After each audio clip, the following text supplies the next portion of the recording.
Chapter 361, Test. Big Dipper certainly acted quickly. It's only been a few days now, and they've already recruited so many students. Zhao Ruoxi was not surprised by the sudden arrival of the hundreds of students. She then looked at Shifeng, who had stared at those students curiously all this time, explaining, "These students are the elites that Big Dipper selected from the youths who will represent the city in the upcoming provincial youth fighting competition.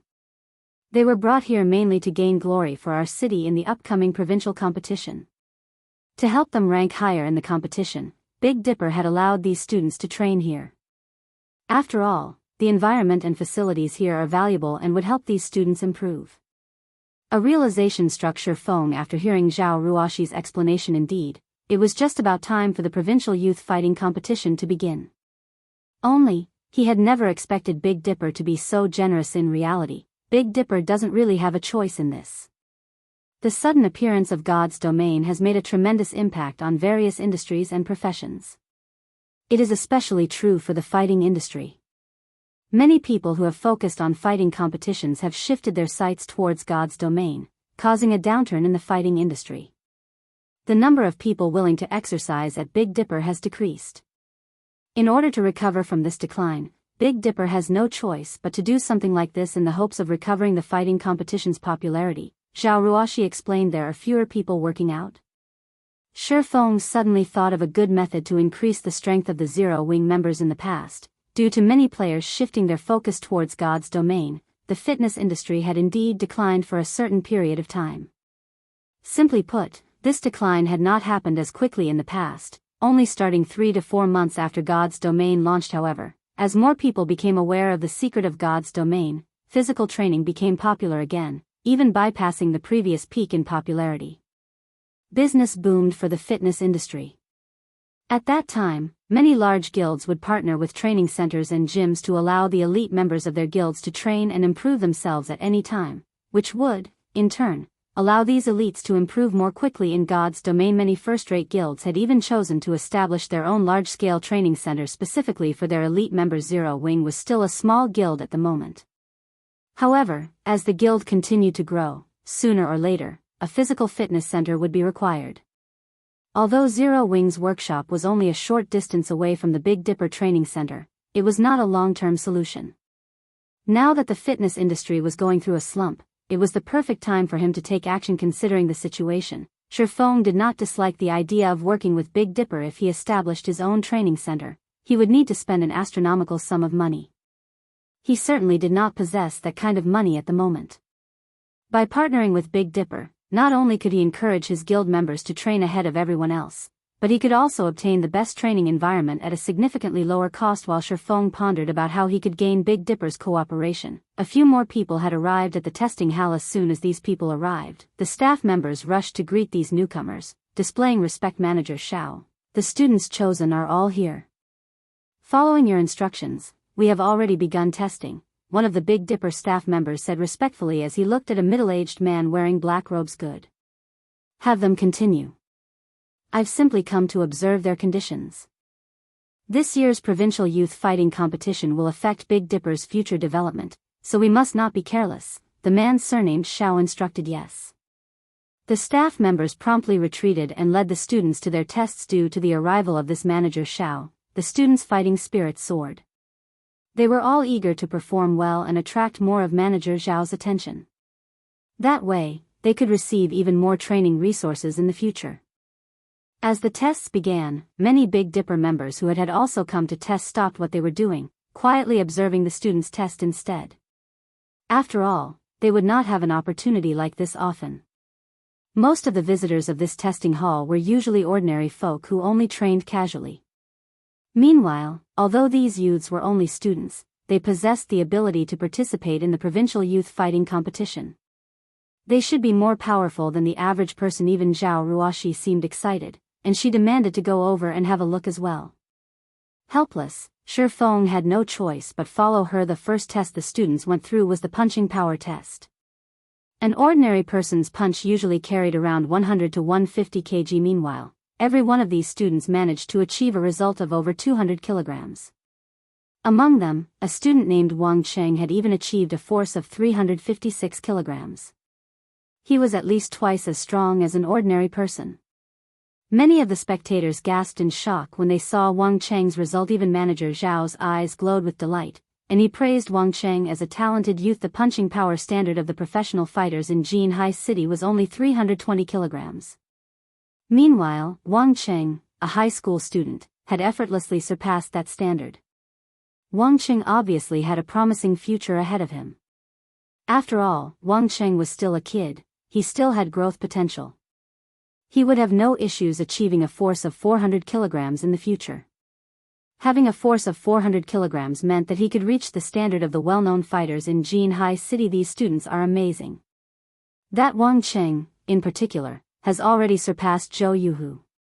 Shi Feng, as our class's great hidden expert, do you think Wang Cheng can enter the top 10 of the provincial youth fighting competition this year?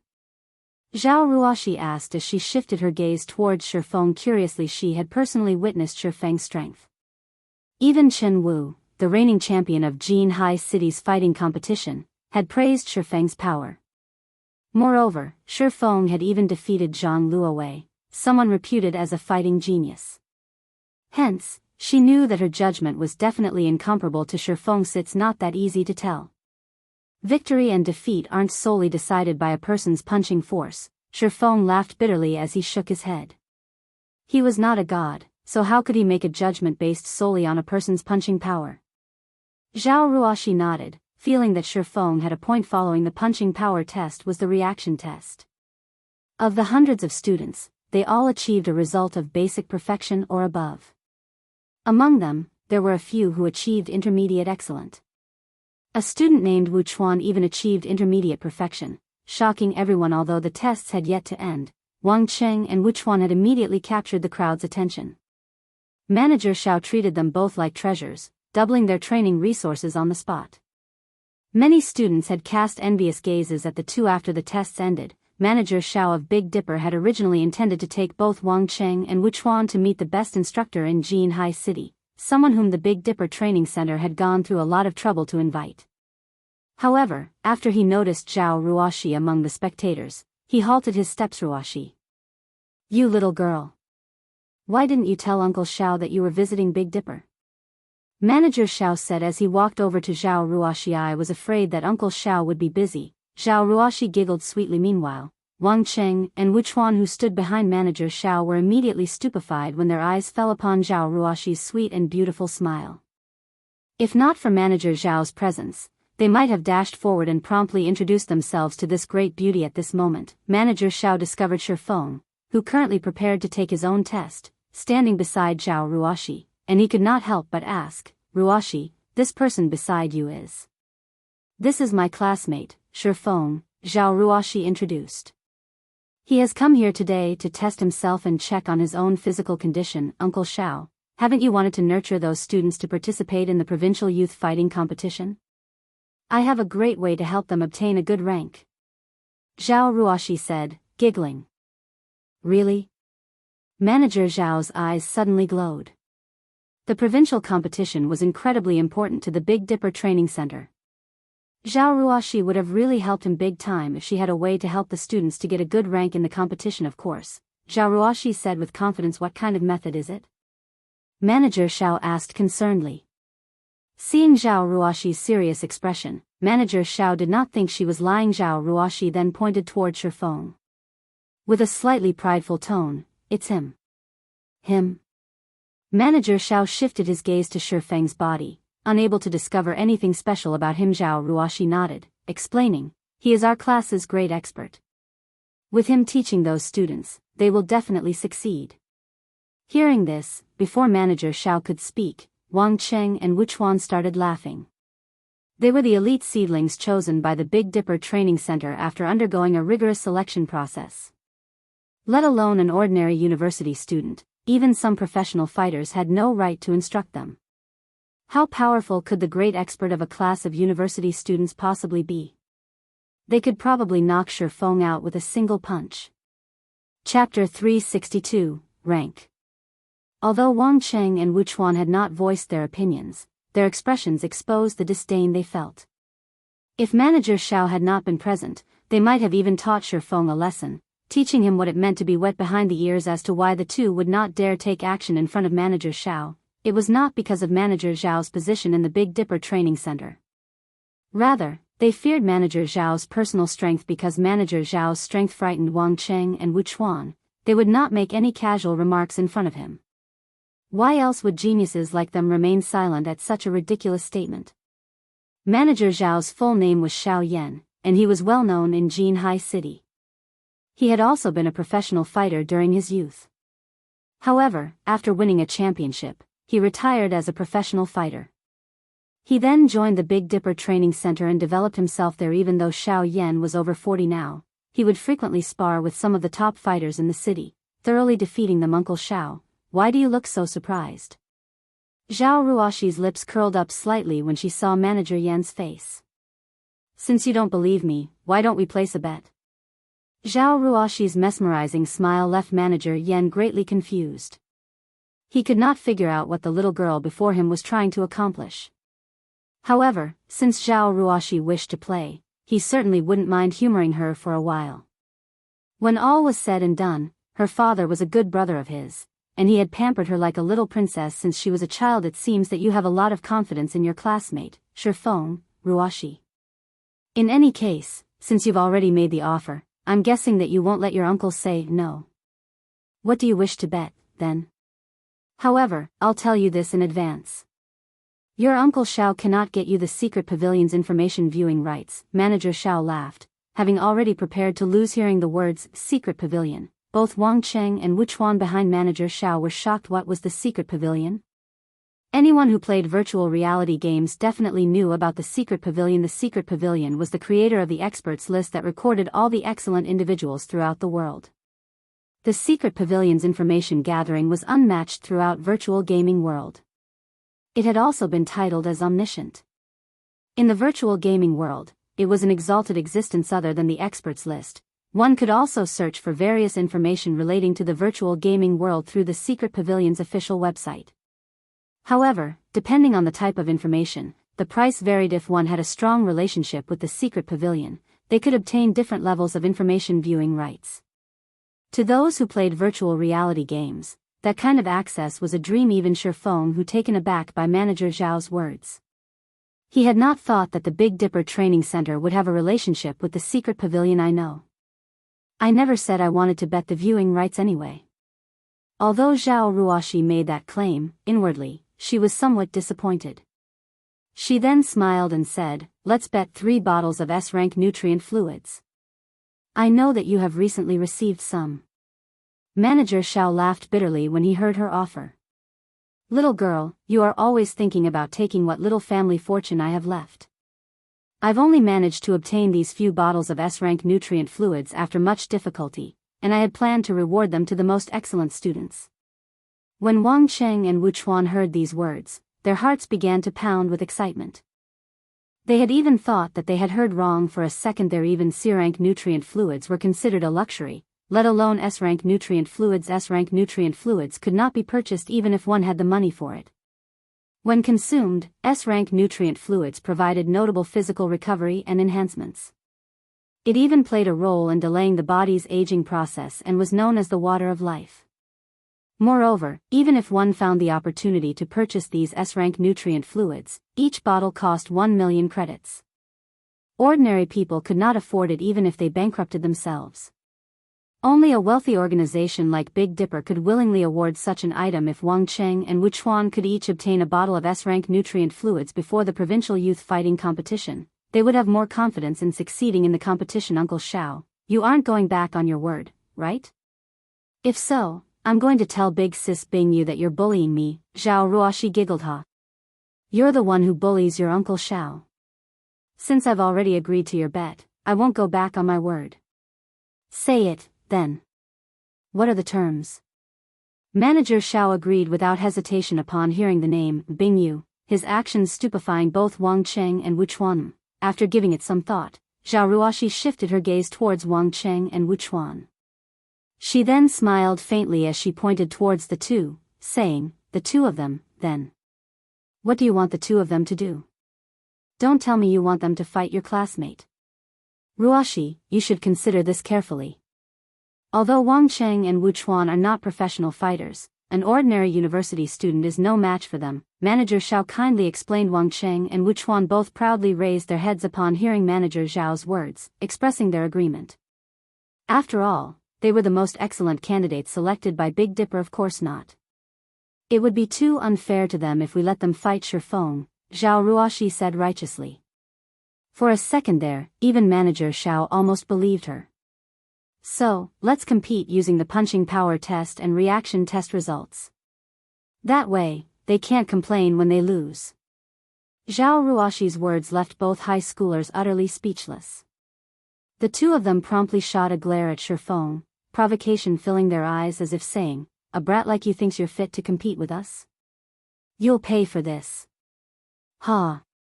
Little girl, what goes through your mind all day long? You better not blame me when you lose, Manager Xiao sighed. He then looked at Wang Cheng and Wu Chuan, asking, "What do you think?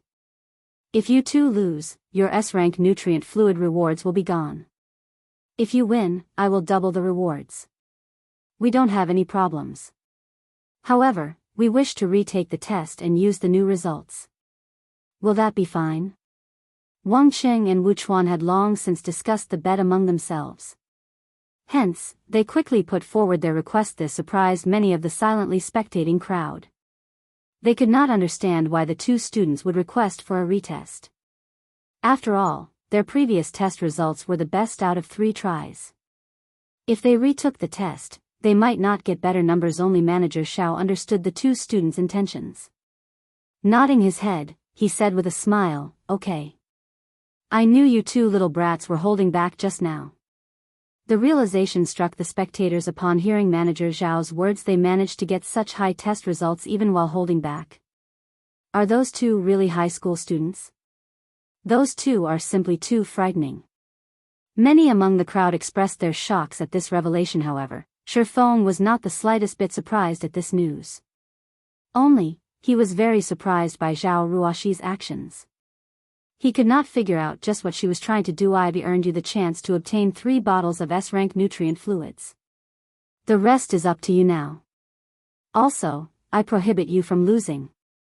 Zhao Ruoxi walked up to Shifeng and smiled, not giving him a chance to say no. After Zhao Ruoxi issued her command, Shifeng finally realized what she wanted to accomplish. It turned out that she had played this little game just to gain him 3 bottles of S-rank nutrient fluids. Before Shifeng could utter a word of gratitude, Zhao Ruoxi, with slightly red cheeks, cut him off, saying, "Don't think too much about it. Aren't we friends? I know that you've been secretly and desperately training to improve physically. Since we're friends, it is only natural that we help each other out. As for thanks, it isn't necessary. If you really wish to thank me, then come to my birthday party next month. Even if you're a busy man, you must come. You're also not allowed to be late, alright?" Shifeng's heart warmed when he heard Zhao Ruoxi speaking. Although he had many things he wished to say, after racking his mind on what he should say, a simple sentence left his lips: "I'll be there." However, when Manager Xiao heard Zhao Ruoxi's demand, his originally friendly smile suddenly froze. He then shifted a stiff gaze toward Shifeng, looking at the youth with disbelieving eyes. Just what sort of demonic power does this brat have? Manager Xiao could not help but pay more attention to Shifeng. There must be a reason why the little swindling girl had such an optimistic opinion of him. Following which, Shifeng, Wang Cheng, and Wu Chuan walked towards the punching power testing apparatus to begin their examination. Chapter 363, Breaking the Record. Is this really happening? They're going to compete with each other? Both Wang Cheng and Wu Chuan are the most excellent among these students. Their results were so impressive despite their age. Calling them geniuses wouldn't be an exaggeration.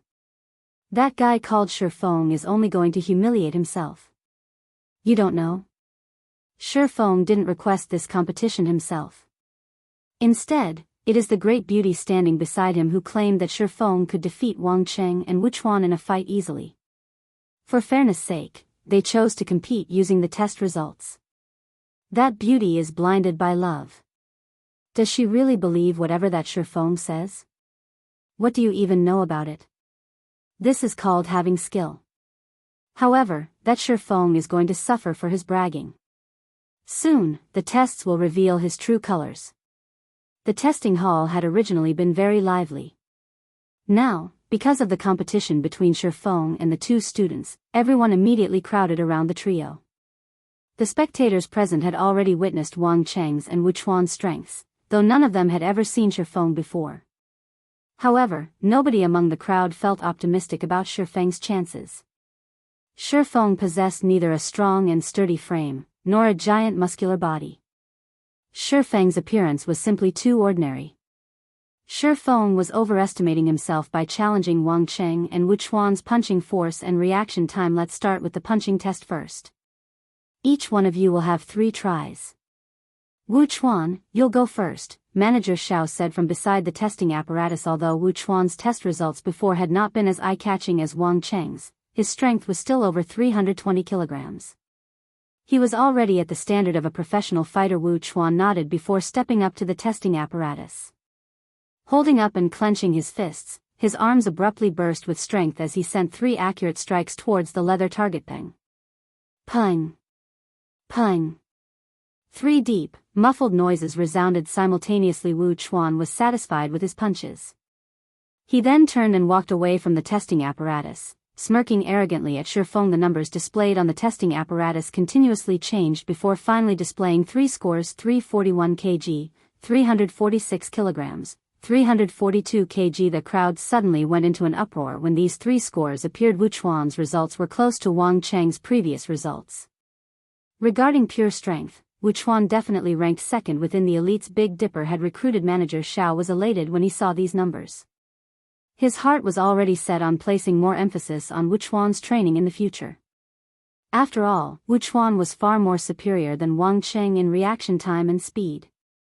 Overall, Wu Chuan was more powerful than Wang Cheng. Next, Wang Cheng.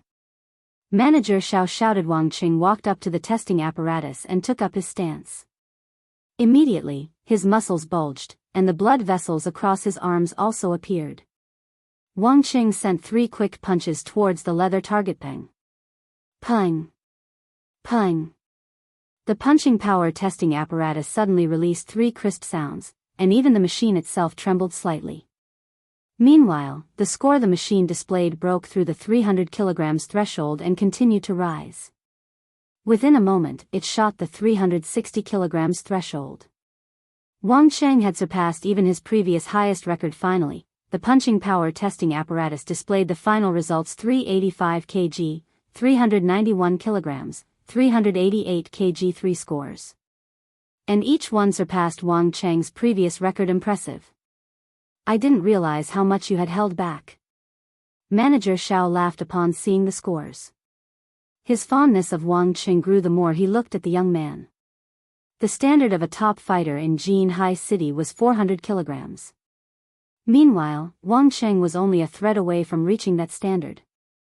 Based on the youth's potential, after Big Dipper nurtured him, he should have no problems entering the top 10 in the provincial youth fighting competition. Zhao Ruoshi's confidence wavered when she saw the results. Wang Cheng's punching force had surpassed even Zhang Luowei's. Although there was only a difference of around 30 kilograms between Wang Cheng's previous record and his current scores, it was exceedingly difficult to increase one's force by even 1 kilogram after passing the 350 kilograms threshold. Many years of effort were required to increase one's force by 30 kilograms. It was impossible to achieve such a feat in a short amount of time. Although Shifeng had defeated Zhang Luowei, Zhao Ruoshi guessed that the two of them were almost equal in terms of strength. Only, Shifeng's combat techniques and experience far surpassed Zhang Luowei's. Thus, he had effortlessly defeated the renowned fighting genius. If she had known that Wang Cheng had held back so much of his strength, she would never have chosen to compete using the test results. Next, Shifeng. Although Manager Xiao did not know why Zhao Ruoshi had such a favorable opinion of Shifeng, he knew that it was impossible for Shifeng to surpass Wang Cheng's record of 391 kg. Shifeng walked up to the testing apparatus, smiling bitterly at the displayed 391 kilograms. Inwardly, Shifeng thought, he is just a high school student, yet, even before undergoing systematic training, he is already so strong.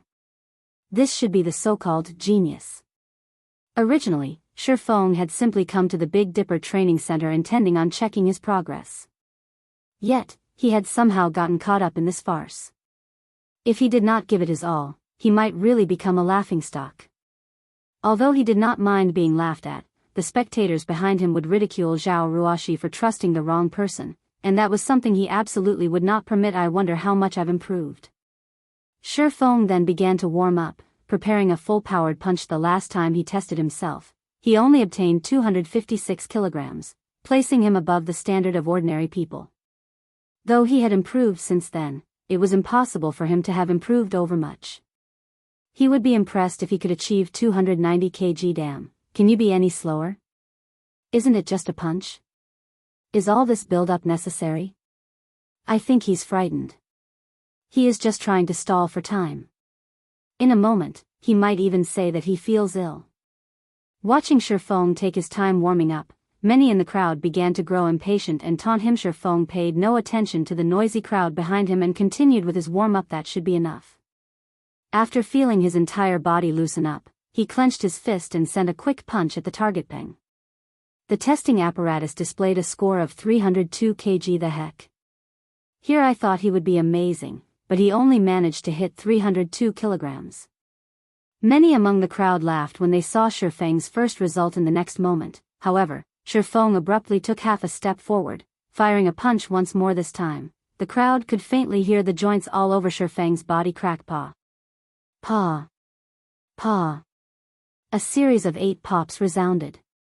In addition to the sounds, some of the spectators with sharp eyesight noticed that, while Shi Feng launched his second punch, the hairs all over his body had stood on end.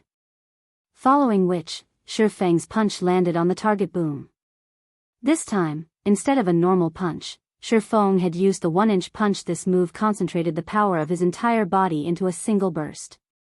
It was an advanced technique that required a certain degree of control over their own body. The testing apparatus trembled slightly from Shi Feng's strike, and the score promptly changed to 437 kg. However, he was not done. In the next moment, Shi Feng whirled his body around and threw out a punch, his fist striking the target. Suddenly, the testing target bent inwards, and the entire apparatus rocked back slightly. Meanwhile, as if struck by a sledgehammer, web-like cracks appeared on the marble floor where Shi Feng's foot landed. At the same time, the testing apparatus complained loudly, the machine's display revealing a frightening score of 576 kilograms. Shi Feng's punch had broken the punching power test record of the Big Dipper Training Center. What? The Wang Cheng's eyes nearly popped out of their sockets after seeing this score. What the hell? Wu Chuan was greatly shocked as well. Shi Feng's final result stupefied every witness in the testing hall, every one of them falling silent. Chapter 364, Internal Force Expert.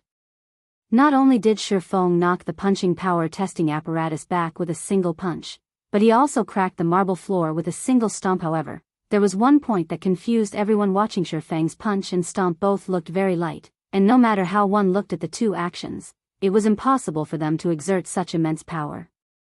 Yet, the impossible had actually happened. Moreover, the burst of power was simply terrifying. Shi Feng's punch and stomp struck the testing apparatus and the marble floor, respectively. If they landed on someone's body, wouldn't the hits be fatal? Both Wang Cheng and Wu Chuan inadvertently gulped when they saw the cracked marble floor. They no longer looked at Shi Feng with contempt. Instead, they gazed at him in awe. Only now did they understand why Zhao Ruoxi's claim. If they fought Shi Feng, the result would not be pleasant. What a hateful bastard. Despite being so powerful, he is constantly trying to hide it. For a second there, I was afraid he might lose. Zhao Ruoxi finally sighed in relief after watching Shi Feng's stunning performance. Standing beside the testing apparatus, Manager Xiao gaped at Shi Feng's flushed and sweating face with disbelieving eyes. He suddenly thought of a possibility for Shi Feng's shocking results, and he couldn't help but ask softly, "Is this internal force?" Manager Xiao was well versed in physical techniques and combat. He knew only grandmaster martial artists could utilize an advanced technique like internal force. It is, Shi Feng nodded, not expecting Manager Xiao to recognize the technique. Internal force was an advanced combat technique. It was not a myth or a legend, and it was not a superpower. In the past, in order to learn this technique, Shifeng had spent many years consulting several martial arts masters, constantly training and refining his skills in God's domain. Only after he finally achieved a certain level of control over his own body could he perform this technique. Although internal force granted vast destructive power, it was also extremely taxing on the body. A single strike fatigued him. Right now, he began to show signs of collapsing. If he launched another strike using internal force, he would most likely fall flat to the floor. Mr. Sure.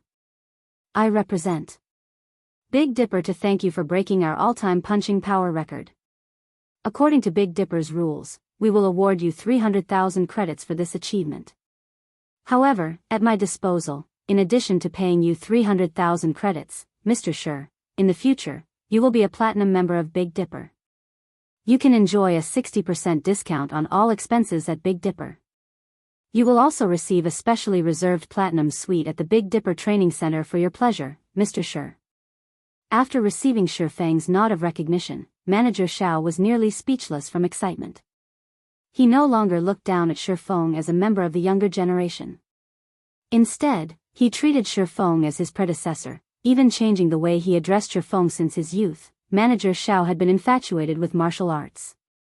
He had never stopped training his body.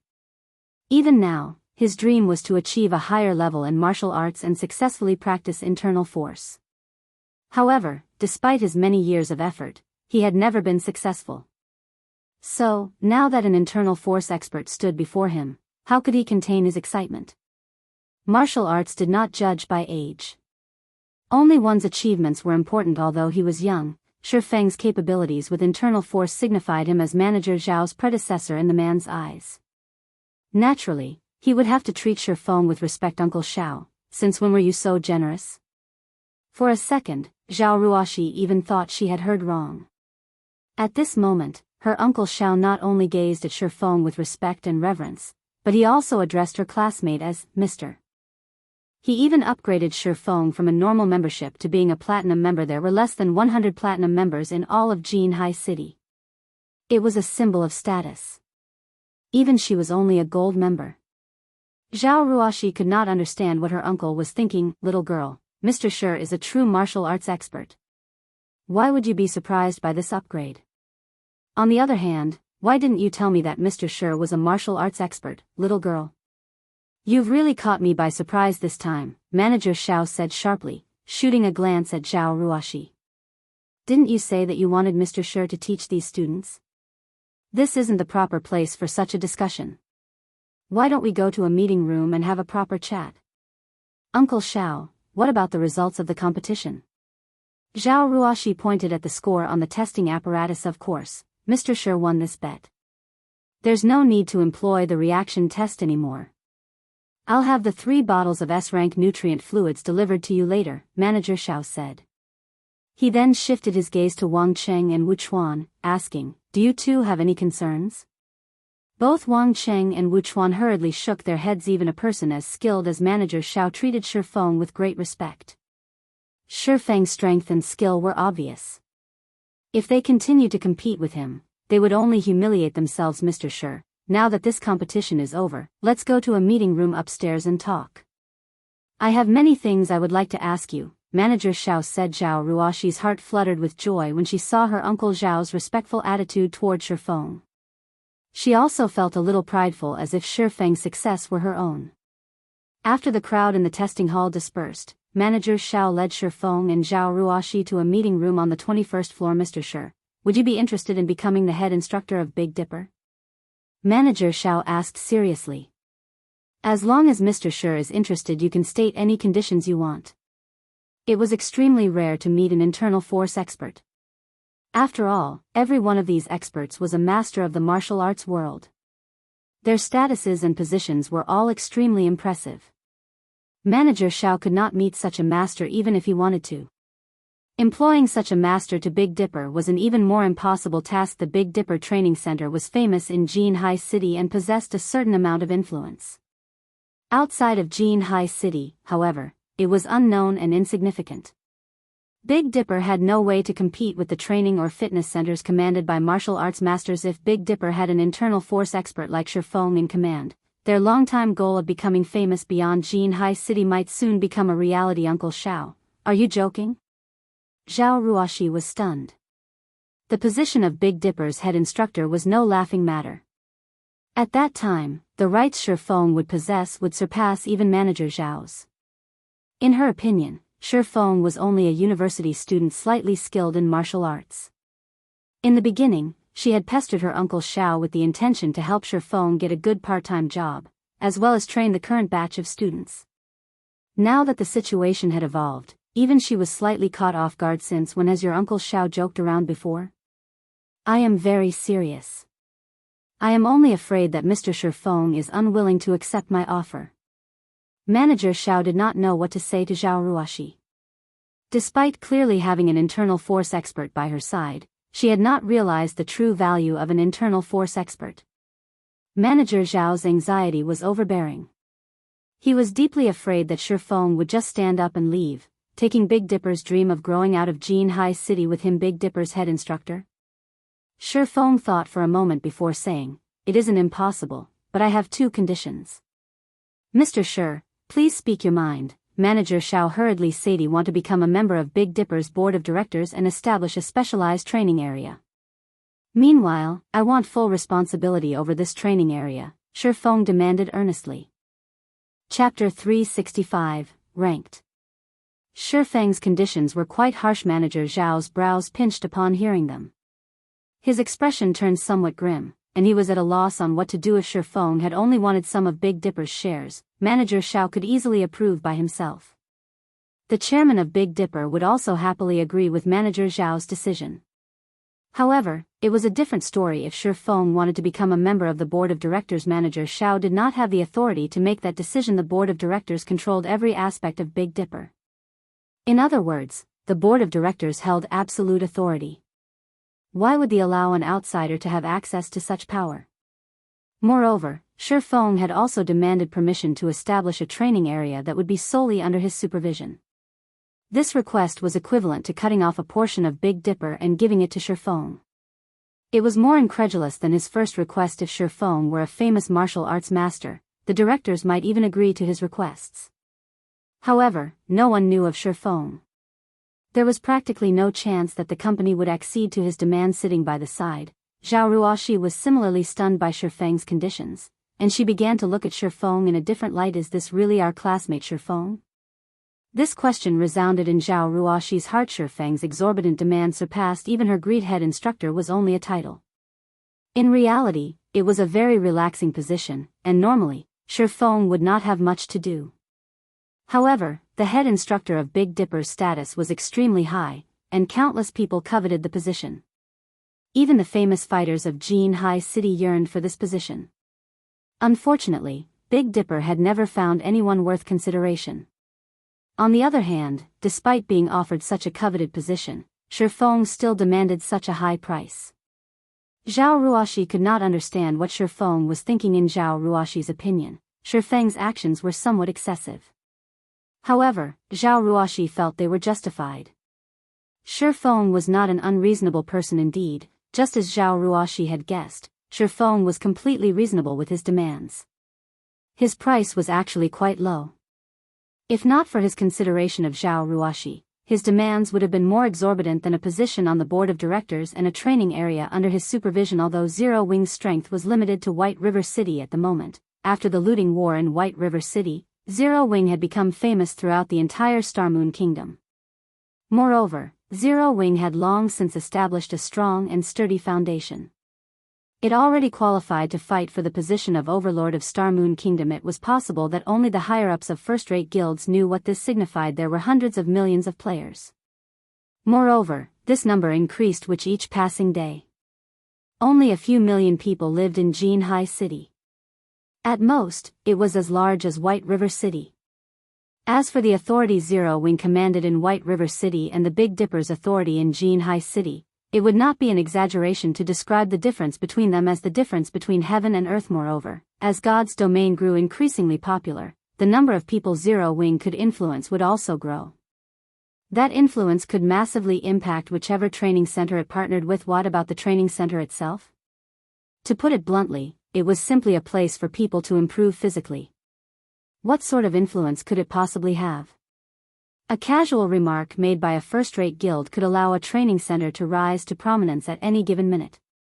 Hence, rather than sharing the profits with others, wouldn't it be better just to establish their own training centers? What is your opinion on this, Manager Xiao? Shi Feng looked at Manager Xiao and asked Mr. Shi, your conditions are a little harsh. How about 5% of Big Dipper's shares? Manager Xiao could tell that Shi Feng was not some random knowledgeable person, and Shi Feng most definitely knew the value of an internal force expert.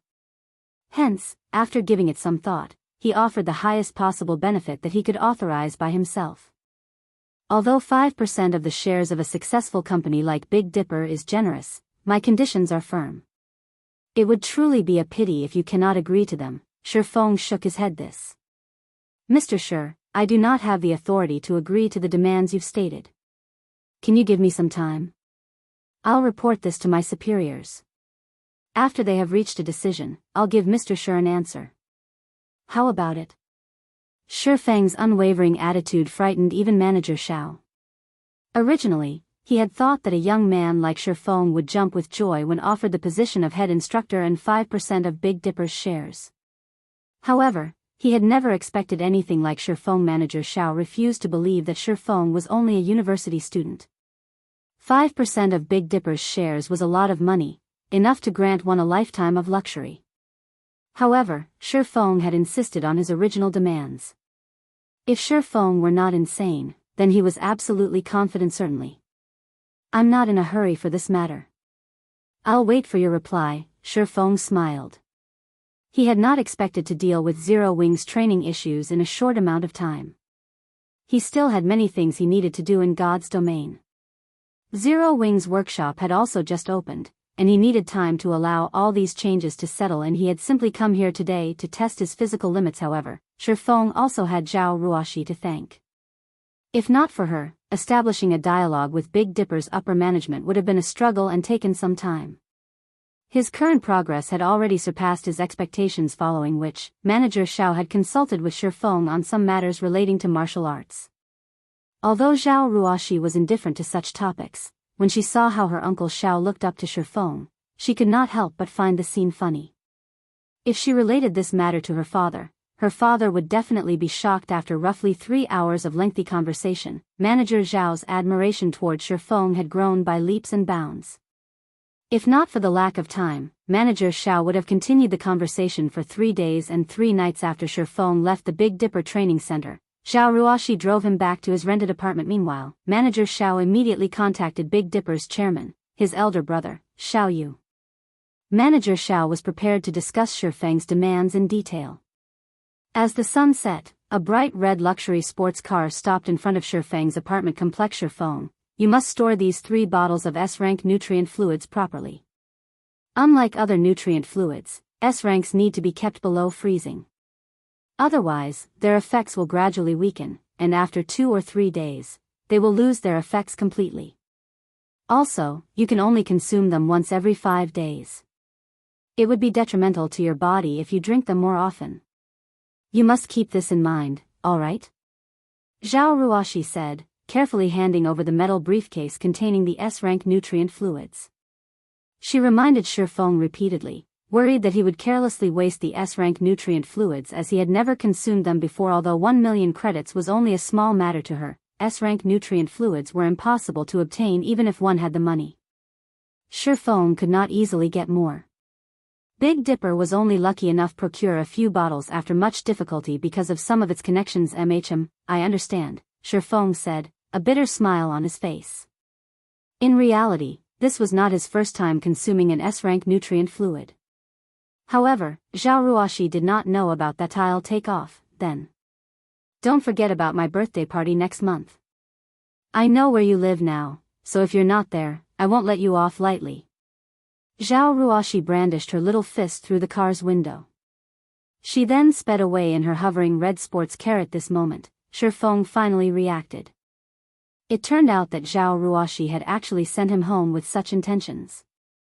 Although he was almost never on time, he shouldn't be that unreliable of a person, right? When Shifeng turned around and was about to enter the apartment complex, he suddenly discovered someone squatting by the building's entrance. That person stared at Shifeng with a wretched smile on his face. It was none other than Blackie. Brother Feng, you're simply too amazing. I don't see you for a few days, and already, you've managed to hook up with class monitor Zhao. You need to teach me some of your skills. If you don't, I'll tell Sister Fire Dance. Blackie said, giving Shifeng a meaningful smile. Scram. Don't think that I don't know how frequently you hook up with some of the beauties in the guild. Shifeng rolled his eyes at Blackie. Although Blackie had attempted to behave himself ever since he joined Zero Wing Workshop, a man's nature would not change easily. Currently, he was already growing closer with one of the female mages in the guild. Speak. Why are you here? Okay. I admit.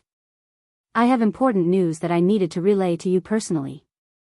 After you hear it, don't get too excited, Blackie said excitedly. Clearing his throat, he happily announced, 1 hour ago, the secret pavilion published its latest experts list.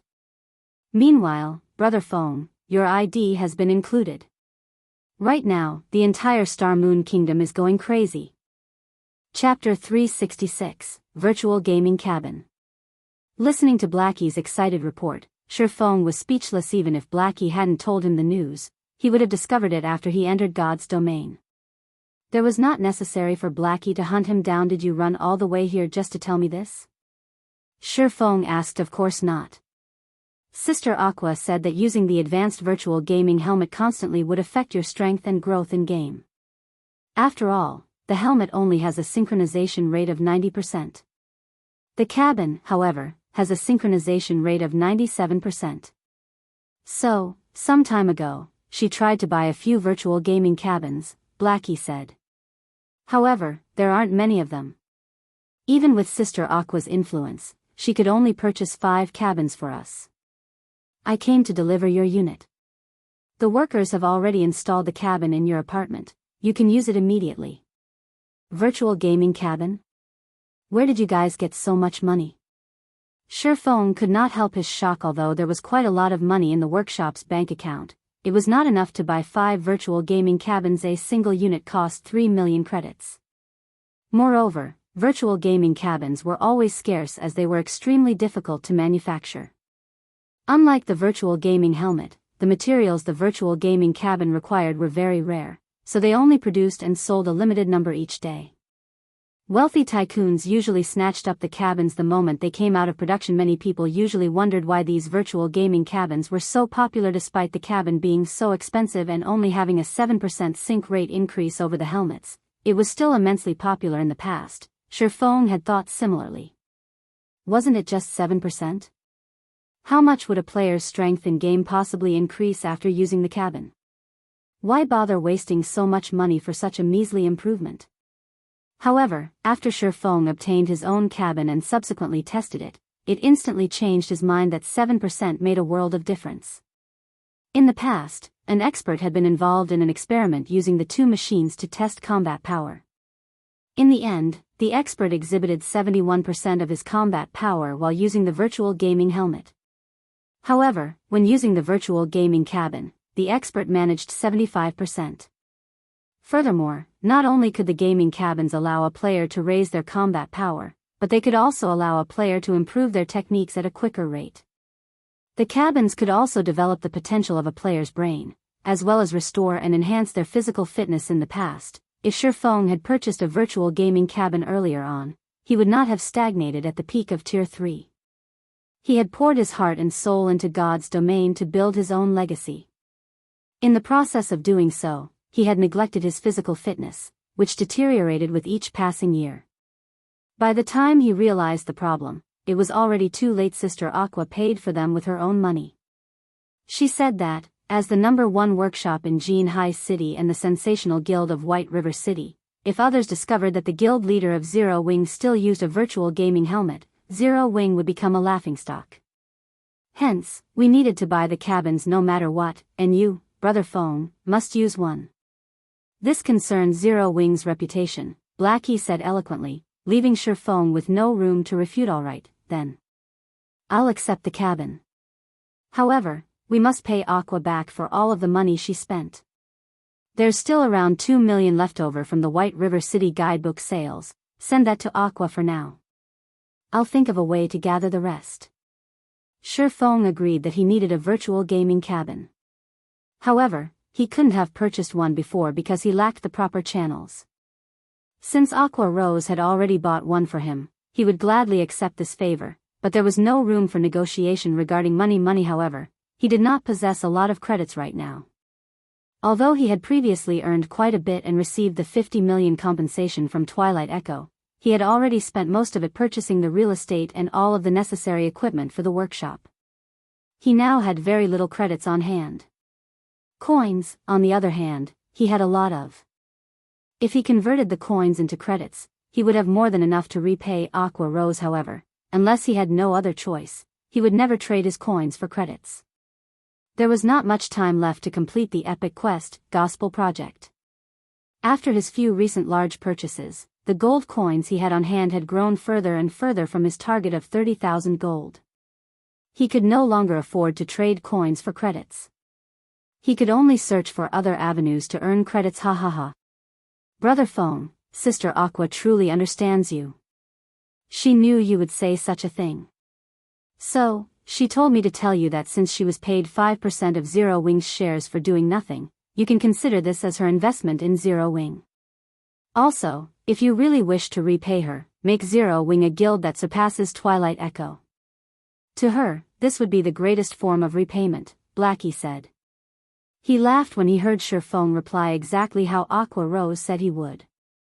The cabin has already been installed in your home. Since I've finished my report, I'll return to the workshop now. You have no idea how busy the guild is right now. Finished speaking, Blackie quickly departed from the apartment complex. Surpassed Twilight Echo, huh? Shifeng muttered as he watched Blackie leave. His goal was not just to surpass Twilight Echo. However, there were still too many things he needed to deal with in White River City right now. It was especially true for Underworld. They had been too quiet during the looting war. This was out of character for them. After a short moment of silent contemplation, Shifeng turned and walked into the apartment complex. Returning to his apartment inside his home, as expected, Shifeng discovered a white virtual gaming cabin that was 2.5 meters long, 1.8 meters wide, and 1.5 meters tall, quietly laying inside his bedroom. He would no longer have to rely on the virtual gaming helmet to play God's Domain. There were nutrient fluids as well as various health monitoring devices implemented in the cabin. Players would not have to worry about hunger or physical discomfort for extended periods of time while inside. On the contrary, they would get plenty of rest and recovery. Moreover, with a 97% sync rate, players would find their 5 senses reaching new heights in the game. With the cabin, Shifeng could finally display his true strength in God's Domain. Shifeng examined the cabin before shifting his gaze towards the furnishing around the room.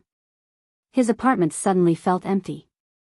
There was absolutely nothing in his home that was even close to rivaling the value of the virtual gaming cabin.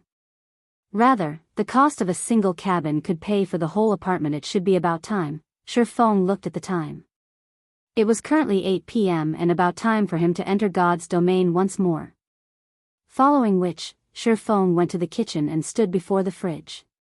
He then removed the bottles of S-rank nutrient fluids from the metal briefcase. Shifeng placed 2 bottles in the freezer, opening and drinking the last bottle. Compared to the lower-grade nutrient fluids, the S-rank nutrient fluid was very special. Despite being stored in freezing temperatures, when he drank the liquid, it felt as if he had swallowed a mouthful of liquid fire.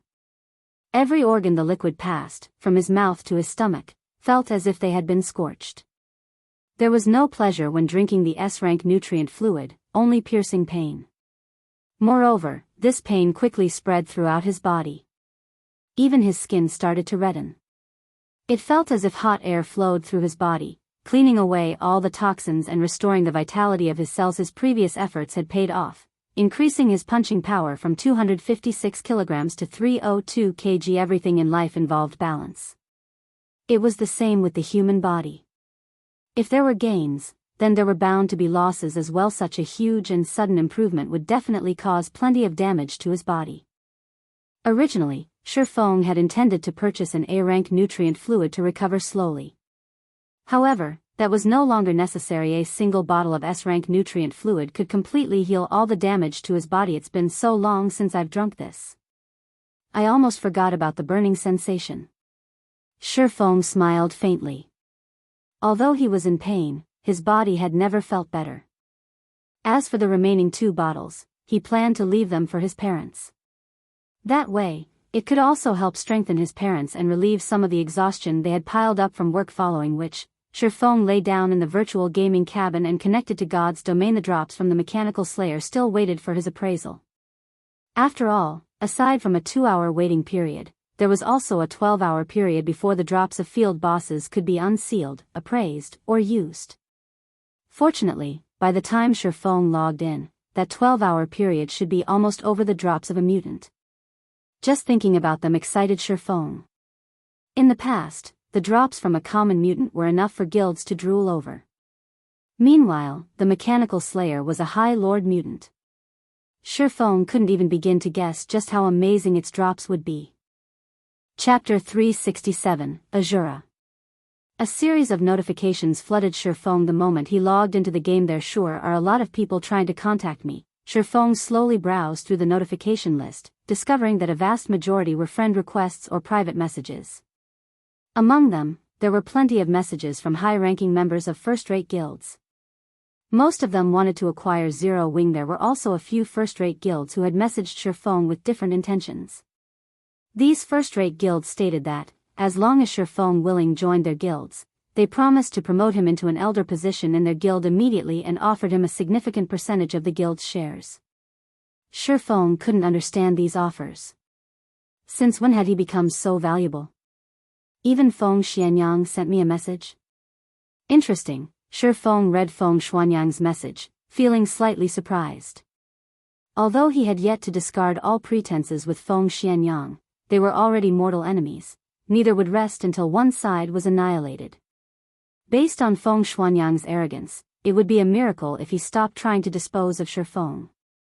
So, why would Feng Xianyang contact him? This wasn't his style at all. When Shifeng opened and read Feng Xuanyang's message, he could not but laugh. Feng Xianyang sure is quick to change his attitude. It's no wonder he was promoted to Underworld's management. In the message, Feng Xianyang had expressed his agreement to the conditions Shifeng had previously stated. He was willing to invest 1 billion credits in Zero Wing in return for 10% of Zero Wing's shares. As for the finer details, they could discuss that further once Shifeng contacted him. What the hell happened while I was away? Everything had happened too suddenly, and Shifeng was at a loss. The looting war in White River City should not have warranted such a change in Feng Xianyang. There must be some other reason. Although Zero Wing had become a major force, in the end, it was limited to White River City. There are over 100 cities in the kingdom. To first-rate guilds, the gain or loss of a single city was insignificant. As for Underworld, they surpassed even first-rate guilds. Moreover, among some of the messages Shifeng had received, a few of the major guilds from the other countries in God's domain had invited Shifeng to their guilds. They even offered very enticing salaries. No matter how Shifeng looked at it, there was definitely something wrong with this situation. However, even after a long moment of contemplation, he still couldn't figure it out. Hence, he logged on to the official forums to get a better understanding of the situation. The moment he logged in, however, he was stunned. Under the Star Moon Kingdom's forum section, posts about Black Flame and the God's Domain experts list flooded the page. Star Moon Kingdom's top player, Black Flame. Appearance of the experts list: top 500 in Star Moon Kingdom. God amongst men. 1 against 10,000. Killing thousands and escaping alive. Experts analyze of the various guilds in Star Moon Kingdom. Zero Wing overall strength ranked first. However, among the numerous posts, the most popular was titled, One Hit Asura, with a view count of over 10 million. God's Domain experts list rank 481, Black Flame. Class, Swordsman. Title, Asura. Black Flame had undergone numerous great battles in White River City. He once successfully killed Lone Tyrant, the guild leader of Dark Star, while surrounded by over 1,000 Dark Star members. Afterward, he fought several hundred elite players in White River City, killing every player with a single hit. Nobody could stop his mighty sword as he effortlessly annihilated over 100 players. Shortly after, tens of thousands of players from multiple guilds hunted him down. Not only did he paralyze those players with shock, but he also killed thousands of players by himself before safely departing the battlefield. Secret Pavilion's evaluation: 1 hit per person, possessing strength like a demon. The Secret Pavilion hereby gives Black Flame the title of Asura. Below the introduction, the post contained video highlights of Black Flame's battles. Black Flame is simply too amazing. He is the role model of us swordsmen. I must take him as my teacher. I heard that the Secret Pavilion doesn't give out titles casually. It's a pity that Black Flame has been in so few battles. Otherwise, he would definitely get a higher ranking on the experts list. You don't say? 1 hit per person. Black Flame even killed a level 19 shield warrior with a single hit, and he only took a few seconds to kill over 100 players. With such godlike strength and techniques, no matter how you look at it, he should not rank at just 481. In my opinion, first place should be just about right. The Secret Pavilion is definitely pulling some strings, so they're using the title of Asura to divert people's attention. I had hesitated about joining Zero Wing before. Now, however, I've decided to head straight for White River City. I must join Zero Wing no matter what. I've long since arrived at White River City. I heard that the benefits Zero Wing offers to its members are superbly good. The weapons and equipment available for trade are also top tier. In particular, the core members' equipment is a feast for the eyes. You'll just be ashamed if you wear secret silver equipment in front of them. The lowest quality equipment is at least a fine gold rank. Moreover, Zero Wing also has a guild residence. I hear that there are private rooms in the guild residence, and even normal members can rent these rooms. After I join Zero Wing, it will only be a matter of time before my equipment surpasses a major guild leader's. Many players had begun discussing Shifeng's title of Asura and the revelation of the various benefits that Zero Wing offered its members.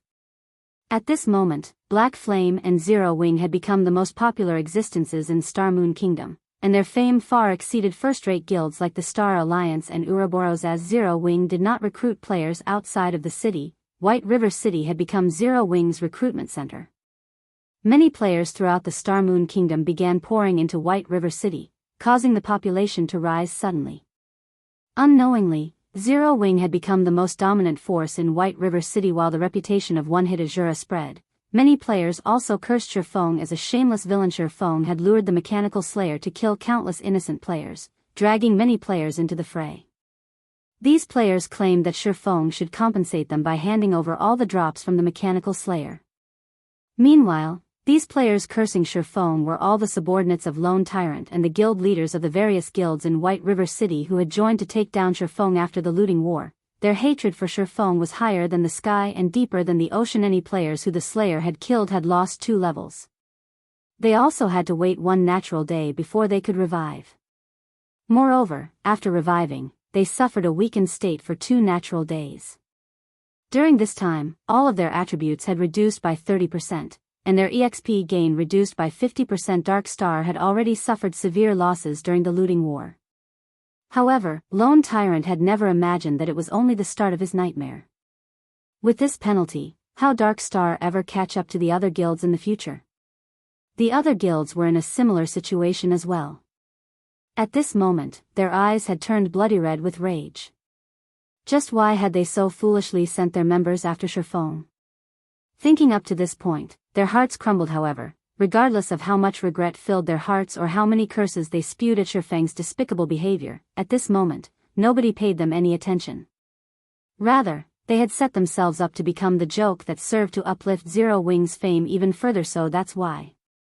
Rank 481 and a title. It's no wonder why even first-rate guilds from other kingdoms and empires have made such grand offers. Even Feng Xianyang has swallowed his pride and agreed to invest in Zero Wing. Reading up to this point, Shifeng finally understood the reason behind all those messages. There were countless experts in God's domain. However, there could only be 1,008 players on the experts list at a single time. These players were at the apex in God's domain. Players capable of placing on the experts list were also symbols of strength and status for guilds. The more experts list players a guild possessed, and the higher the rank of said players, the more potential and strength a guild would have. As a result, players on the God's Domain Experts list became targets for first-rate guilds and various organizations. Take Red Feather for example.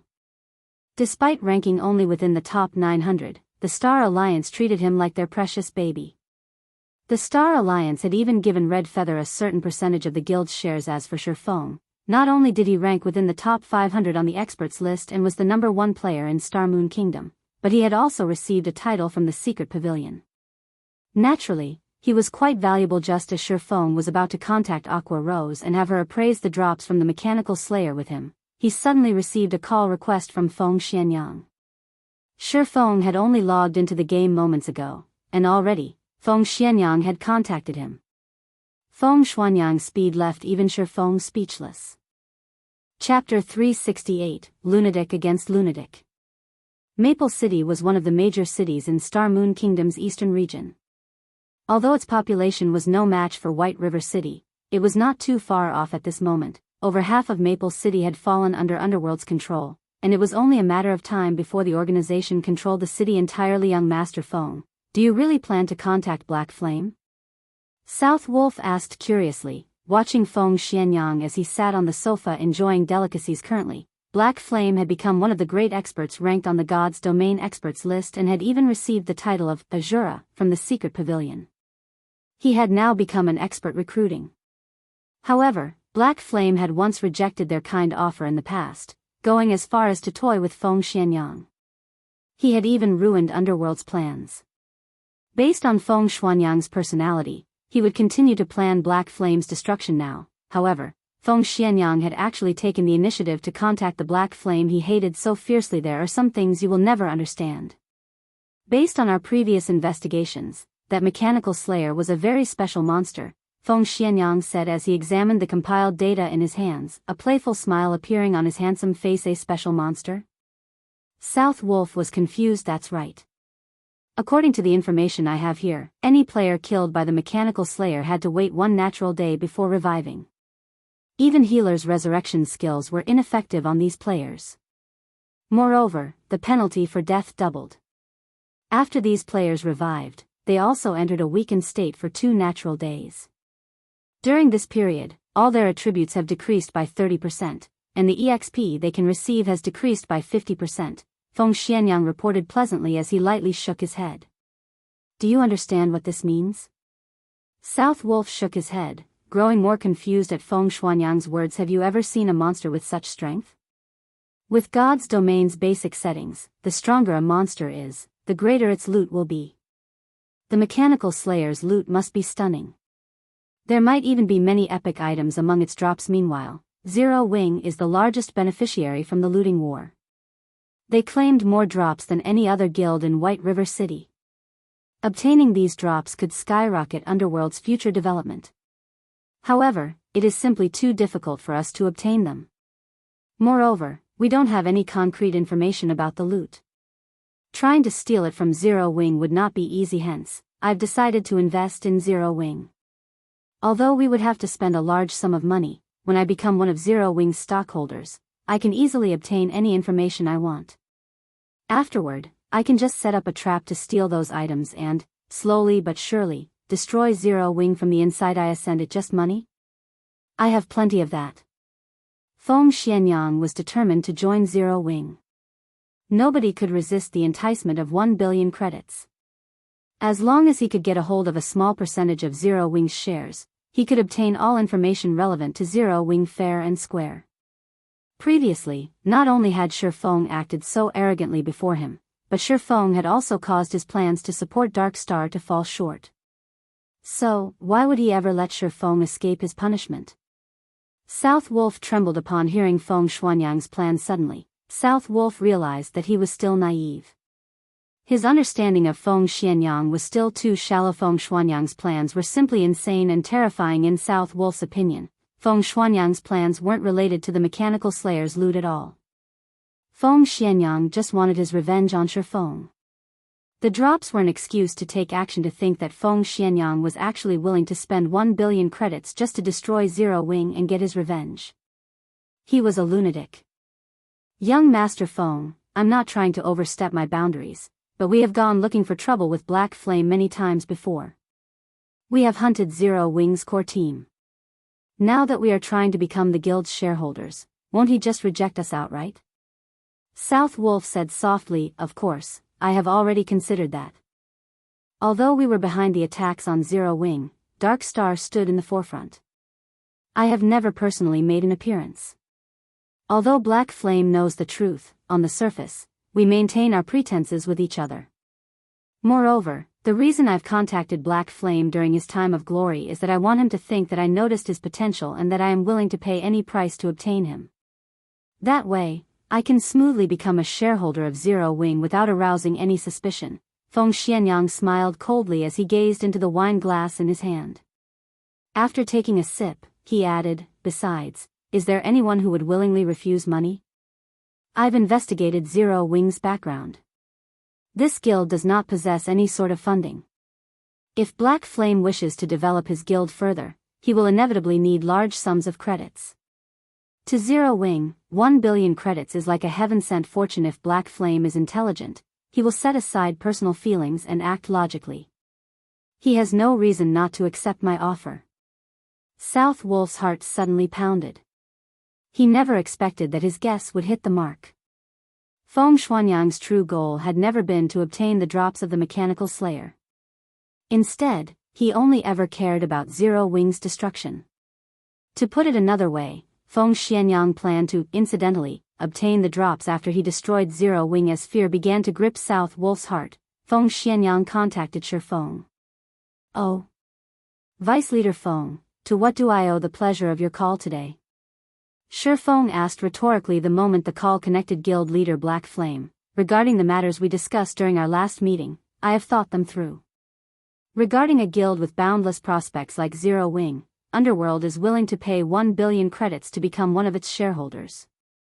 At that time, with the support of Underworld, Zero Wing will certainly grow to become the overlord of Star Moon Kingdom's eastern region. Guild Leader Black Flame, when will you have time to sign the contract with us?" Feng Xianyang asked, smiling. "It looks like you have finally realized Zero Wing's value. Although your previous conduct was slightly excessive, I will be magnanimous and forgive you this time. Let's first talk about the shares, then. If there are no problems after our discussion, we can discuss a time to sign the contract.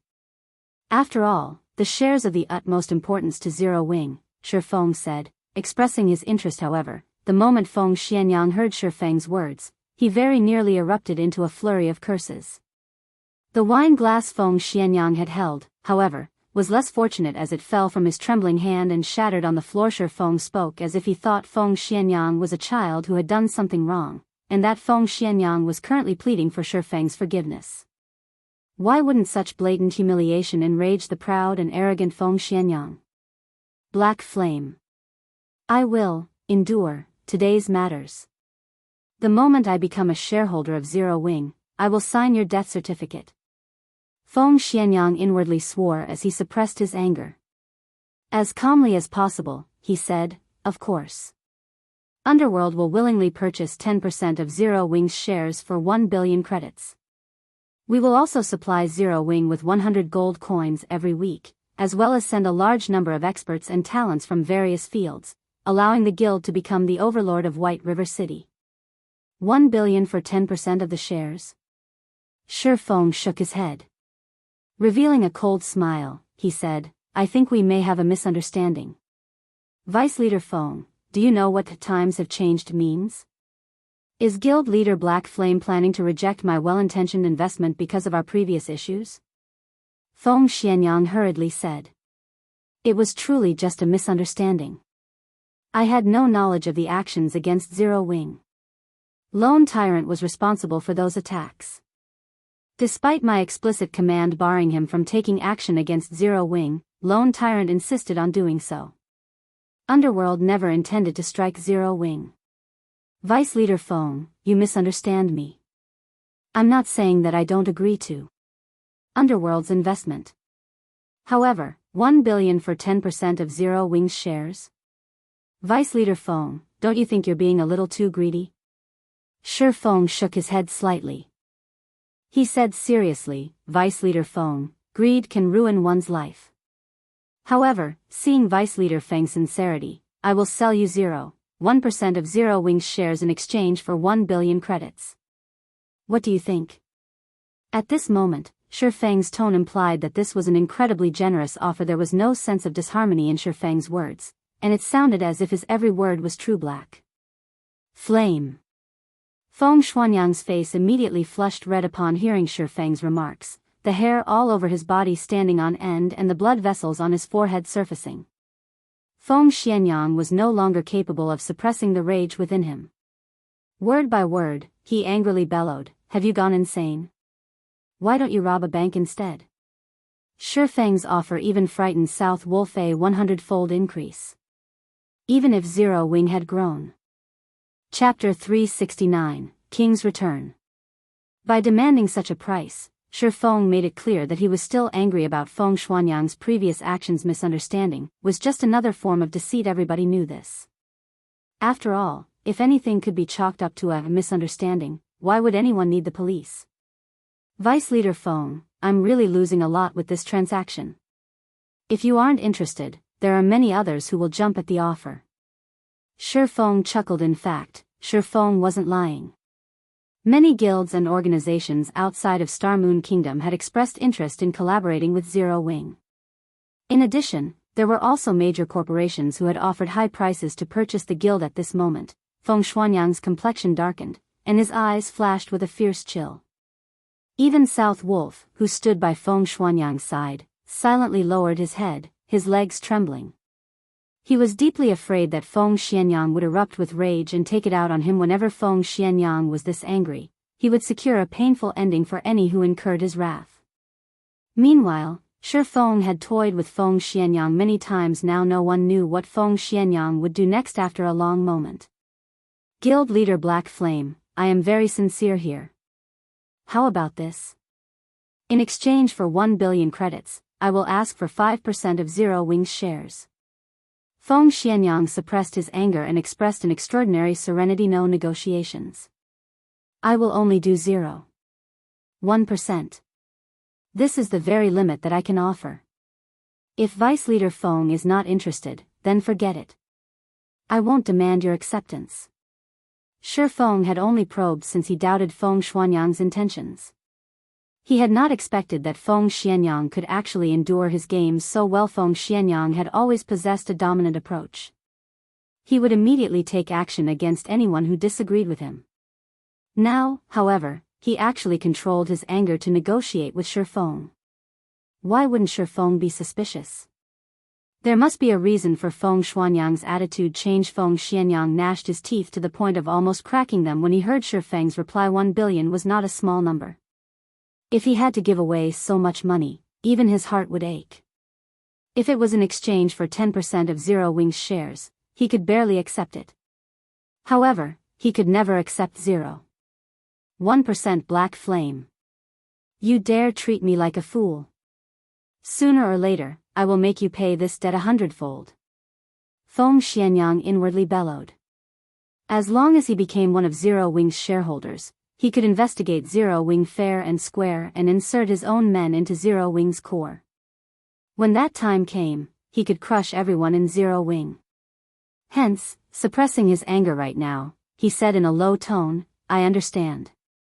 I hope that Guild Leader Black Flame will not disappoint me. Let's sign the contract as soon as possible, then. Feng Xuanyang's agreement surprised and concerned Shi Feng. Originally, he thought he could anger Feng Xianyang and send the young master flying into a rage. He had expected Feng Xianyang to break off their relationship completely, spouting a few curses and making some vengeful statements such as, not resting until one of them was annihilated, and the like. However, Shi Feng had never expected this ending. Feng Xianyang had actually endured such an insult to his reputation. Feng Xianyang was actually willing to exchange 1 billion credits for 0.1% of Zero Wings shares. Unless Feng Xianyang had truly lost his mind, he was definitely plotting something considering the events up to this point. Shi Feng revealed a faint smile and said, Vice Leader Feng, why are you in such a hurry? I still haven't finished. Aside from the 1 billion credits, I also want 50% of Underworld's shares. If you can promise that, I won't hesitate to sign. Black Flame. You're courting death. Feng Xianyang exploded. He was now fully aware that Shi Feng was not deliberately raising the price out of anger. Instead, Shi Feng was wholeheartedly toying with him right now. Not only did Shi Feng want to sell 0.1% of Zero Wing's shares for 1 billion credits, but he also wanted 50% of Underworld's shares. What was Underworld? It was a force that far surpassed a first-rate guild. Not to mention 50%, Feng Xianyang did not even possess 1% of the organization's shares. Yet, Shi Feng wanted 50%. Vice Leader Feng, you're not going to keep up the act anymore? Shi Feng faintly smiled. I wanted to play around with you for a little longer. Black Flame, don't think that just because you are invincible in White River City that I can't do anything to you. You underestimate Underworld too much. Zero Wing is merely the overlord of White River City. Meanwhile, the several cities surrounding White River City have already fallen under our control. It won't be long before I personally finish you off and eradicate your guild. Feng Xianyang could no longer control his anger. Like a berserk beast, he let out a lung-piercing roar, causing everyone who heard it to shiver with fear. Black Flame, originally, you could have had 1 billion credits as your retirement fund. Now, you no longer have that chance. I will force you into a corner, bit by bit, and make you regret all your actions today. At first, Shi Feng was slightly surprised when he heard Feng Xianyang's fury. In the next moment, however, he smiled and said, I will be waiting. Afterward, Shi Feng disconnected the call. Although he had only said 4 words, his statement contained utter confidence and determination. Even Feng Xianyang was slightly stunned. Having no comeback, Feng Xianyang fully understood the meaning behind Shi Feng's words. Zero Wing is not afraid to start a war. If you think you're strong enough, bring it on. However, Feng Xianyang was confused. Just how had Shi Feng remained so calm even when facing 1 billion credits? It seems that I need to speed up my plans, Shi Feng thought after he disconnected the call. His surprise during the call had not been due to fear. Instead, it was because he had not expected Underworld's background to be so powerful. They had acted so quickly and had already conquered the city surrounding White River City. If it were not for Feng Xianyang losing his cool for a moment and revealing this information, Shi Feng would not have known how serious the situation was. However, Shi Feng could now release a sigh of relief. Fortunately, he had not discovered this too late. He could still prepare if he started taking action right now. It wasn't Underworld's iron grip on those several cities, rather they were under the absolute control of the guilds beneath Underworld. Otherwise, Feng Xianyang would not have tried to spend 1 billion credits to bury Zero Wing. Currently, the average player's level was still low, so interaction between cities was limited. However, when players reached higher levels, they would have to head to higher-leveled areas. Meanwhile, these high-level areas were close to the common borders between cities. At that time, Underworld could trap Zero Wing. With enemies on all sides, Zero Wing's members would not be able to level up safely as they would face the risk of an enemy ambush at any time. In the end, Zero Wing would slowly but surely be pushed into a corner. However, thanks to Feng Xianyang's temper tantrum, Shi Feng could act early to prevent such a situation. Otherwise, by the time everyone had leveled up, Zero Wing would be declawed. Considering the situation, Shi Feng hurried back to White River City. Upon his return, Shi Feng discovered that the area outside the teleportation hall had already been fully repaired. Meanwhile, many players wandered the streets. A majority of these players were independent. Whenever these independent players saw someone wearing Zero Wing's emblem, they would watch that person enviously, letting the Zero Wing member feel very proud. As for the members of Dark Star and other guilds, whenever they saw a member of Zero Wing, they would consciously avoid contact. These guild players were no longer as arrogant as before. Moreover, Shi Feng discovered that the independent players walking around on the streets possessed very high levels. These independent players were clearly above the standard of ordinary players. Currently, many of these independent players were trying to form parties to raid high-level dungeons or grind in high-level areas. Before Shi Feng had even left the teleportation hall, the atmosphere on the street changed. Practically everyone turned to stare at him. I sent he one-hit Asura, Black Flame? Guild leader Black Flame has returned? Where? Wah. It's real. It's the real deal. He's just too handsome. Crap. I'm going to faint at this rate. Shifeng was not currently wearing his black cloak, so he was easily and quickly recognized. Suddenly, everyone on the street grew excited.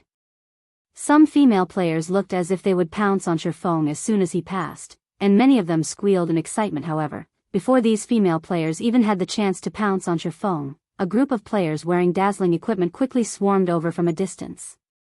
The poorest quality weapons and equipment these players had were secret silver rank, and every one of these players was above level 20.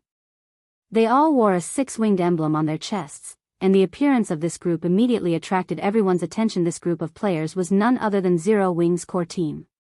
In addition to these core members, there were also over 1,000 elite members behind them. These players moved in unison, and the extraordinary momentum they displayed caused the players to make way for them unconsciously. Meanwhile, all of these members of Zero Wing were here to receive Shifeng Guild Leader. Welcome back. Aqua Rose, Fire Dance, and everyone else walked over, smiling faintly as they looked at Shifeng. This grand welcome left Shifeng utterly speechless. He could only silently nod in reply. Afterward, Shifeng walked back to the Starstreak trading firm with the crowd from Zero Wing. Throughout their journey, the players of White River City had all promptly moved aside. These players gazed at Shifeng with wonder as if welcoming the king's return. Chapter 370, Legacy Stone Sword. Starstreak Trading Firm, 3rd floor meeting room. At this moment, all of the core members of Zero Wing had gathered here. Compared to other guilds, Zero Wing was more fortunate as it had a meeting place exclusively for its own members. Normally, other guilds would have to use the temporary rooms available at the Adventurers Association. However, those temporary rooms could only hold a limited number of people at a time. Other than the Adventurers Association, guilds could also pay a large sum to rent conference rooms at hotels or bars. However, only wealthy and powerful guilds could afford such rentals. Guild Leader, we have completed all of the necessary preparations for tomorrow's recruitment. We can start as soon as the guild residence's construction has completed. In addition, here is the detailed list of tomorrow's tasks. Everyone can take a look at what they need to do tomorrow. Aqua Rose presented a list of tasks on the meeting table system screen and explained them one by one. Aqua Rose had long since prepared for Zero Wing's recruitment. However, when she considered the large number of players coming from other cities as well, she had to revise her plan. Moreover, she had also made detailed adjustments to the guild's benefit system. Now, they would not have to fear the sudden influx of members overloading Zero Wing's capacity and harming the guild's development. Aqua Rose's list shocked everyone present. The information Aqua Rose had compiled so impressively organized. They felt as if they were reading a university textbook. The section relating to Zero Wing's benefit system consisted of over a dozen pages. Moreover, Aqua Rose had carefully planned how they were going to counter the spies sent by other guilds. To access more information about the guild and its benefit system, members would need to be promoted to a higher rank within the guild. However, the lowest-ranking members could still view the benefits that Zero Wing offered, and they were enough to impress many players. What? There are actually 150 private rooms available for rent in the guild residence? I thought there were only going to be 7 or 8 rooms available. That's only what is available for the normal members. Look at the benefits for elite members. They can actually rent 2-star private rooms. Moreover, there are a total of 52-star private rooms available. Just how huge is our guild residence? Many of the core members present were shocked by the information revealed. Their curiosity about their guild residence grew. Look at their surprise. If they knew that our guild residence is White River City's largest and most valuable residence, the Purple Sun Mansion, I wonder what kind of expressions they would make. Blackie chuckled softly. Although Zero Wing's core membership had grown past 100, only a few actually knew where their guild residence was located. After everyone had their assigned tasks, Aqua Rose suddenly stood. Clearing her throat, she said seriously, "The next thing we are going to talk about is classified information regarding Zero Wing. It is also what that everyone present is most concerned about today, the loot from the Mechanical Slayer. Other than the people here, no one is allowed access to this information." Everyone nodded nervously in reply to Aqua Rose's words. Every player who had been invited to this meeting today had a huge responsibility to the guild. The Mechanical Slayer was extraordinarily powerful. So, the items it dropped were also extraordinary. the importance of the role these items could play went without saying. Whether it was competing for a dungeon's first clear or fighting in a guild war, these items would definitely be of immense help a guild's development. If the information of these items went public, not only would their enemies have an edge against them, but it would also rouse the greed in others.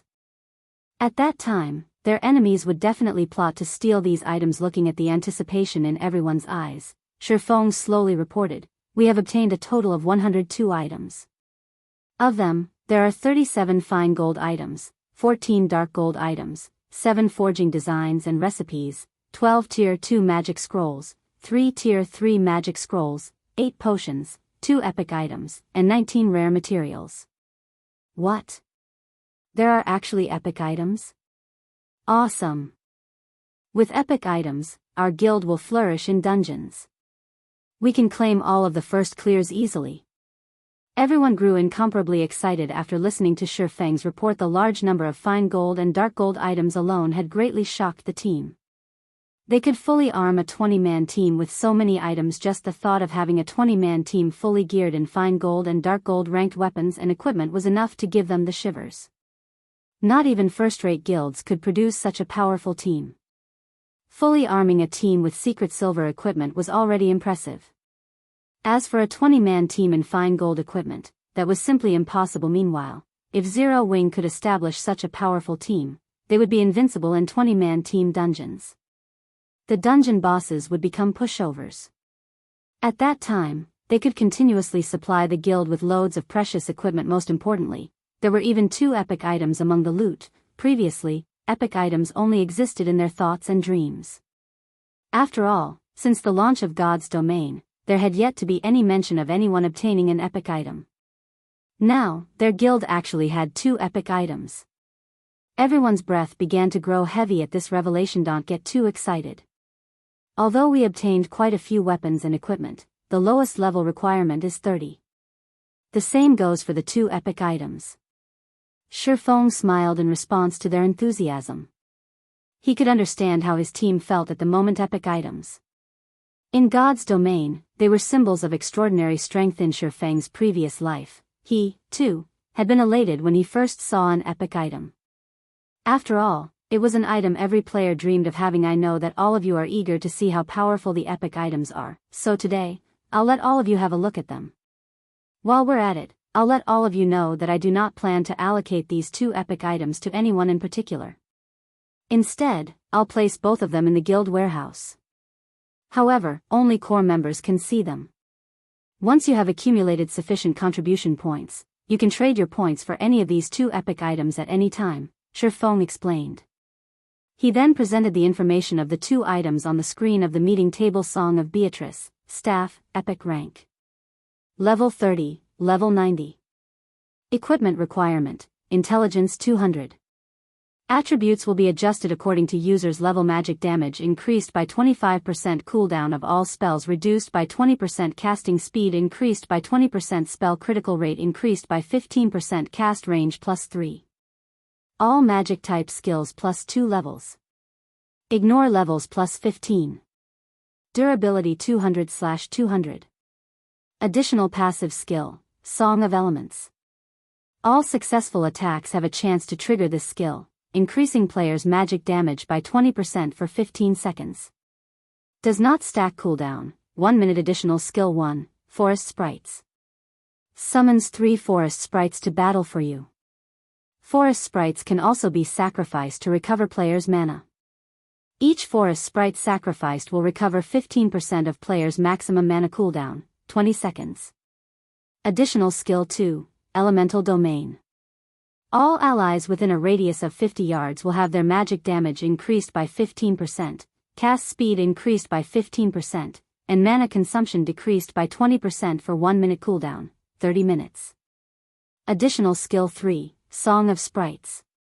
Increases the effect of a specified spell by 300%. Cooldown, 5 minutes.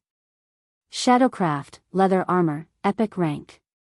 Level 30, Level 90. Equipment requirement, Agility 200, Strength 150. Attributes will be adjusted according to user's level. Agility increased by 25%. Strength increased by 10%. Evasion +20. All magic resistance plus 20. Defend plus 4 levels. Ignore levels plus 10. Additional passive skill 1, Dark Shadow. Movement speed increased by 20%. In dark places, movement speed increased by 30% and agility increased by 10%. Additional passive skill 2, Rapid Movement. Agility increased after receiving damage. Agility increases by 5% with every 10% decrease in HP. Additional skill, Shadowless. Player can consecutively appear behind targets within a distance of 40 yards. Each use consumes 1 charge.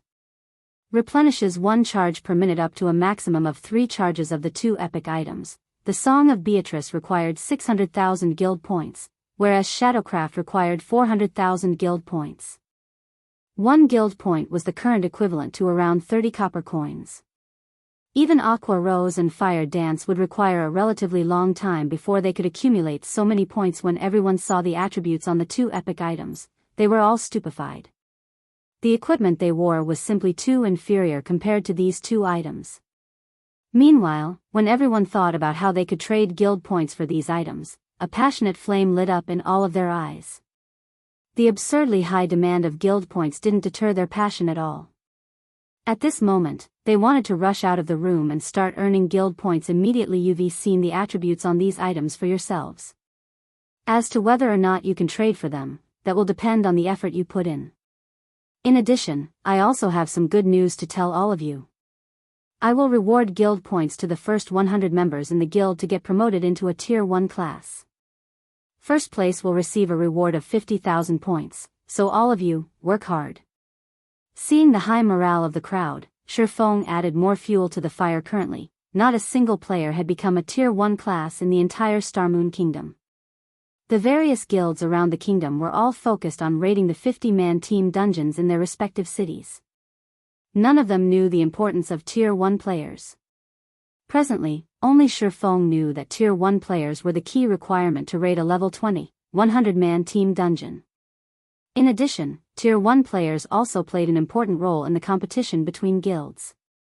The sooner a guild possessed tier 1 players, the more beneficial it would be to the guild's future development. This was the reason why Shifeng had ordered his guild members to level up quickly rather than waste time competing over the first clear for the level 10, 50-man team dungeons. Everyone's fighting spirit soared once more when they heard Shifeng's announcement. At this moment, they all viewed their decision to join Zero Wing as the best decision they had ever made. No other guild would offer fine gold and dark gold items to its members, much less epic items. On the other hand, not only had Shifeng made the items available for trade, but he also spent a large sum of money to encourage everyone to raise their strengths. Players would never find these opportunities in any other guild. If they could earn the reward of 50,000 guild points, even if they didn't want the epic items, they could still gain several fine gold or dark gold items, greatly increasing their prowess. After the meeting ended, the core members headed towards the class association to receive their class change quest, afraid that the others would beat them to the top prize. It should be about time for me to upgrade my class as well. Shifeng smiled faintly. Shifeng had wanted to take on his class change quest for a while now. However, he celebrated the fact that he had not already done so. He would have regretted that decision before the meeting started. Shifeng had already appraised the drops from the Mechanical Slayer. In the looting war, Zero Wing had actually managed to obtain 103 items, not 102. There was one item Shifeng had not revealed. The item Shifeng hid was none other than the crystal-encased ancient sword. Shifeng had kept it hidden because that item was simply too frightening. Even if he added together the value of the other 102 items, it would not reach even 1/100th of the sword in the stone. If others learned about this item, it would definitely cause a sensation to sweep throughout God's domain, which was why Shifeng had decided to keep silent about it. The sword in the stone was neither a weapon nor armor. It was a legacy item. Moreover, the legacy it contained was no ordinary legacy. It was a legacy item even more powerful than the magic weapon Star's Reminiscence. Chapter 371, Peak Legacy. A legacy hinted at a hidden class. This was also one of the reasons why legacy items were extremely rare in God's domain previously. The fact that they had obtained the Astromancer's legacy from the Blood Hand Association's stronghold had already blown Shifeng's mind. Now, however, he had an even more powerful legacy. Moreover, only berserkers and swordsmen could use this legacy. Shi Feng knew that the legacy contained within the sword in the stone was more powerful than the Astromancer's legacy was because of its unsealing conditions. Violet Cloud's legacy item, the magic weapon Star's Reminiscence, required a Tier 3 Great Mage to help unseal it. Based on these stringent requirements, the Astromancer's legacy should be superior among the many legacies that existed in God's domain. However, Shi Feng's sword in the stone was far more amazing than the Star's Reminiscence sword in the stone. The sword inside the crystal faintly emits a power from the ancient era. It occurs naturally with no signs of being crafted. However, a frightening power had damaged this ancient sword severely in the past. If one wishes to awaken the power contained within and gain a better understanding of this sword, they need to gather the power of 3 Tier 4 classes and expend 21 mana stones. Class restriction: Berserker and Swordsman. Not to mention the 3 Tier 4 NPCs, just the number of mana stones required was a huge headache for Shi Feng. Mana stones were extremely precious in God's domain. Although they weren't as valuable as 7 luminaries crystals, they were not far from them either. Mana stones were rare materials required to craft epic ranked weapons and equipment. However, the most dreadful aspect of mana stones was that nobody sold them in God's domain. Only bosses in 100-man hard mode team dungeons dropped mana stones. Moreover, the drop rate was a minuscule 2% currently. Throughout all of God's domain, Shi Feng had yet even to hear news about anyone obtaining the first clear of a level 10, 50-man team dungeon, not to mention a level 20 100-man team dungeon. Even Zero Wing, his own guild, was only in the preparation stage of raiding a level 20, 100-man team dungeon. Only players who had gathered 100 Tier 1 players had a chance of success in the hard mode versions of those dungeons. In other words, it was simply impossible for Shi Feng to get his hands on a mana stone right now, let alone 21 of them. The difficulty of unsealing the sword in the stone far surpassed the magic weapon Star's Reminiscence. Hence, Shi Feng was certain that the legacy contained within the sword in the stone was far superior to the Star's Reminiscence. At the very least, it should be one of the peak legacies of God's domain. I can only give it a try. Shi Feng smiled bitterly as he gazed at the sword in the stone inside his bag. The awakening conditions of the sword in the stone were too high. Ever since Shi Feng had appraised the legacy item, he had constantly been thinking of a way to fulfill those conditions. He could not afford to wait until Zero Wing obtained the first clear of a 100-man hard mode team dungeon before gradually collecting 21 mana stones. If the guild leader of any other guild stood in Shi Feng's place right now, activating the class change quest of the sword in the stone would be nigh impossible. And ordinary players could never meet these conditions. Only after racking his brain did Shi Feng think a way to awaken the sword in the stone. Early soon, Shi Feng left the meeting room as well and headed to one of the forging rooms on the 4th floor of the Starstreak trading firm. They had obtained a total of 7 forging designs and recipes from the looting war. Of them, 3 were forging designs. All 3 forging designs produced different types of basic strengthened armor kits, which were respectively meant for plate armor, leather armor, and cloth armor. Although these basic strengthened armor kits were a lot weaker than the basic mana armor kit, their effects only half of the latter, they were still very valuable after all. Shi Feng was not a dedicated lifestyle player. He could not afford to spend a large amount of time producing the basic mana armor kits. Meanwhile, the supply of basic mana armor kits available on the market would not meet the demand. Hence, these 3 basic strengthened armor kit forging designs were extremely important at this moment. A knocking came from the door of the forging room. "Guild leader, the ones you called for are here," Melancholic Smile said respectfully as she entered the room. While Shi Feng had been busy, Melancholic Smile had grown to have the aura of a strong and capable woman. The current Melancholic Smile was already an advanced forging apprentice, and she was only a short distance from her promotion to a basic forger. Under Melancholic Smile's management, the Horizon Alliance, the lifestyle guild Shi Feng had secretly established, had grown to house over 3,000 members. These lifestyle players had been recruited from various places. Currently, these members had crafted a majority of the products sold at the Starstreak trading firm. Not even Aqua Rose and Blackie knew about the Horizon Alliance. In the eyes of the public, the members of the Horizon Alliance were simply players that the Starstreak trading firm had hired. "Come on in, then," Shi Feng nodded, following which, a man and a woman entered the forging room. The woman who followed Melancholic Smile was none other than the forging genius Cream Coco. She had already become an advanced forging apprentice. Meanwhile, the man who entered with cream cocoa was a 40-year-old man called Roasted Ironheart. Because of his age, the guild's Roasted Ironheart had joined in the past had looked down on him. However, after he passed the test set by Melancholic Smile and became a member of Horizon Alliance, he had poured his heart into forging items and displayed frightening talent. Regarding forging techniques, he was even more talented than Melancholic Smile. Currently, he had already become one of the 5 great forgers of the Horizon Alliance after the two entered. Upon seeing Shifeng, Roasted Ironheart immediately grew cautious. Normally, Melancholic Smile was responsible for dealing with all matters within the Horizon Alliance. So, no one had ever met the true owner of the guild.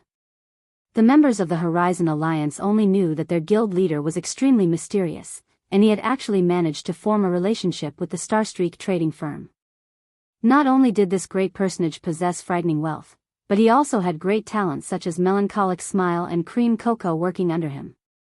The members of the Horizon Alliance all felt reverence and curiosity towards this mysterious boss of theirs today. As Roasted Ironheart finally met the mysterious boss behind the Horizon Alliance, his heart was filled with incomparable shock. Originally, Roasted Ironheart had believed that the force behind the Horizon Alliance was a wealthy tycoon. However, he would never have imagined that proprietor of this lifestyle guild was actually White River City's, no, the entire Star Moon Kingdom's #1 expert, the one-hit Asura, Black Flame. How could this revelation not shock him? Moreover, Black Flame was also Star Moon Kingdom's publicly acknowledged #1 forger at this moment. Roasted Ironheart's mind was a complete mess. There is no need to panic. I don't eat people. Shifeng could not help but console Roasted Ironheart when he noticed the man's trembling legs. Hearing Shifeng's words, Roasted Ironheart nearly slumped to the ground. The #1 expert of Star Moon Kingdom. The guild leader of Zero Wing. The great character that dominated White River City. There was simply no chance that a small fry like Roasted Ironheart could meet such a great character like Shifeng. Yet, not only had such a situation occurred, but Roasted Ironheart was also speaking directly with such a great character. How could Roasted Ironheart not panic? Uncle Ironheart, relax. Our guild leader is a very kind and friendly guy.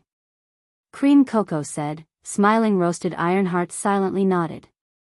After taking a long moment to calm down, he said, "Hello, boss."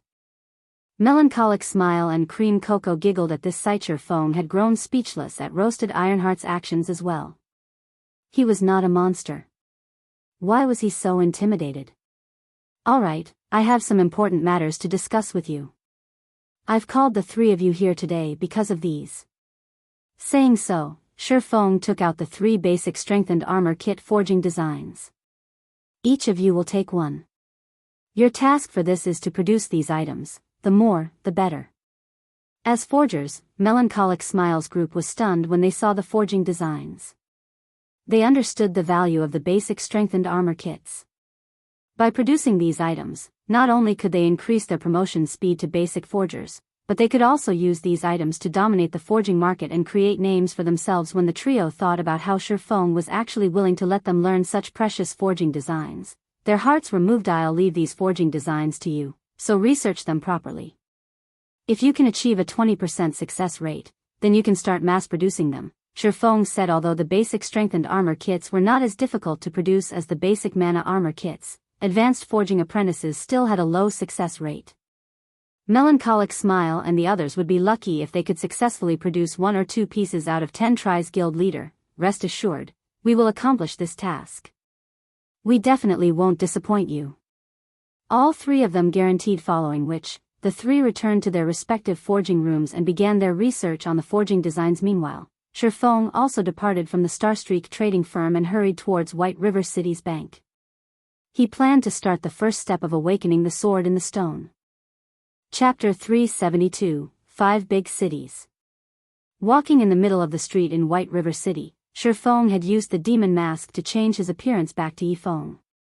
The color of his ID reverted to white as well. All this while, Shifeng had used his artificial ID of Black Flame.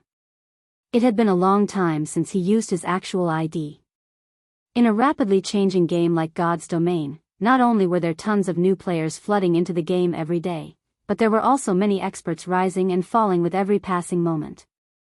Meanwhile, The duration of Yifeng's disappearance from the public eye had been long enough for everyone in White River City completely forget about him. Throughout Shifeng's whole journey to the bank, not a single player he passed by had recognized him. Although some players had glanced his way, they had not done so because of Shifeng's identity. Instead, it was because of the equipment he wore: the magic weapon Abyssal Blade and the dark gold-ranked Purgatory's shadow hung from his waist. Even if Shifeng had removed the two weapons' glow effect, when one saw the intricate patterns carved onto the swords as well as the flowing lights flashing on the blades, no one believed they were ordinary weapons. White River City sure has changed. Even the average level of ordinary players is almost the same as Star Moon City. Making a casual observation, Shifeng discovered that a majority of the independent players wandering the streets were level 15 or 16 and armed with a few pieces of bronze equipment. Shifeng occasionally saw some independent players who were level 17 or 18 and fully geared in bronze equipment with a few pieces of mysterious iron equipment. In the past, this sight could not have been found in White River City. Suddenly, Shifeng thought of an idea. What if he transformed White River City into the heart of Star Moon Kingdom? Originally, Shifeng had intended to develop a branch guild in Star Moon City once Zero Wing was sufficiently powerful to compete for the resources available there. After all, Star Moon City was the heart of Star Moon Kingdom. It was a gem that incited fierce competition among the many first-rate guilds. Star Moon City was also the hub for elites. The player population there was simply immense, with no other city within Star Moon Kingdom capable of being its rival.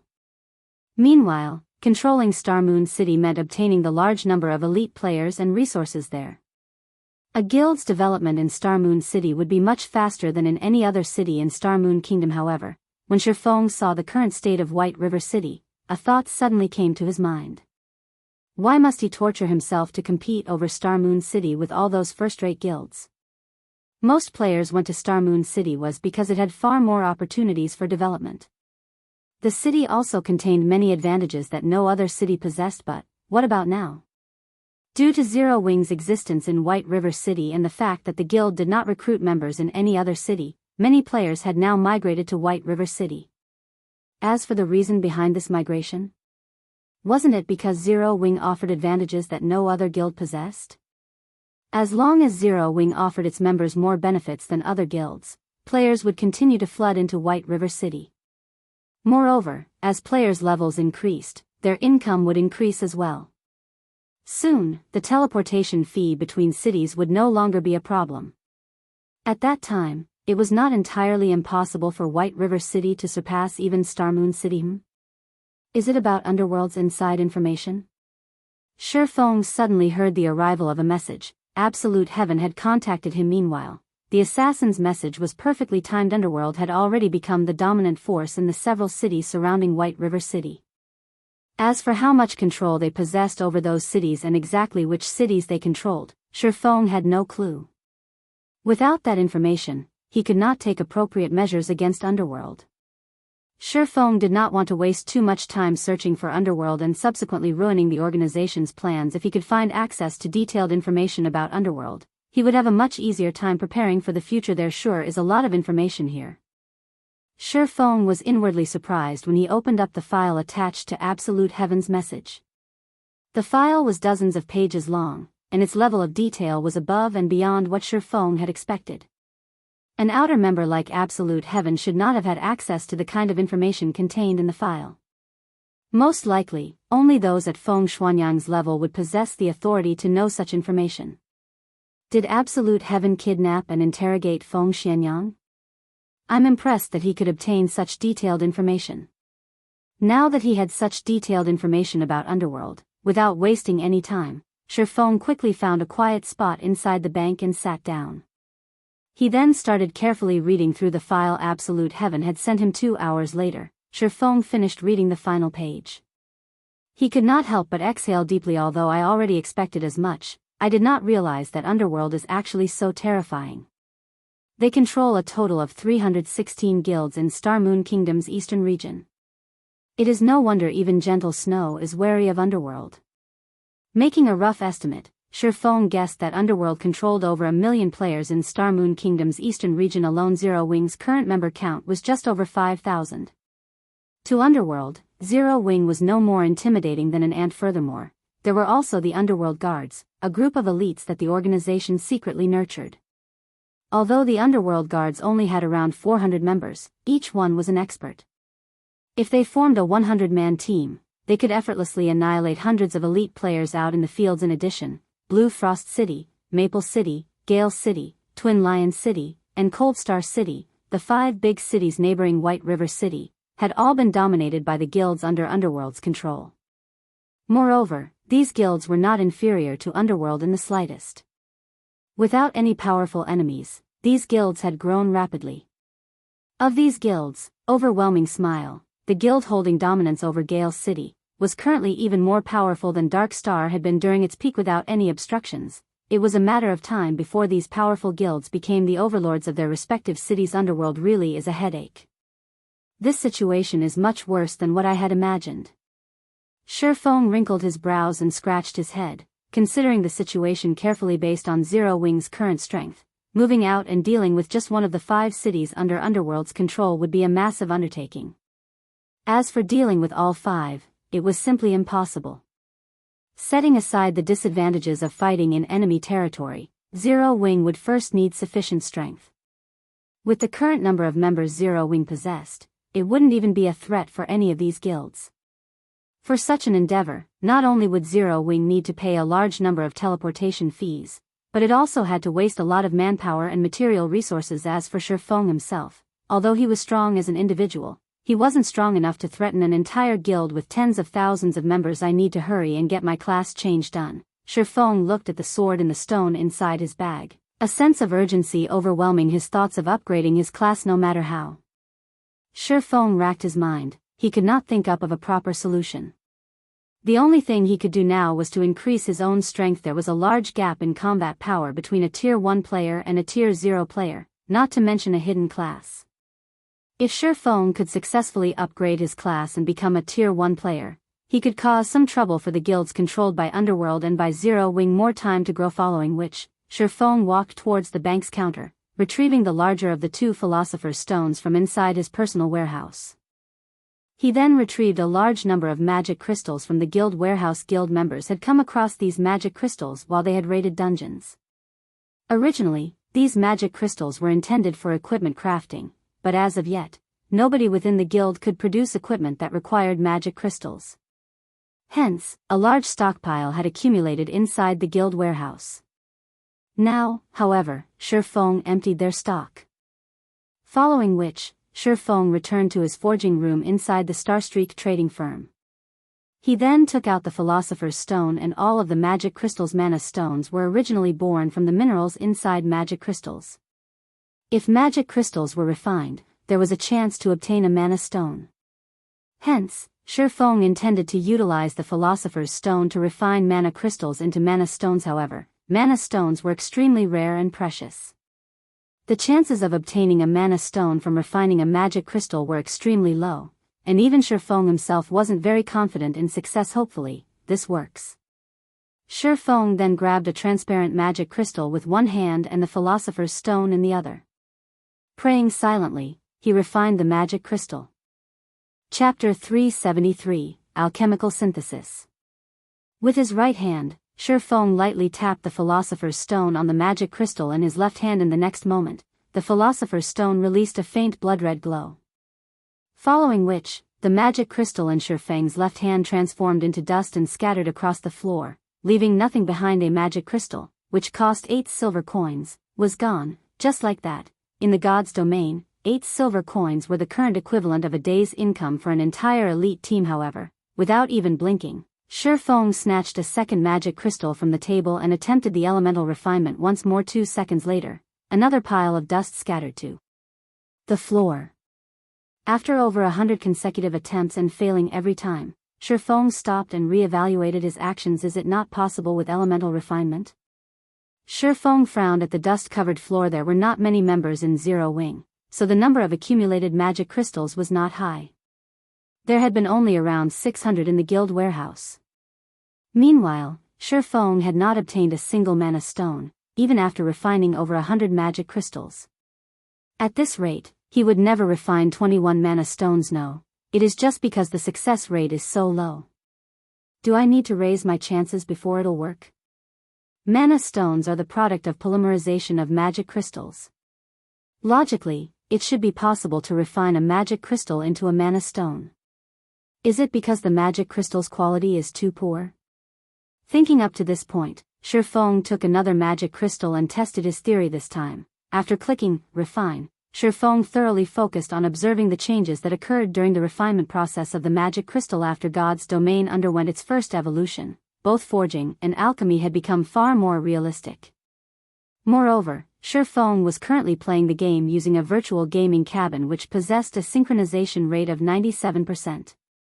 Hence, if he observed the refinement process of the magic crystal carefully, he might discern the cause for failure. However, the refinement process happened far too quickly. Even if Shifeng had exceptional dynamic vision, everything still happened in a flash.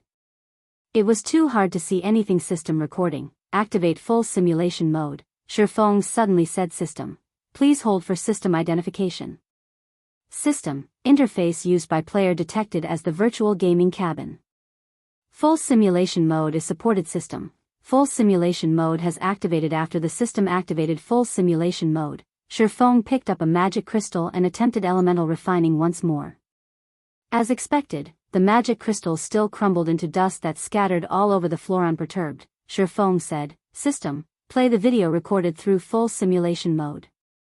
In the next moment, a 3D holographic image appeared before Shifeng's eyes, showing the exact scene when Shifeng had attempted elemental refinement on the magic crystal. Aside from allowing players to experience a synchronization rate of 97%, the virtual gaming cabin also allowed players to activate full simulation mode in the game. With this function, the videos players recorded in-game could be viewed as a holographic projection rather than on a flat surface. This function was unavailable to those who used both the ordinary and advanced helmets in the God's domain of the past. If one were a master lifestyle player, they would have definitely purchased a virtual gaming cabin for themselves. They did so for the sole purpose of this holographic recording function. Through this function, players could realistically reproduce the videos they recorded. Players could experience what they normally couldn't through a flat-screen video, and this included the refinement process of the magic crystal. However, the main purpose of the full simulation mode lay in the analysis of enemies. Players could record their battles with enemies to study their enemies' fighting habits, defenses, attacks, dodges, and other detailed actions. After analyzing their enemies' habits and weaknesses, even if they were weaker than their opponents, players could take advantage of said habits and weaknesses to triumph against their enemies. In the past, this often happened in God's domain. It was especially true for fights between experts. At the same time, players could also utilize the holographic recording for self-reflection, improving weaknesses, and discovering new techniques. This was one of the quickest ways for a player to improve themselves. This was also why players who used the virtual gaming cabins improved so quickly in the past. Shifeng had done countless self-evaluations through using the full simulation mode, continuously improving his combat power. Back then, if he had used the virtual gaming cabin a few years earlier, he might have reached even greater heights. Unfortunately, Shadow had only a few million credits. A single virtual gaming cabin cost 3 million.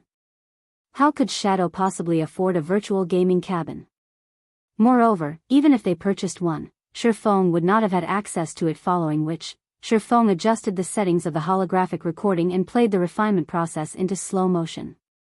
That way, he could fully observe and analyze the entire process in detail without needing to waste magic crystals and stress his eyesight over and over. After observing the process dozens of times, Shifeng finally discovered the reason. As expected, the mana density inside the magic crystals is too low. I wouldn't get a single complete mana stone even if I used the elemental refinement 10,000 times. Although Shifeng had discovered the cause of his failures, he didn't have a solution. In God's domain, there was no difference in quality between magic crystals. In other words, it was simply impossible to obtain a mana stone through refining mana crystals. Shifeng could not help his frustration. If refinement could not work, then he had to go at it from another angle. The only method he had left was to use alchemical synthesis, combining two magic crystals into one. Once the accumulated mana inside the magic crystals reached a sufficient level, it would become a mana stone naturally. However, how could alchemical synthesis be easy? Even a grandmaster alchemist would struggle with alchemical synthesis. The price they had to pay would also exceed the value of the final product. Normally, nobody would willingly take on such a risk. Meanwhile, Shifeng was merely a forging apprentice. He was not even an alchemist, to begin with. His chances of successful alchemical synthesis were abysmal. On the other hand, the Philosopher's Stone, an alchemy treasure, had such an ability. However, the Philosopher's Stone Shifeng had right now was a defective product. He could only use alchemical conversion and elemental refinement, not alchemical synthesis. That's right. If one Philosopher's Stone won't do, what about two? Shifeng suddenly recalled the fragmented piece of Philosopher's Stone that he had obtained from the god's grave. The Philosopher's Stone had been broken into 5 fragments, so its abilities had greatly weakened. However, the Philosopher's Stone was inherently of one body. As long as Shifeng could gather all 5 fragments, he could restore the Philosopher's Stone. Although Shifeng did not possess all 5 fragments at the moment, if he fused the 2 fragments he had, it should become much stronger than 1 fragment alone. I can only give it a try. Shifeng had no other options. The Philosopher's Stone was his only hope. The Philosopher's Stone had broken into 5 fragments of different sizes, and the abilities each fragment possessed were different. The Philosopher's Stone Shifeng had obtained from the god's grave was slightly smaller than the first one he had found. As it only possessed alchemical conversion, Shifeng had not intended to use it. Thinking up to this point, Shifeng rushed back to the bank and retrieved the other Philosopher's Stone from his warehouse before hurrying back to his forging room. Inside the forging room, Shifeng carefully combined the 2 Philosopher's Stones system. Do you wish to fuse the 2 Philosopher's Stones? Shifeng immediately clicked the fuse button. Suddenly, the 2 Philosopher's Stones transformed into a pool of blood-red liquid and fused. The liquid then solidified into a fist-sized blood-red pearl. It was no longer an uneven block of stone. After the fusion completed, Shifeng picked up the newly formed Philosopher's Stone and checked its information. He wanted to know how powerful the Philosopher's Stone had become. Chapter 374, Results Beyond Imagination. Good, Shifeng sighed in relief when he read the information displayed. Philosopher's Stone, 36% completed. Epic rank special item, dropped upon death. A sacred item for alchemy, the Philosopher's Stone can be used to turn stone into gold, revive the dead, and more. However, the Sword Emperor, Knight, shattered the Philosopher's Stone into 5 pieces. However, the Philosopher's Stone possesses immense strength. As long as one gathers the 5 pieces, it will recover to its full strength. Active effect. Due to being damaged, the Philosopher's Stone possesses less than a 1/7 of its original strength. It can only be used for alchemical conversion, elemental refinement, alchemical synthesis, and elemental strengthening. Now that the Philosopher's Stone was capable of alchemical synthesis, Shifeng should be able to obtain mana stones easily. Just as he was about to begin the alchemical synthesis, a system notification alerted Shifeng. Moreover, it repeated 3 times Starmoon Kingdom Region System announcement. Congratulations to Overwhelming Smile for becoming the first team to conquer the hard mode Bone Ruin. Rewarding 10,000 guild reputation and 10,000 guild popularity. All players within the team will be rewarded 100 reputation points in White River City and 10 reputation points in Starmoon Kingdom Region System announcement. Congratulations to Overwhelming Smile for becoming the first team to conquer the hard mode Bone Ruin. Rewarding 10,000 guild reputation and 10,000 guild popularity. All players within the team will be rewarded 100 reputation points in White River City and 10 reputation points in Starmoon Kingdom Region System announcement. Congratulations to Overwhelming Smile for becoming the first team to conquer the hard mode Bone Ruin. Rewarding 10,000 guild reputation and 10,000 guild popularity. All players within the team will be rewarded 100 reputation points in White River City and 10 reputation points in Starmoon Kingdom. What? The Bone Ruin is a 50-man team dungeon. A guild has already defeated it? Thinking that he had heard wrong, Shifeng quickly opened the system message log to take a look. However, they had indeed cleared the Bone Ruin. Overwhelming Smile? Isn't that one of the guilds controlled by Underworld, a second-rate guild dominant in Maple City? Shifeng could not help his surprise. He then carefully read the member list of the team that cleared Bone Ruin. How could they have cleared it first? There were over 100 cities throughout Starmoon Kingdom. There were simply too many guilds and experts within the kingdom to count. There were also plenty of first-rate guilds. Among the countless teams, the one with the greatest chance of being the first to clear a 50-man hard mode team dungeon belonged to Gentle Snow in White River City. On this, Shifeng was certain immediately after Shifeng had entered White River City. He produced the White River City guidebook. Gentle Snow had even spent a large sum to purchase the most detailed version, gaining a huge advantage over the other guilds right off the bat. Moreover, to secure the first clear of the 3 great dungeons, Gentle Snow had assembled many of Ouroboros's experts in White River City. She even purchased multiple fine gold-ranked arclight shields and a large stock of basic mana armor kits from Shifeng. Not even the core team of the most powerful first-rate guilds in Star Moon Kingdom could compete with Gentle Snow's team in terms of personnel or equipment yet. Gentle Snow's team had actually lost to a second-rate guild like Overwhelming Smile.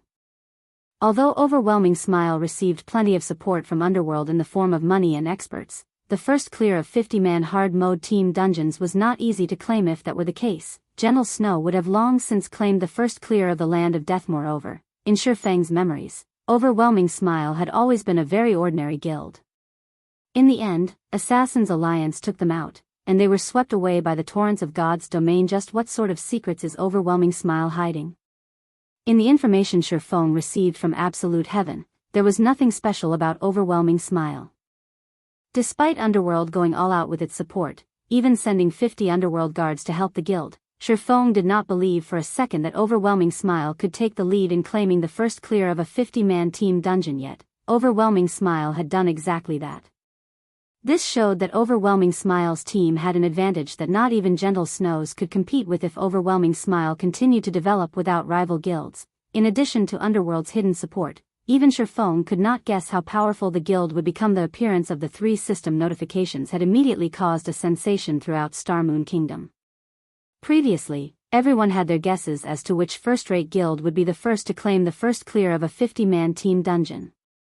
However, no one expected this result. A second-rate guild had actually accomplished what first-rate guilds couldn't. For a time, Overwhelming Smile had become the focus in Star Moon Kingdom. I need to hurry as well. Shifeng clutched the Philosopher's Stone and started the alchemical synthesis. No matter how powerful an enemy was, one's personal strength still mattered the most. Shifeng stored one magic crystal after another in the Philosopher's Stone. In the next moment, the synthesis bar began to slowly increase. The synthesis bar only reached 100% after Shifeng stored 50 magic crystals. Although Shifeng could now synthesize mana stones using magic crystals, the Philosopher's Stone in his possession was still incomplete. Hence, the synthesis rate was only 50%. This item really is an alchemical treasure. The power of this stone awed Shifeng. If Grandmaster alchemists could see the synthesis rate and the number of required base materials, it would leave them speechless with shock. Grandmaster alchemist's synthesis rate only hovered around 20%, which was already quite high. Meanwhile, normally over 200 base materials were required. Hence, nobody would willingly sacrifice high-tiered materials through alchemical synthesis. However, Grandmaster alchemists paled in comparison to the Philosopher's Stone. It was as expected of a treasure of alchemy. Meanwhile, alchemical combination was only a small part of the Philosopher's Stone's abilities. It was no wonder so many kingdoms and empires had gone to war over the Philosopher's Stone. Let's start, then. Shifeng clicked the synthesize button. 3 seconds later, an additional fist-sized gray stone appeared in Shifeng's hand. This was none other than the Mana Stone. Awesome. After successfully synthesizing a Mana Stone, Shifeng quickly added more magic crystals into the Philosopher's Stone, starting the second round of alchemical synthesis at the same time. Shifeng had also contacted Melancholic Smile and instructed her to purchase a large stock of magic crystals immediately. With the stockpile Zero Wing possessed, he wouldn't have enough to synthesize 21 mana stones. Even if the synthesis rate was 100%, he would need 1050 magic crystals for 21 mana stones. With only a 50% rate, he would need at least 2,100 magic crystals. Shifeng had previously used quite a lot of magic crystals, and he only had 508 remaining. By Shifeng's estimation, he would need at least 2,000 more magic crystals. Guild leader, please tell me you're joking. You want to purchase 2,000 magic crystals? The current market value for them is 8 silver coins each, 160 gold for 2,000 pieces. Moreover, this is the best and lowest cost. If we buy them in bulk, the prices in White River City will soar. When that happens, we'll need to pay at least double or triple the current price. Making a rough estimate, we'll need to spend at least 300 gold to get 2,000 magic crystals. Although Melancholic Smile had always dealt with the purchasing of materials for the Horizon Alliance, this was her first time handling a transaction that involved over 300 gold.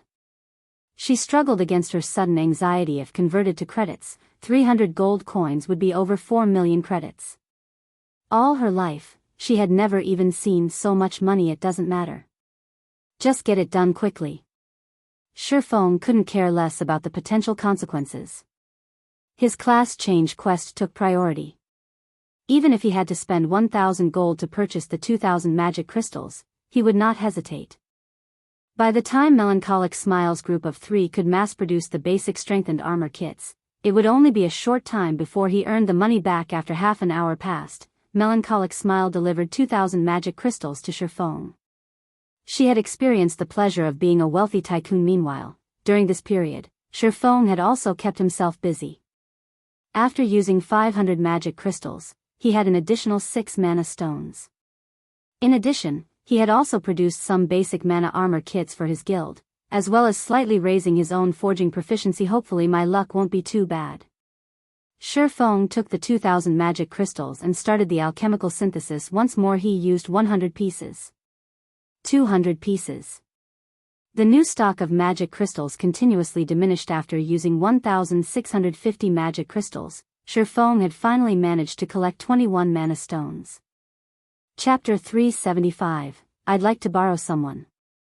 Now that I've got 21 mana stones, I only need the 3 tier 4 NPCs. Shifeng thought about where he could find these NPCs as he collected the 21 mana stones and Philosopher's Stone from the table. There were only 3 tier 4 powerhouses currently residing in White River City. If Shifeng wanted to gather all 3 of them. Even if Shifeng were 10 times stronger than he was now and became a count of White River City, he would not possess the authority to gather all 3 of these NPCs to help him. I guess I can only try my luck in the capital city. Starmoon City possessed the most high-tiered NPCs in Starmoon Kingdom, and it was where Shifeng would most likely get the help of 3 tier 4 NPCs, following which, Shifeng left the Starstreak trading firm and ran towards the bank. His personal warehouse in the bank was the safest location to store the Philosopher's Stone. The Philosopher's Stone dropped upon death, and Shifeng did not want to lose the treasure under any circumstances. While walking down the middle of the street, Shifeng could hear many players discussing Overwhelming Smile. Say, how do you think Overwhelming Smile became so powerful? They actually claimed the first clear of a 50-man team dungeon so quickly. I heard that their guild didn't have many experts. Yeah, I'm confused, too. Originally, I thought either Ouroboros or Zero Wing would be the first guild to claim a first clear. After all, the snow goddess, Gentle Snow, leads the team herself. Although Gentle Snow had neither accomplished any amazing feats nor is she a great expert ranked on the God's Domain experts list, everyone knows about her frightening battle records. She's probably no weaker than Black Flame. Now, however, both of these amazing guilds lost to a second-rate guild like Overwhelming Smile. I heard that the equipment dropped in a 50-man hard mode team dungeon is amazing. The attributes on the equipment are far superior than the equipment found in other dungeons. Now that Overwhelming Smile has equipment from Bone Ruin, they will have a much easier time raiding level 20 large-scale team dungeons. I heard that Overwhelming Smile has already become the overlord of Maple City. Moreover, they are currently mass recruiting players, and the benefits they offer are insanely good. There is also proof posted online showing that someone recently invested 1 billion credits for the guild's development. Just thinking about that much money makes me drool. I have never heard of any guild receiving such a large investment. I'm somewhat tempted to head over to Maple City to join them. Players on both sides of the street were talking about Overwhelming Smile. Overwhelming Smile had destroyed the previous momentum. Zero Wing had garnered. Shifeng could only smile bitterly at this sudden shift. He had to admit that Overwhelming Smile's timing of obtaining the first clear of a large-scale team dungeon was perfect. Not only had Overwhelming Smile managed to spread their name throughout Starmoon Kingdom, but it had also suppressed Zero Wing's fame. However, this was only natural compared to individual strength. Players were more concerned about dungeons. After all, dungeons were the main source of equipment in God's Domain. It was especially true for high-quality equipment. Just after Shifeng returned the Philosopher's Stone to his personal warehouse, the system notified him of a voice communication request. It was Gentle Snow. Miss Snow, how are you? Shurfeng greeted her warmly after answering the call. Although the situation of overwhelming Smile's first clear had impacted Zero Wing, the one most affected by this result should be Gentle Snow. In order to claim the first clear of the Land of Death, she had paid a huge price. Other guilds could not compete with the advantages she possessed. Yet, just as she was about to harvest the fruit of her efforts, overwhelming Smile stole the Glory Guild leader Black Flame. I wish to discuss something with you. Gentle Snow's tone was indifferent, only she understood her current state of mind. Miss Snow, please, speak your mind, Shurfeng said, smiling. I'd like to borrow someone. Gentle Snow said. Borrow someone? Shurfeng was confused. Ouroboros had many experts. They should not lack personnel. That's right. I wish to borrow Yifeng. Gentle Snow nodded, resolving Shurfeng's confusion. As for the price, I am willing to pay 5 million credits. Borrow Yifeng? Shurfeng nearly stumbled. Just what was going through Gentle Snow's mind? Borrow Yifeng? Didn't that mean she was trying to borrow him? Since when did he have such great charm to attract the attention of the Snow Goddess? Moreover, Gentle Snow even offered an astronomical price of 5 million to borrow him. That was the equivalent of a famous gaming expert's annual salary. And she only wanted his help with a single matter. Wasn't Gentle Snow's opinion of him a little too high? I know that this is somewhat abrupt. Honestly, I initially considered asking you, Guild Leader Black Flame. However, not only are you the Guild Leader of Zero Wing, but you are also very famous in Star Moon Kingdom. The implications for obtaining your help are too grave to ignore. Hence, my only option is to ask for Yifeng's help, as he is only a member of Zero Wing. However, I doubt he will help me without your explicit permission, Gentle Snow explained. If she had any other choice, she wouldn't be asking. However, now that Overwhelming Smile had claimed the first clear of a large-scale team dungeon, this was her only option. Listening to Gentle Snow's request, Shurfeng could guess that Gentle Snow needed experts. However, these experts could not be too famous, and the more hidden they were from the public eye, the better. Thus, she thought of the now-forgotten Yifeng. Although I wish I could agree to your request, Yifeng is currently busy in extremely important task. I'm afraid he can't help you right now, Miss Snow. How about the other experts in Zero Wing?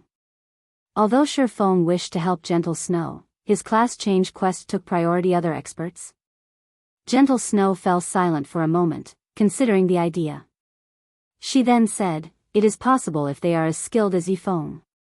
I'm afraid they have yet to reach that level, Shurfeng said, definitely setting aside techniques. If speaking purely in terms of weapons, equipment, and skills, nobody within the guild could even come close to being a match to him.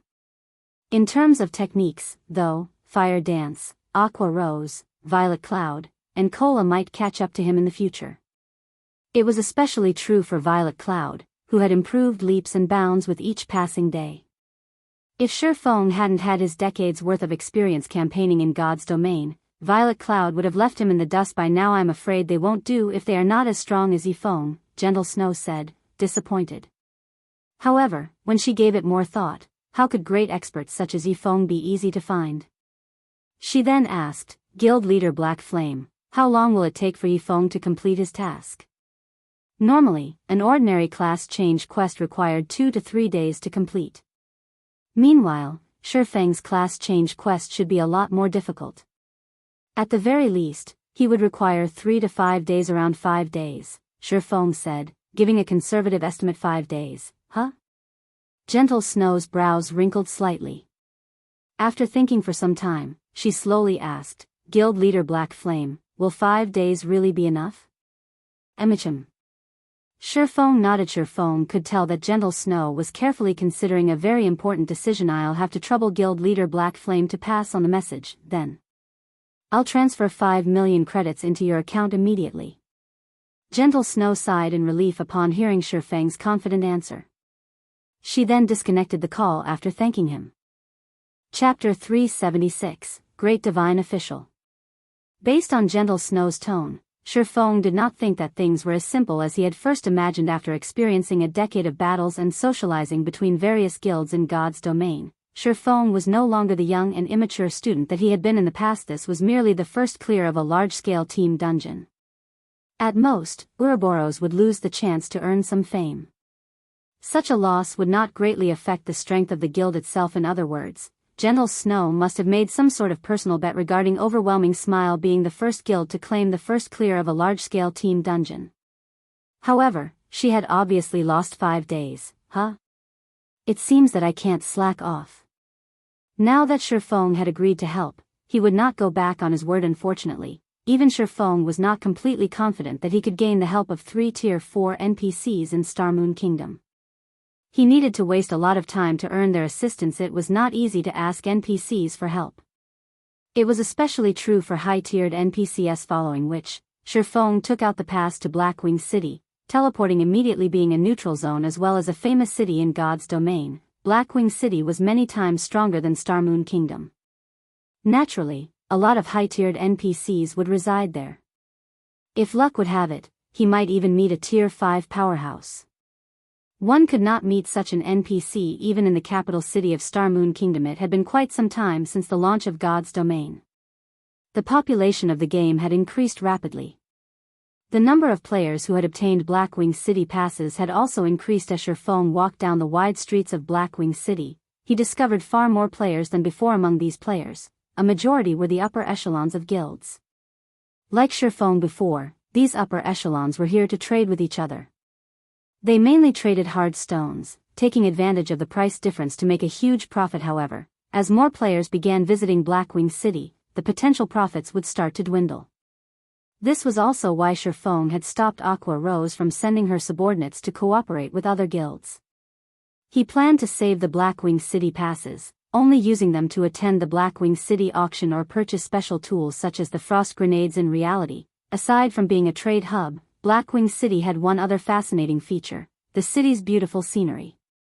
In the past, when God's domain was in its middle stages, many upper echelons of guilds would frequently visit Blackwing City for leisure. Nothing could beat the stargazing tower of Blackwing City. The stargazing tower's interior was like a dream world. It looked absolutely stunning. In the past, many players even longed to spend the rest of their lives living inside the stargazing tower. It's been a long time since I entered the stargazing tower, Shifeng muttered as he gazed at the distant tower that pierced the sky.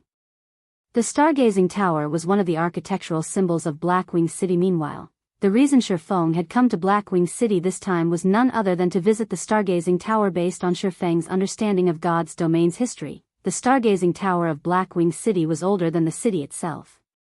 Blackwing City was established here because of the stargazing tower. The stargazing tower was a monument that had existed in God's domain before the Great Destruction. As for exactly when it had been built, not even Shifeng knew. That if there were anywhere in Blackwing City where one could find 3 Tier 4 NPCs at the same time, aside from the City Lord's Mansion and Magic Tower, the Stargazing Tower would be it. The City Lord's Mansion was self-explanatory. As for the Magic Tower, it was the residence of many mage NPCs of God's domain who single-mindedly pursued the limits of magic.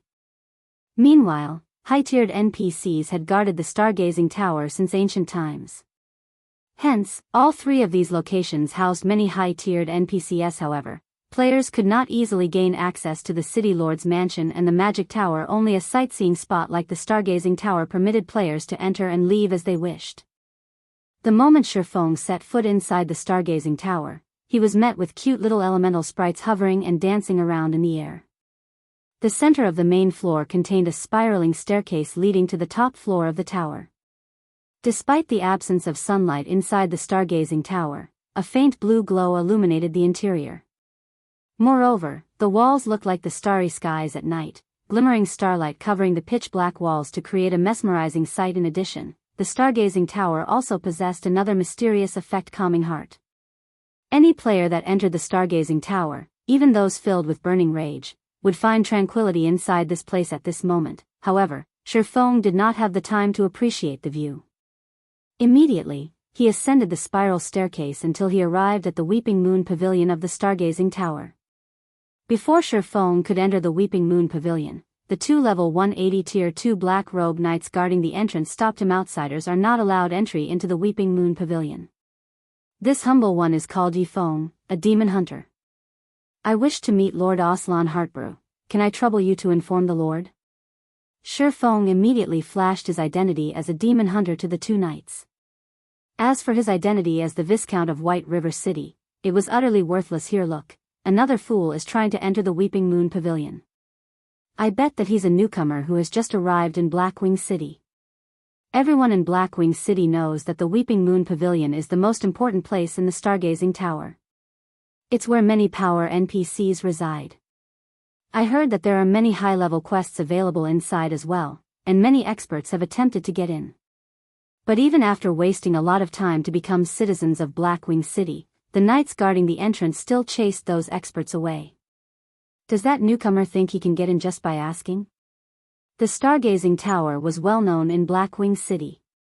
If a player visited the city often, they would know that the Weeping Moon Pavilion was off-limits to players. Hence, when the players inside the Stargazing Tower saw Feng's presumptuous actions, they all started ridiculing him. Outsiders are forbidden from entering the Weeping Moon Pavilion. The knights ignored Feng's identity as a demon hunter. The gaze they directed at him was as cold as before.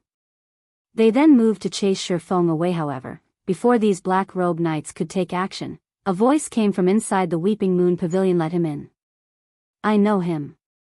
The two black-robed knights immediately halted their assault. They then opened the doors to the Weeping Moon Pavilion, allowing Feng to enter. What the hell? Damn, that player actually got in. The players who had come to enjoy the show were all stupefied. Until now, not a single player had been allowed into the Weeping Moon Pavilion.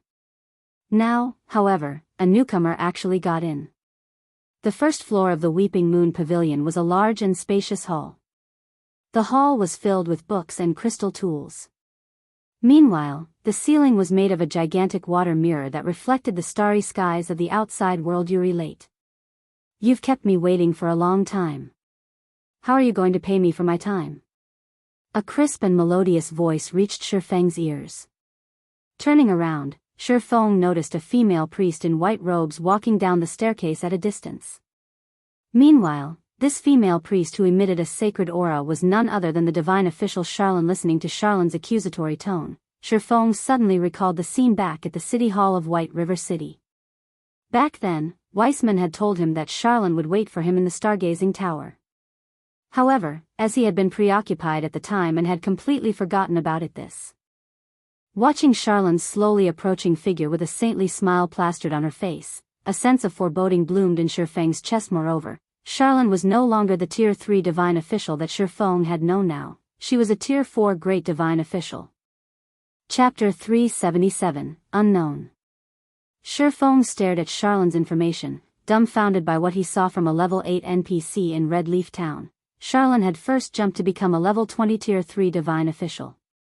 Then she grew from a level 20 Tier 3 divine official to a level 180 Tier 3 divine official. Now, she had grown even further, becoming a level 200 Tier 4 great divine official. She was now on the same level as the Tier 4 wizard, Weissman. Lady Charlene, I heard that you have been looking for me. May I know how I may be of service to you? Feng reluctantly asked after calming down. Whenever Feng encountered Charlene, he feared for his wallet. It was especially true when Charlene revealed that saintly smile of hers. Feng suddenly felt that he had come to the wrong place.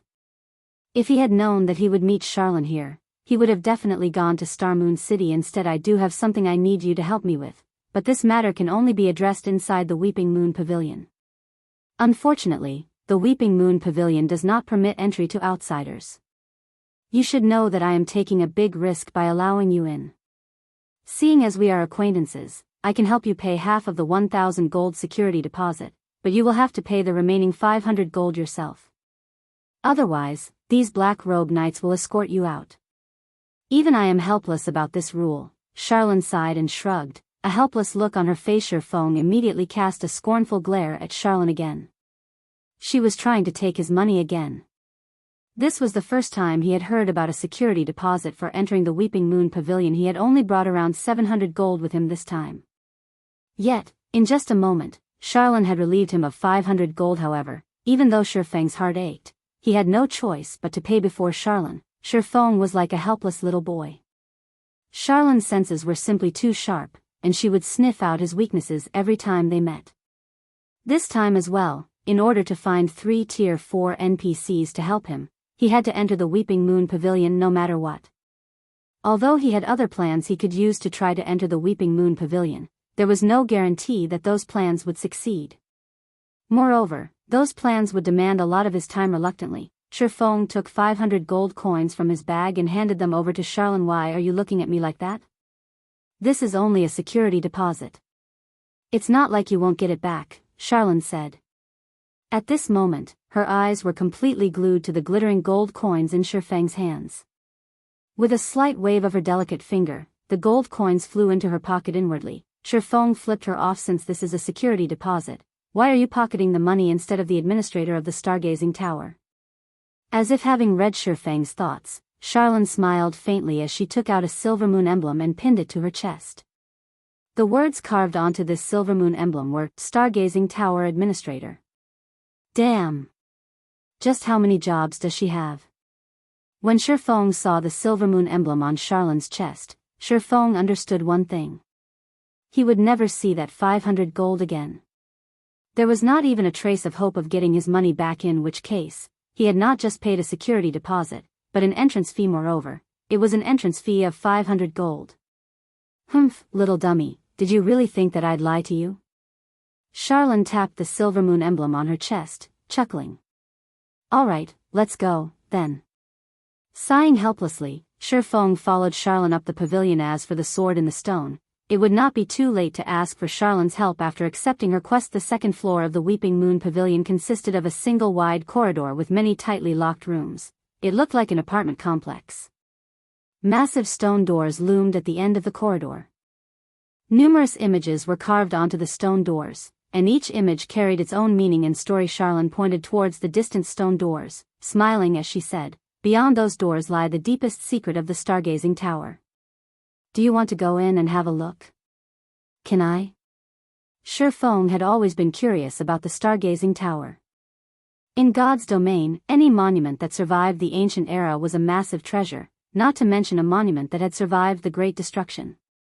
If a player could explore the secrets hidden beyond those stone doors, their path towards godhood would definitely become much easier. Unfortunately, Shifeng had not been strong enough in the past, and he simply had not qualified to explore the secrets beyond those doors. Of course not. I should remind you that, without sufficient strength, you are better off not knowing certain things. Just like how you opened the entrance to the endless abyss.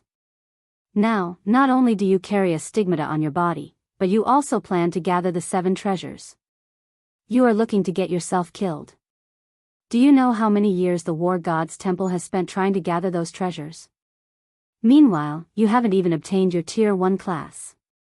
Do you think it is even possible for you to accomplish something the War God's Temple cannot? They are only trying to. Forget it. There are some things you are better off not knowing.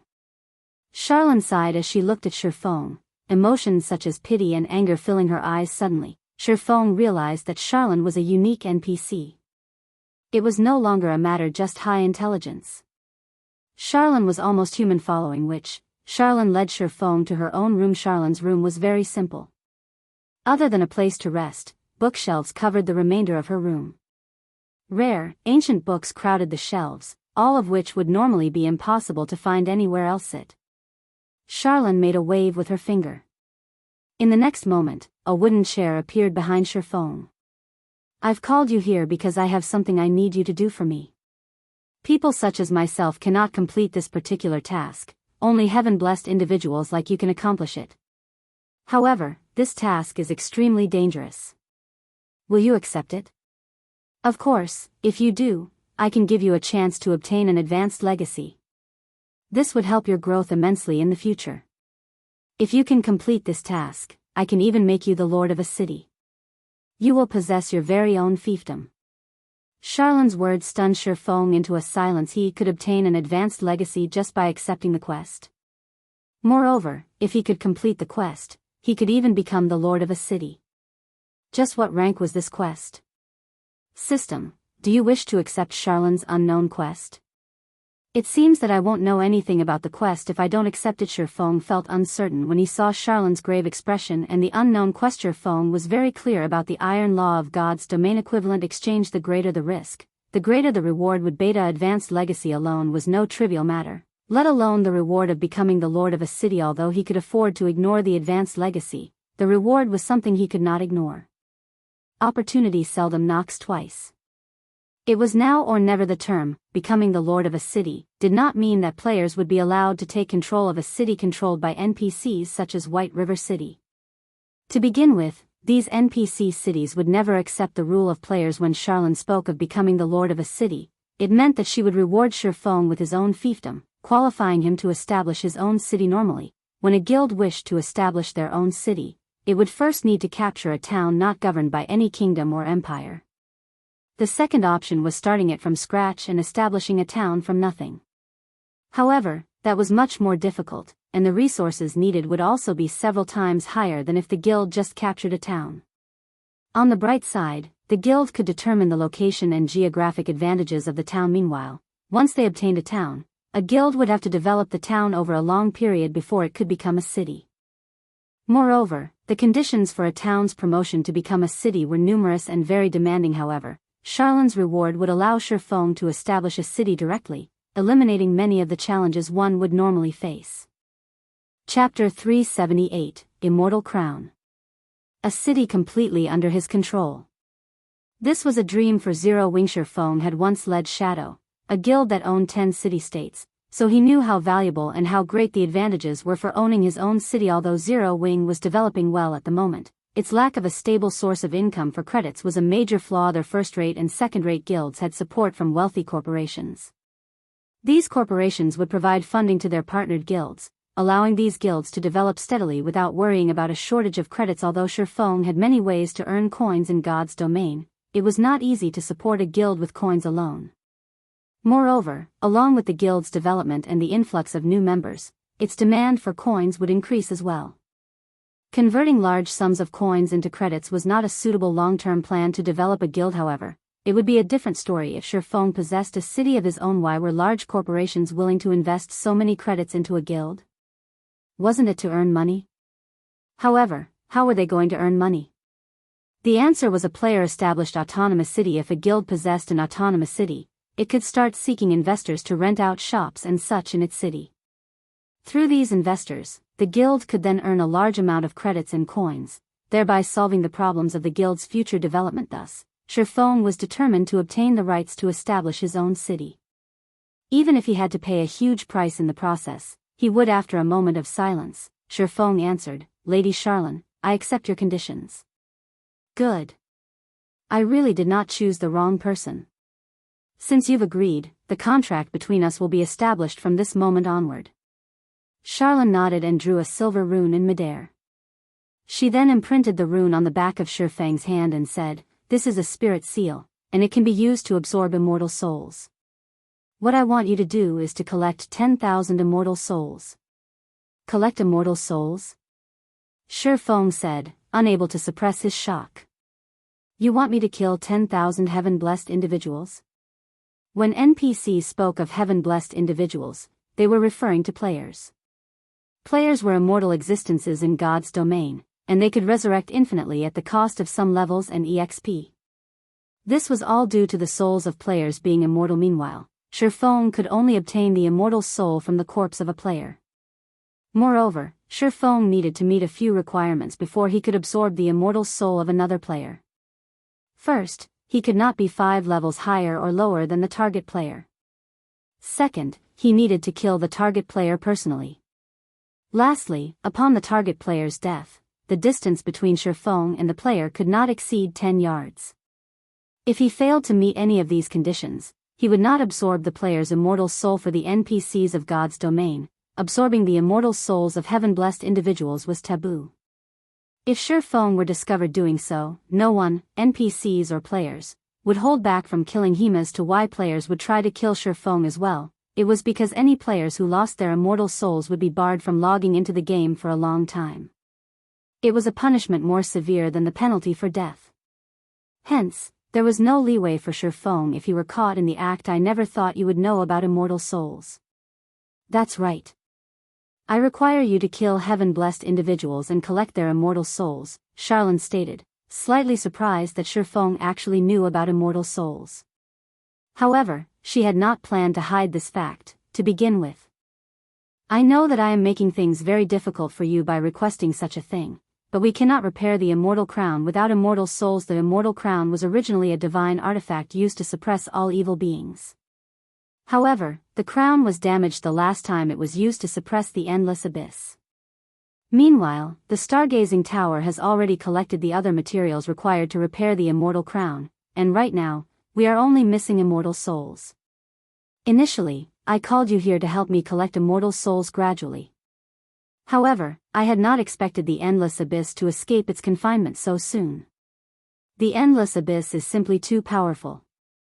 Without the immortal crown, we have no chance of resisting the invasion of the endless abyss.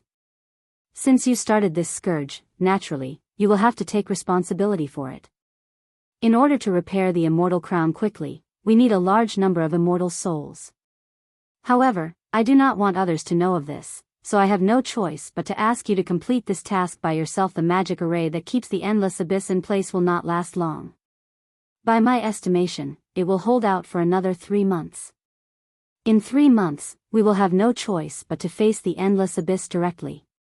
Hence, you must collect 10,000 immortal souls within that time. However, it won't be easy, which is why I asked you to meet me here. There are many legacies within the stargazing tower. As long as you can pass the test of one of those legacies, you will have a much easier time collecting the immortal souls. System: you have accepted the epic hidden quest, Immortal Crown. Quest details: you are required to collect 10,000 immortal souls within 3 months. If you fail to do so, your soul will be cursed and barred from logging into God's domain for 1 month. In addition, your soul will enter a weakened state for 3 months, decreasing your attributes by 90% during this period. Shurfang's head started to ache after reading this quest notification. To put it simply, failure meant hell. Failing this quest would deal a heavy blow. If he could not log into God's domain for a month, just how far would he fall behind? Also, even after he could log back into God's domain, with all of his attributes decreased by 90%, how was he even supposed to play the game? With your current level, you already qualify to accept an advanced legacy. Will you the advanced legacies trial right now, or do you wish to challenge it after taking some time to prepare? Charlene asked patiently as she watched Shurfang. Oh, I should remind you that advanced legacies are extremely precious. Even with my status, I can only give you 1 chance. You must be careful. If you are not confident in succeeding, it is best to challenge it at another time. The trial of an advanced legacy is no less difficult than an epic quest. If you think that an advanced legacy will be too difficult for you, I can offer an intermediate legacy. Not only will the difficulty decrease, but you will also have 3 chances to complete it. Charlene explained the options patiently. Shurfang understood her intentions. In God's domain, a class change was the equivalent of obtaining the legacy of a higher-tiered class. Meanwhile, a majority of the players in God's domain would normally receive their class change quest from the class association in their respective city. By doing so, players would be challenging basic legacies. Intermediate legacies were 1 rank above basic legacies. Intermediate legacies were relatively rare in God's domain, and normally, these legacies allowed players to obtain a common hidden class. Advanced legacies were 1 rank higher. Advanced legacies were extremely rare, and players could take on a rare, hidden class.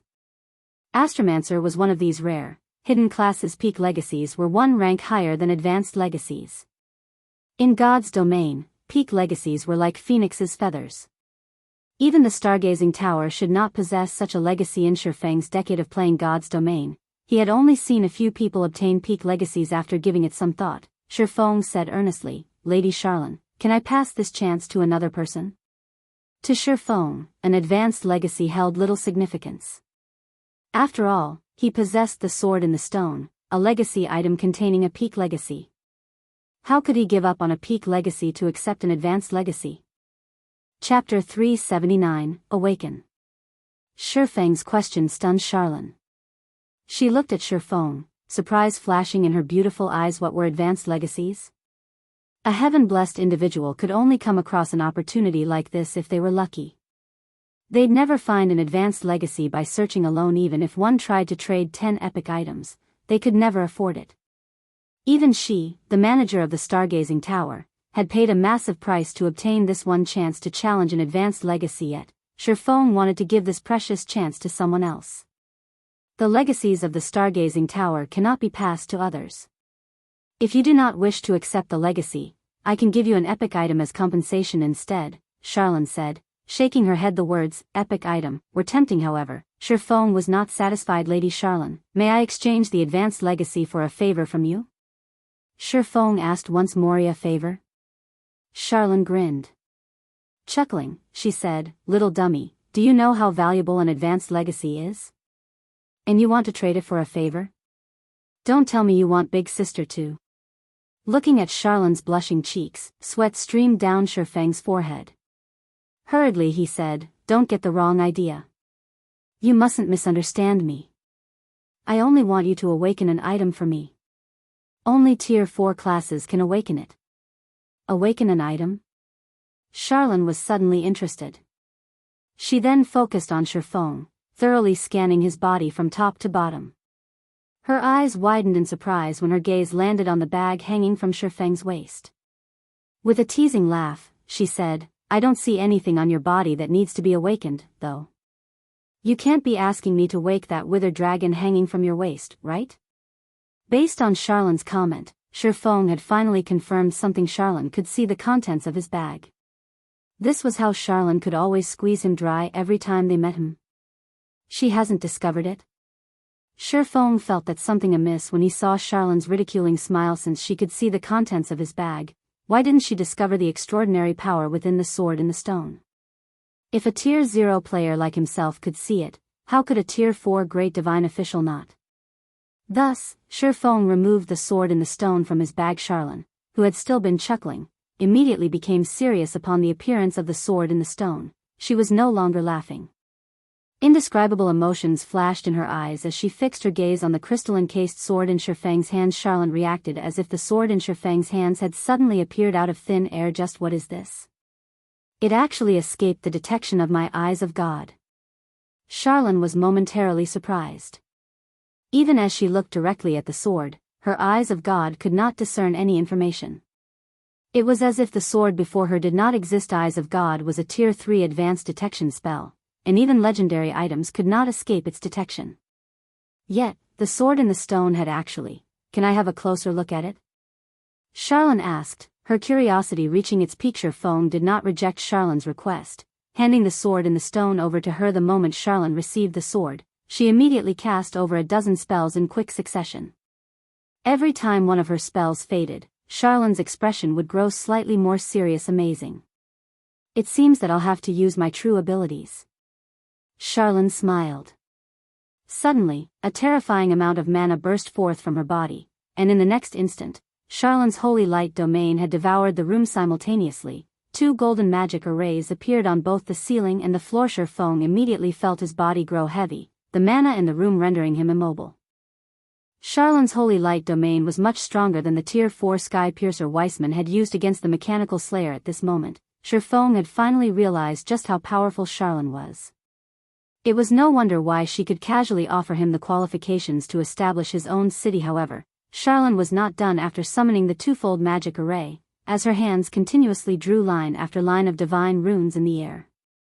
After a short moment, the twofold magic array became a fourfold magic array, before finally becoming a sixfold magic array. At this moment, magic arrays covered all 6 sides of Charlene's room. The tier 4 sky piercer Weissman had used only required a fourfold magic array to channel it. Yet, the spell Charlene channeled now required a 6-fold magic array. At the very least, Charlene's spell should be a peak tier 4 spell. Although Shifeng did not know what Charlene was trying to do, he felt incredibly fortunate. It seemed that asking Charlene to help him was the right choice after all. If Charlene could summon such a powerful magic array, her position in the stargazing tower should be relatively high. She might even be able to invite 3 tier 4 NPCs to help him awaken the sword in the stone. At this moment, the runes Charlene drew seeped into the stone in the sword, which floated in midair. After another few minutes had passed, the golden divine runes separated from the stone in the sword and flew into Charlene's palm, forming a golden ball. Following which, the magic arrays disappeared from the room, and the stone and the sword landed in Charlene's hand once more. However, Charlene paid no attention to the sword in the stone.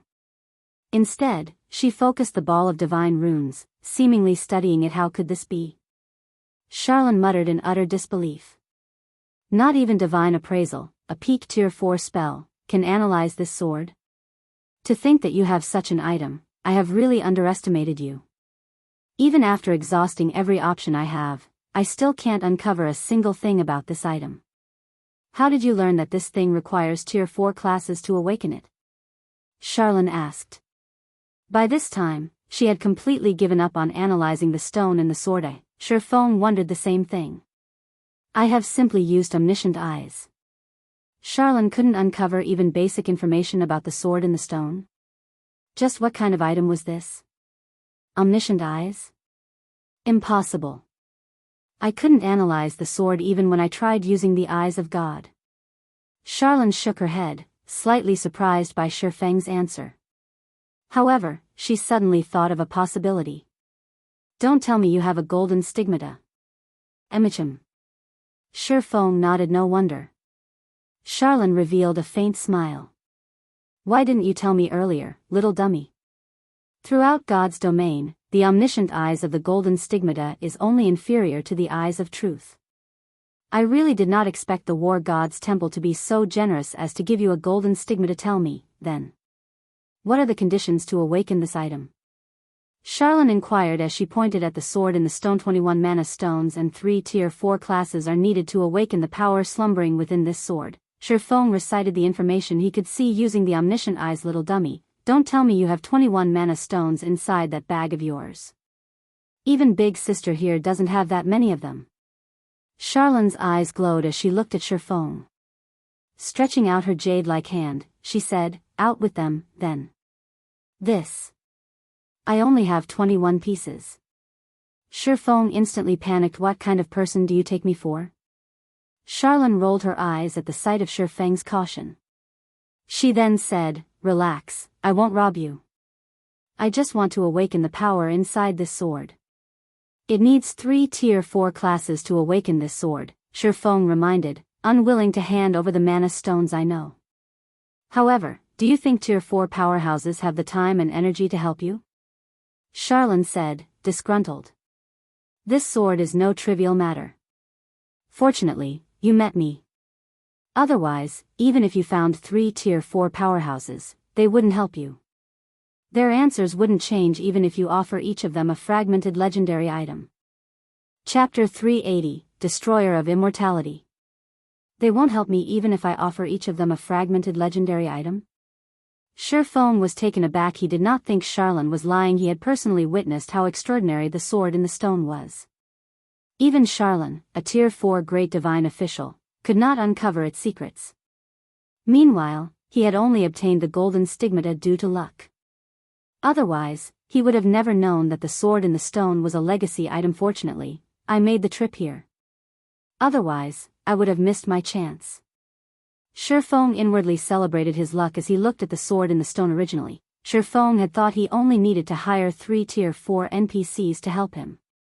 Now, it would seem that even if he found 3 tier 4 NPC powerhouses, there was no price he could pay to gain their help. Based on Charlene had said, however, even if he could afford the price, he still couldn't awaken the power within the sword in the stone. Alright, let's begin. I, too, want to see just what sort of item this is. Little dummy, stand back. Charlene was greatly interested in the sword in the stone right now. After saying so, Charlene tossed the 21 mana stones into the air and started chanting an incantation. The 21 mana stones suddenly split up and flew in all directions. Fortunately, Charlene's room was sufficiently large. After the mana stones flew 20 yards, they immediately stopped, hovering in the air. The mana stones then started to spin slowly. In the next moment, silvery white light shone from under their feet. Shifeng immediately distanced himself from the magic array that appeared, watching silently from afar as the 21 floating mana stones rotated. The sword in the stone hovered in the center of the magic array. Charlene then shouted. Suffocatingly dense mana filled the room, buzzing as if unable to withstand this immense pressure. The 21 mana stones immediately shattered into dust, forming clouds of gray smoke that flowed into the sword in the stone. When the sword in the stone completely absorbed one of the mana stones, the legacy item emitted a thumping sound that resembled a heartbeat. Shifeng even wondered if his ears were playing tricks on him at first. However, as more mana stones fused with the sword, the thumping became much louder and more powerful.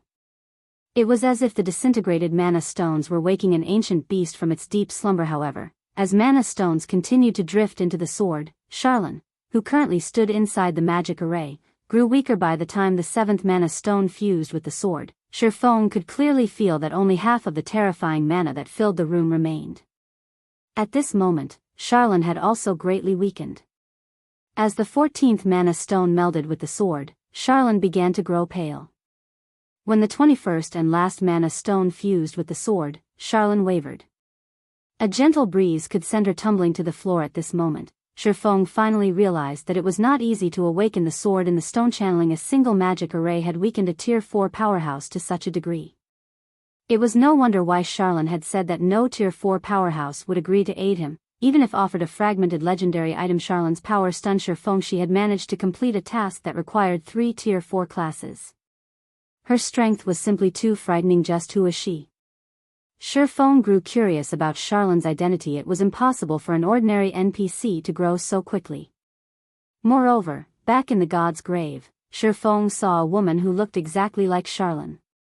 Although Charlene's strength could not compete with that slumbering woman's, the aura the two gave off felt exactly the same. The intensity was the only difference. While Shifeng pondered Charlene's identity, the awakening ritual had come to an end. The silver magic array that covered the floor vanished. Boom. The sword in the stone hovering in the air suddenly fell, half its blade sinking into the floor sharp.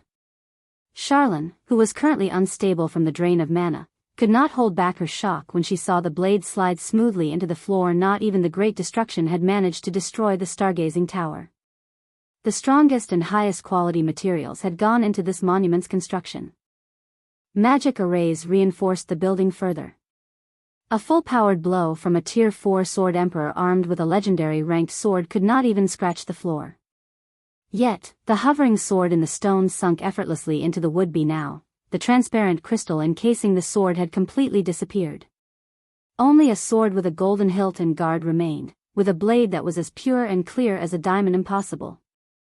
This is actually the destroyer of immortality. Charlene was tongue-tied when she read the sword in the stone's information, which was now fully visible. Destroyer of immortality. A creation born of nature, containing unrivaled power. Although it was greatly damaged during the war between the ancient gods, it had absorbed some of their powers. If one can master this blade, they will obtain a trace of the ancient gods' powers. Class restriction: Berserker and Swordsman. Destroyer of immortality? Shifeng was puzzled. He had never heard this name before reading the item's introduction. Apparently, its origin was quite amazing. The ancient gods had actually used this weapon. Shifeng knew a little about the ancient gods. The ancient gods were born from nature, and they had the power to decimate the heaven and earth. Even the Tier 6 god-ranked classes of God's domain were no more than ants before an ancient god. They were practically invincible. However, all of these ancient gods had perished in the great ancient war. You must have heaven-defying luck. It is no wonder you didn't want an advanced legacy. Charlene smiled. She then explained, the Destroyer of Immortality is one of the 10 great saint legacy items in ancient records.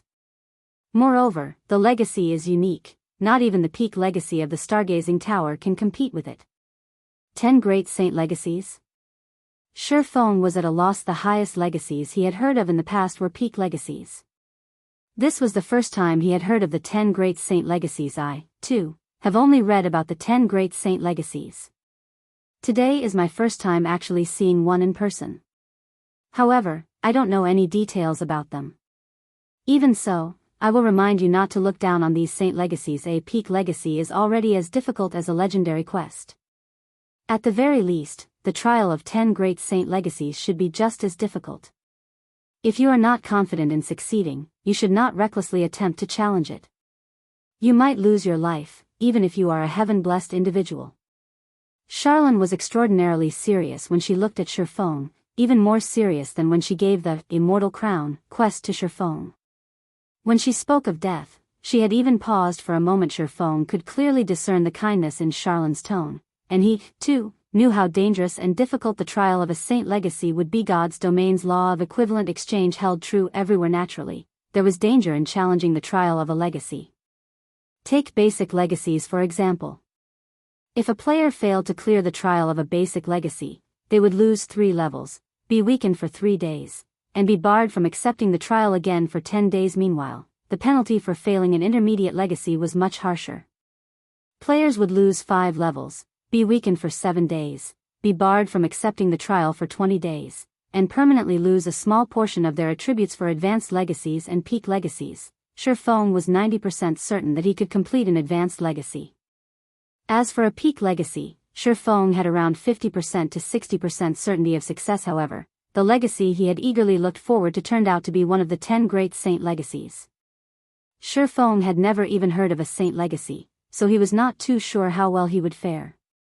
Chapter 381, Attacks from Above and Below. Charlene was a Tier 4 Great Divine official.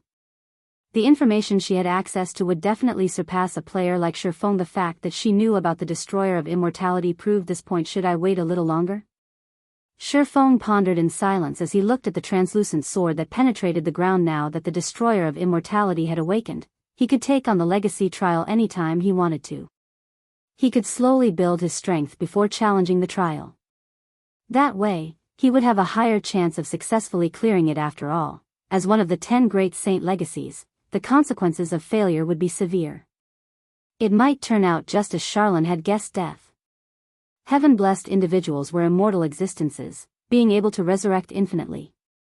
Yet, despite knowing this, Charlene had still made such an ominous claim. This proved that the penalty of failure would be unbearable, and players would have no choice but to delete their accounts and start all over again. The wisest choice for Shifeng right now was to first increase his strength before challenging the Saint Legacy's trial. However, after campaigning in God's domain for a decade, Shifeng understood one thing clearly: life in God's domain was like a boat sailing against the current. Either he kept going forward, or he would fall behind. Pursuing stability constantly was not enough. Sometimes, one needed to take risks to achieve a breakthrough. Moreover, Shifeng did not have too much time to waste. Risks and opportunities coexisted. The sooner he obtained the Saint Legacy, the smoother his path towards godhood would be. Originally, Shifeng had not been certain that he could become a Tier 5 class in this life. To do so, he had to plan and prepare carefully. As for becoming a Tier 6 God-ranked class, that was nigh impossible. That was the apex of God's domain. How could something like that be so easy to achieve? Shifeng was aware of his own capabilities. His current performance right now was only amazing due to his decade of experience playing God's domain. It was not possible to walk the path toward godhood just by having a few additional years of experience. However, if he gained one of the 10 great saint classes earlier on, coupling it with careful planning and preparation, he would have a better chance of becoming a god. Shifeng stepped up to the Destroyer of Immortality. He then grabbed the golden hilt of the sword. When he tried to pull the translucent blade out of the ground, however, it did not budge. No matter how much strength Shifeng exerted, the sword remained firmly stuck in the floor. Instead, the sound of a system notification reached his ears. System, do you wish to accept the legacy trial? Remaining time, 23 hours 54 minutes. Well, shit. Shifeng bitterly smiled. The Destroyer of Immortality never intended to give him a chance to raise his strength. Sighing, Shifeng accepted the trial. Suddenly, the Destroyer of Immortality released a divine golden light, enveloping Shifeng. In the next moment, both the Destroyer of Immortality and Shifeng vanished from the room. Space transfer? Charlene's eyes flashed with surprise at both Shifeng's and the Destroyer of Immortality's sudden disappearance. A powerful barrier protected the stargazing tower, and all forms of teleportation magic were rendered ineffective here, regardless of whether said magic was used to enter or leave the tower. Yet, the Destroyer of Immortality had effortlessly accomplished this feat. Hopefully, that little dummy can pass the trials. Charlene smiled faintly, gazing at the spot where Shifeng had stood a moment ago. Awakening that sword drained me to such a degree. I'll have to rest for a long time. I let him off too lightly by taking only 500 gold.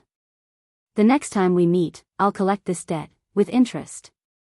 At this moment, Shifeng was at a complete loss. In the blink of an eye, he arrived in a dimly illuminated field. Swords were everywhere, from the sky to the earth. This place was literally a world of swords. In the distance, Shifeng could see a mountain piercing the sky. A faint, silver glow radiated from the mountain's peak, and it was the only source of light in this dim world system. You have discovered the origin sword domain. System, you are in a unique realm. All forms of communications have been sealed. You are unable to make contact with the outside world. It would seem that this origin sword domain is independent of God's domain. Shifeng tried to call up the system map. However, the map was blank. Shifeng then took a look at his surroundings. As far as the eye could see, other than the mountain in the distance, there was nothing but flatlands. Moreover, the further one traveled from the mountain, the darker it would become.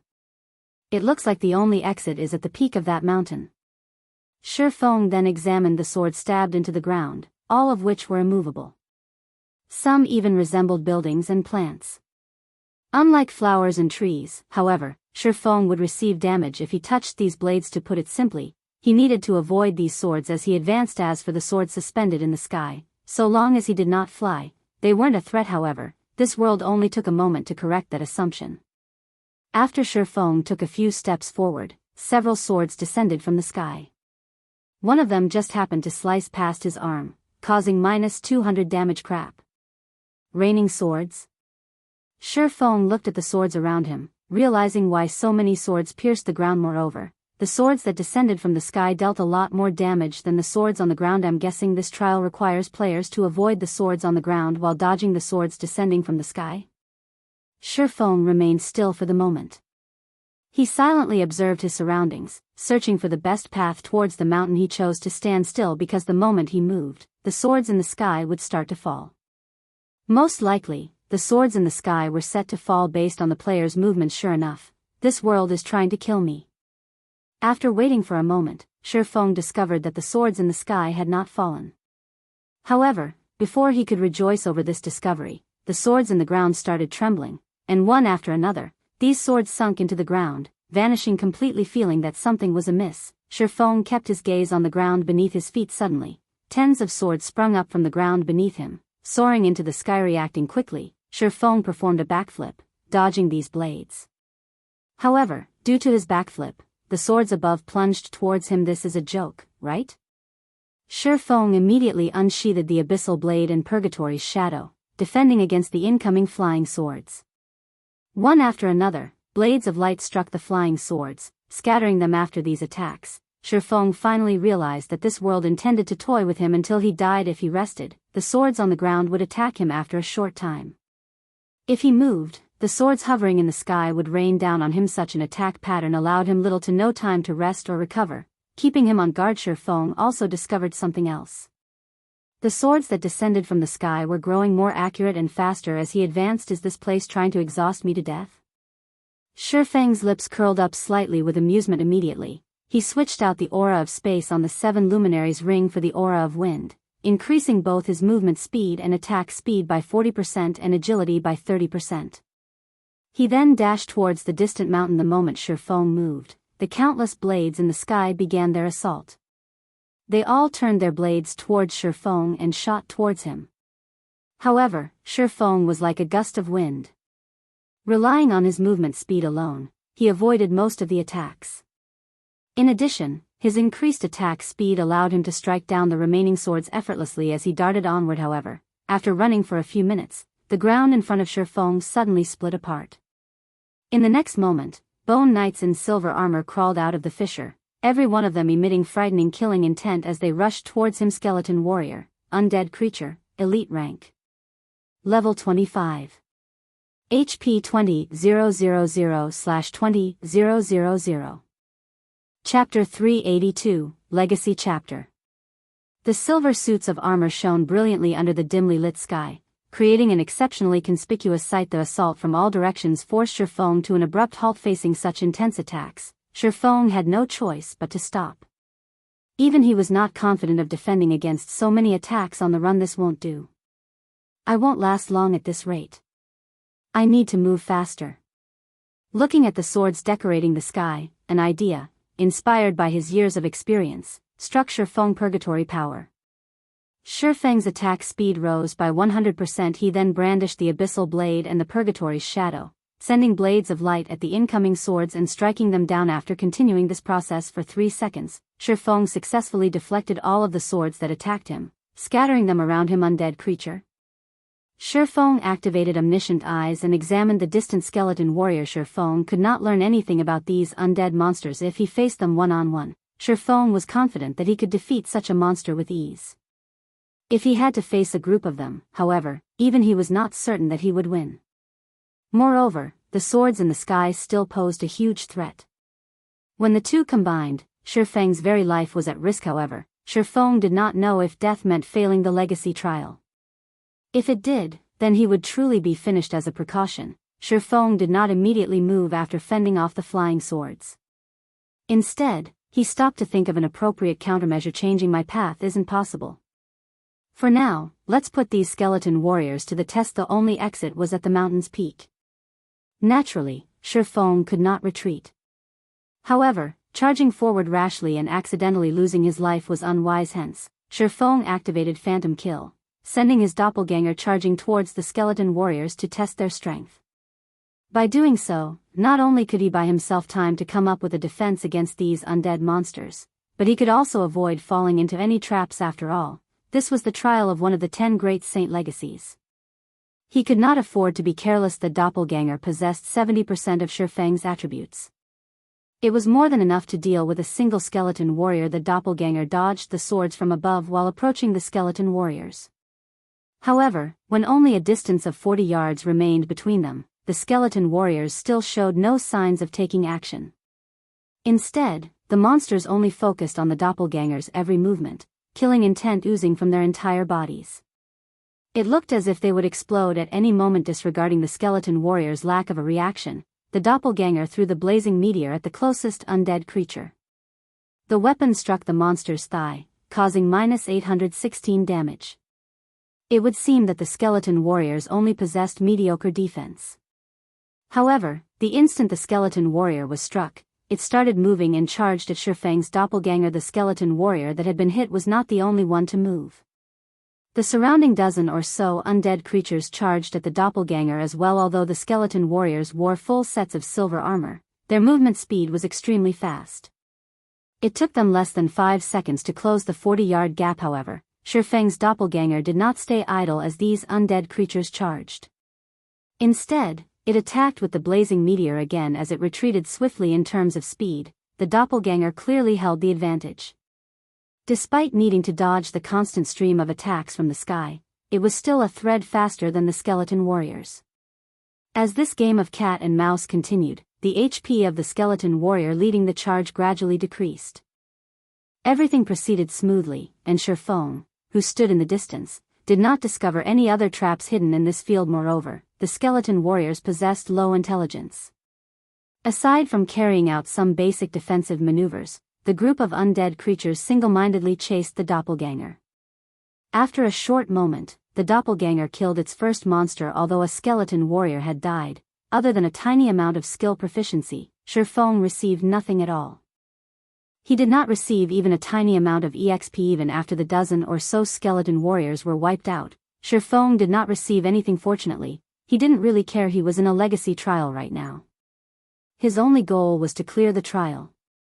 As for whether or not he could earn EXP or items, that was not very important. With the doppelganger's probing, Shifeng's advance became much easier. There were no other traps in the surrounding area. The skeleton warriors also did not possess high intelligence or troublesome skills.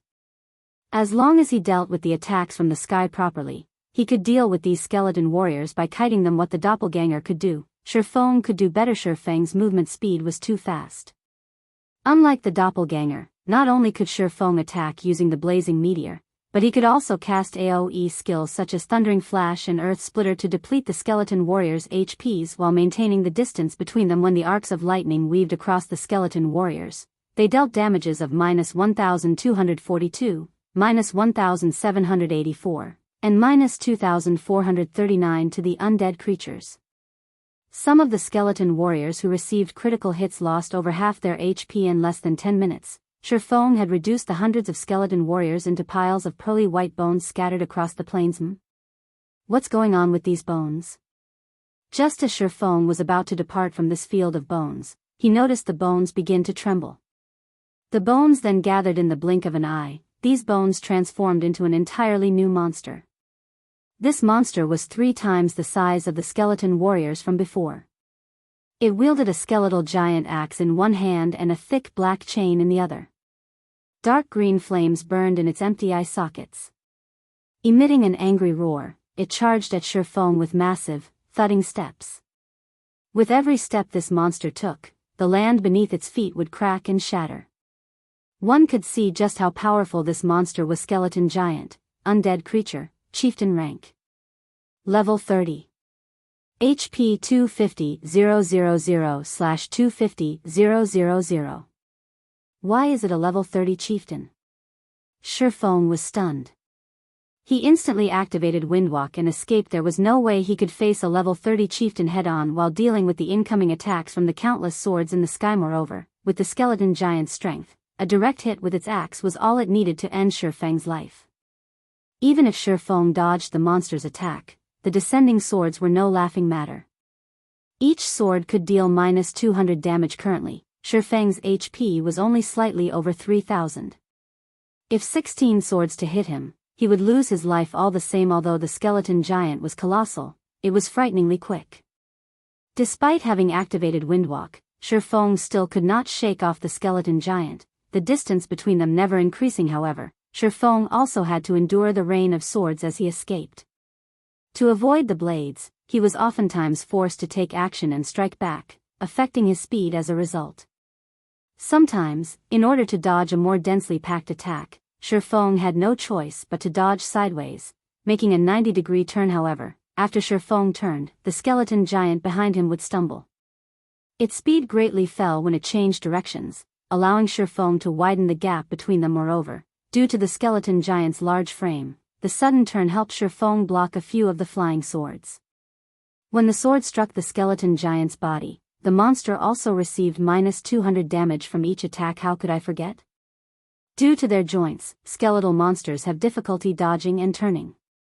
Shifeng smiled faintly upon seeing the skeleton giant's situation. Not only was the skeleton giant slow to react, but it would also receive damage from the swords above.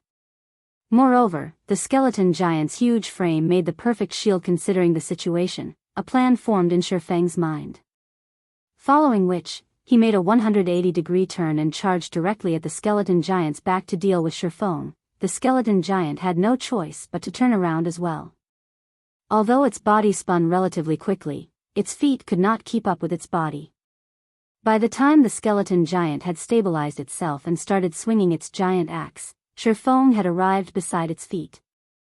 As the swords in the sky cascaded down toward Shifeng, due to the skeleton giant being in the way, the monster suffered the full brunt of the rain of swords. Now, not only did the swords in the sky no longer pose a threat to Shifeng, but they also benefited him. Seeing as his plan's success, Shifeng began to attack the skeleton giant. Meanwhile, no matter how many times the skeleton giant turned its body, Shifeng would always appear behind it.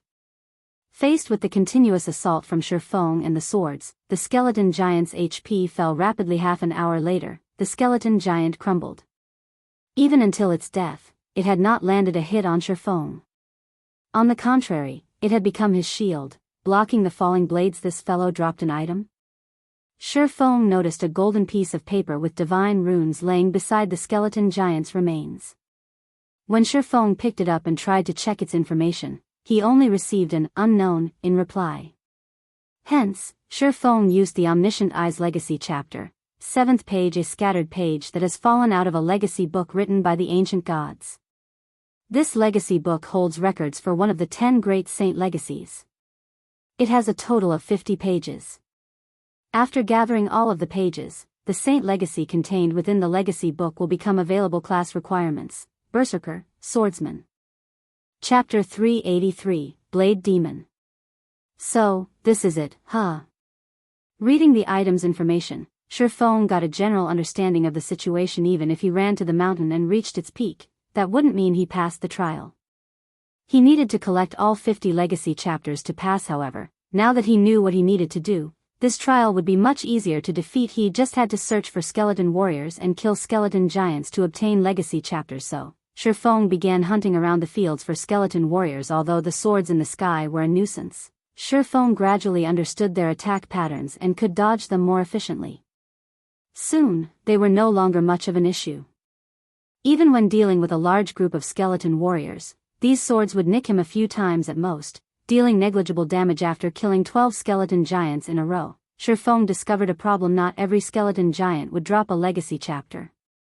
In fact, the drop rate was very low.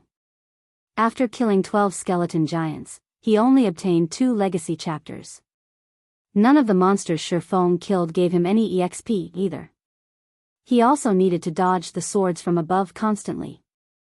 Hunting these skeleton giants was truly exhausting, both physically and mentally. If not for the fact that one of the 10 great saint legacies beckoned him, Shifeng would never tolerate such a strenuous and unrewarding task.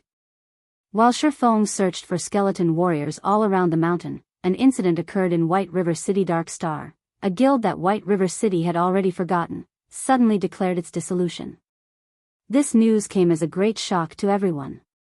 Some of the guilds who had previously allied themselves with Dark Star simultaneously announced their dissolution as well. Originally, everyone had thought that White River City was on the path of becoming the overlord of Star Moon Kingdom. However, no one could have expected the following development. Half a day after the dissolution of these guilds, a branch guild of Overwhelming Smile suddenly appeared in White River City. More shockingly, Lone Tyrant, who was originally the guild leader of Dark Star, had become the vice leader that led Overwhelming Smile's branch guild. Furthermore, the benefits that Overwhelming Smile offered were impressive, at least twice as valuable as what Dark Star had previously offered. It was a blatant display of wealth. The members of the dissolved guilds promptly joined Overwhelming Smile's White River City branch. Within half a day since Overwhelming Smile's branch guild's establishment, its member count had already reached 30,000. Moreover, that number was still increasing. It continuously recruited new members, thinking of ways to steal players from Zero Wing. Big Sis Aqua, Overwhelming Smile thinks too little of us. Instead of recruiting in their hometown of Maple City, they ran all the way here to fight us over members. The guild leader also suddenly disappeared and cannot be contacted. If we allow Overwhelming Smile to continue, by the time we start our recruitment tomorrow, they will have stolen all the good saplings. Big Sis Aqua, why don't we start recruiting right now? Snow Goose asked anxiously. It had been Zero Wing's fame that had attracted players from other cities. Yet, now, Overwhelming Smile had come to steal the fruit of victory. It was truly despicable. Overwhelming Smile is truly ambitious. They've only obtained the first clear of a large-scale team dungeon, yet, already, they're hungering after White River City. Aqua Rose's eyes flashed with rage. Although she was not afraid of losing potential guild members, she could not stand Overwhelming Smile's arrogant attitude. They were clearly trying to provoke Zero Wing. Does Overwhelming Smile think it is so easy to weave a web in White River City? Let's start advertising our recruitment right now. I want to see how a second-rate guild without a guild residence plans to compete with Zero Wing in terms of benefits. Once Zero Wing began to prepare for its recruitment fervently as well, White River City exploded with activity. On one side, there was Overwhelming Smile, a guild that had claimed the first clear of a large-scale team dungeon and annexed Dark Star, one of the top 6 guilds of White River City. On the other side stood Zero Wing, a guild that possessed a guild residence and was led by Star Moon Kingdom's #1 expert. Many players on the forums were also discussing which guild they should join. Big Brother Shadow Sword, White River City is truly interesting. Despite only being the 5th-ranking city of Star Moon Kingdom, it is now contested over by the 2 most popular guilds in the kingdom. Which guild do you think these independent players will join? The female guardian knight, Turtledove, asked the berserker beside her, Shadow Sword, with an amused smile on her face. I don't know what others will choose, but my goal from the very beginning has been to join Zero Wing. Shadow Sword wasn't interested in the competition between the 2 guilds. His only thoughts right now were of passing Zero Wing's assessment and polishing his strength by learning from the experts in Zero Wing. He also hoped to learn from Zero Wing's guild leader, Black Flame. He had no interest in anything beyond that. Meanwhile, after spending an entire day at the Origin Sword domain, Shifeng had collected 21 legacy chapters. Oh? What's that monster? At this moment, Shifeng, who stood at the foot of Sword Peak Mountain, discovered a monster of steel slowly descended the mountain. This steel monster seemed to be patrolling its territory. Although this monster was not large, only twice as tall as Shifeng. All 4 of its limbs were blades. The rest of its body was made of pitch-black steel, decorated with spikes. It looked like a machine of slaughter. Although Shifeng wanted to know this monster's information, he only received an unknown when he attempted to identify it. Even observing eyes failed to yield any results. Hence, Shifeng had no choice but to use Omniscient Eyes Blade Demon, demonic creature, chieftain rank. Level 30. HP 300,000/300,000.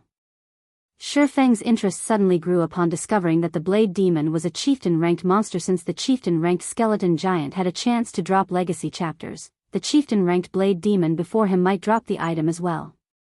Fortunately, dealing with a single Blade Demon was much easier than destroying hundreds of skeleton warriors in addition to a skeleton giant. Moreover, the Blade Demon only had 300,000 HP.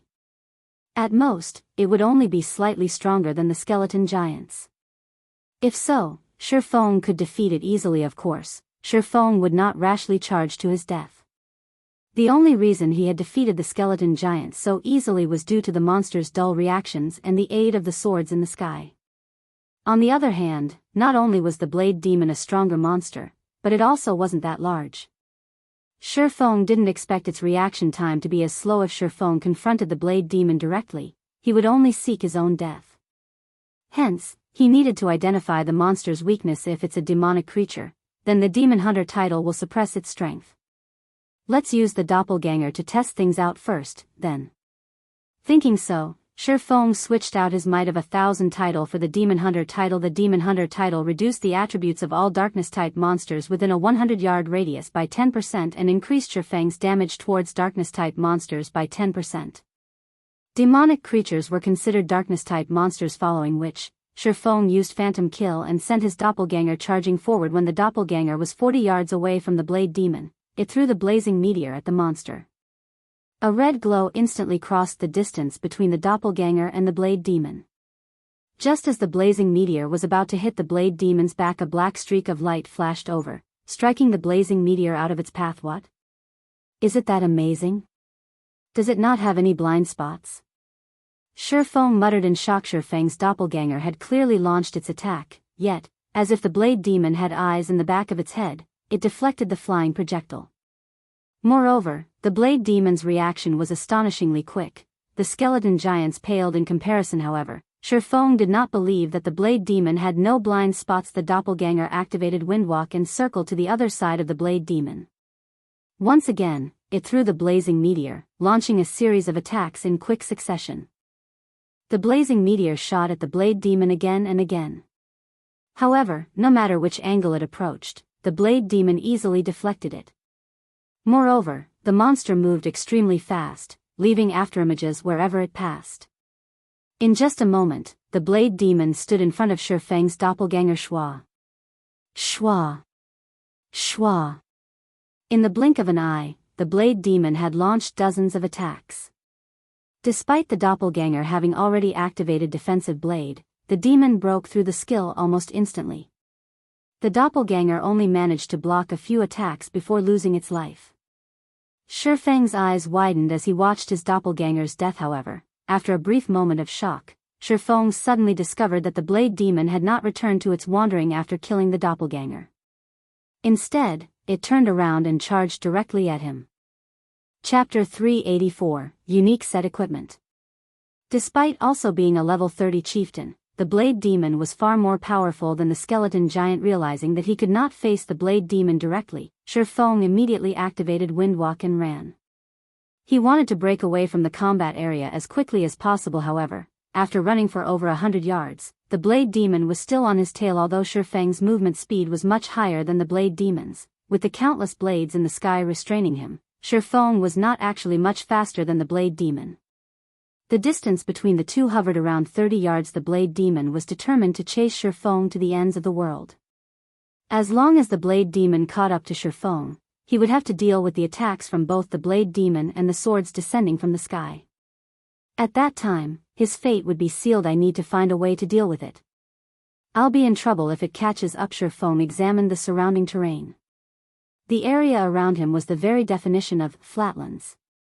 The fields were endless, and there was nothing that he could use to his advantage. However, as Shifeng moved further away from Sword Peak Mountain, the number of swords that descended from above increased. It was as if they were reminding Shifeng that he was not allowed to move away from the mountain. However, Shifeng couldn't care less right now. If he stopped, only death awaited him.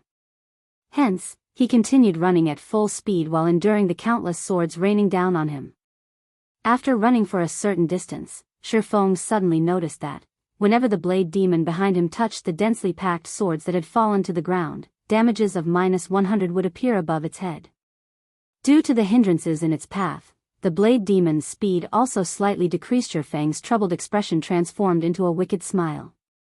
Just before the effect of Windwalk was about to disappear, Shifeng took out a speed scroll from his bag and used it. He then continued running away from Sword Peak Mountain. This time, however, Shifeng purposefully zigzagged. This way, if the blade demon wished to approach him, it would definitely collide with the swords on the ground. As a result, not only would the blade demon's speed decrease, but it would also receive a continuous stream of damage. The blade demon had a total of 300,000 HP. With its battle recovery, it could regain 3,000 HP every 5 seconds. Shifeng could not kill the blade demon by relying only on the scattered swords. Hence, Shifeng occasionally threw the blazing meteor at the monster. However, the blade demon's defensive capabilities were simply too powerful. Out of all of Shifeng's attacks, only 10% struck the blade demon. Shifeng also used skills such as Thundering Flash and Earth Splitter, dealing over -1,000 damage with each hit. Overall, the damage the blade demon received barely surpassed its battle recovery. If Shifeng wanted to kill the blade demon, he would need to spend a very long time to do so. It seems that I can only drag things out. Shifeng had no other options. The only fortunate thing about this situation was that the blade demon could eventually die. Time passed, bit by bit, while Shifeng played his game of cat and mouse with the blade demon. White River City had become extraordinarily lively. Zero Wing had finally started its recruitment. The independent players who had waited eagerly for this moment were incomparably excited as everyone arrived at Zero Wing's recruitment location. Anticipation overwhelmed them. The Purple Sun Mansion, the real estate that occupied the largest land mass and best location in White River City, was actually Zero Wing's guild residence. I'm not seeing things, right? Isn't this the Purple Sun Mansion? Zero Wing isn't even giving the other guilds a chance. Damn. Zero Wing's guild hall is huge. It won't have any problems holding several thousand players at a single time. That's nothing. I have a brother in Zero Wing. I hear that it's even more amazing inside. Aside from having a high-class bar, many NPCs appear every day to issue guild quests. The number and variety of guild quests they get far surpass those available at the Adventurers Association. Not only can members of Zero Wing obtain a lot more EXP, but the item rewards they can get from the quests are also much more abundant.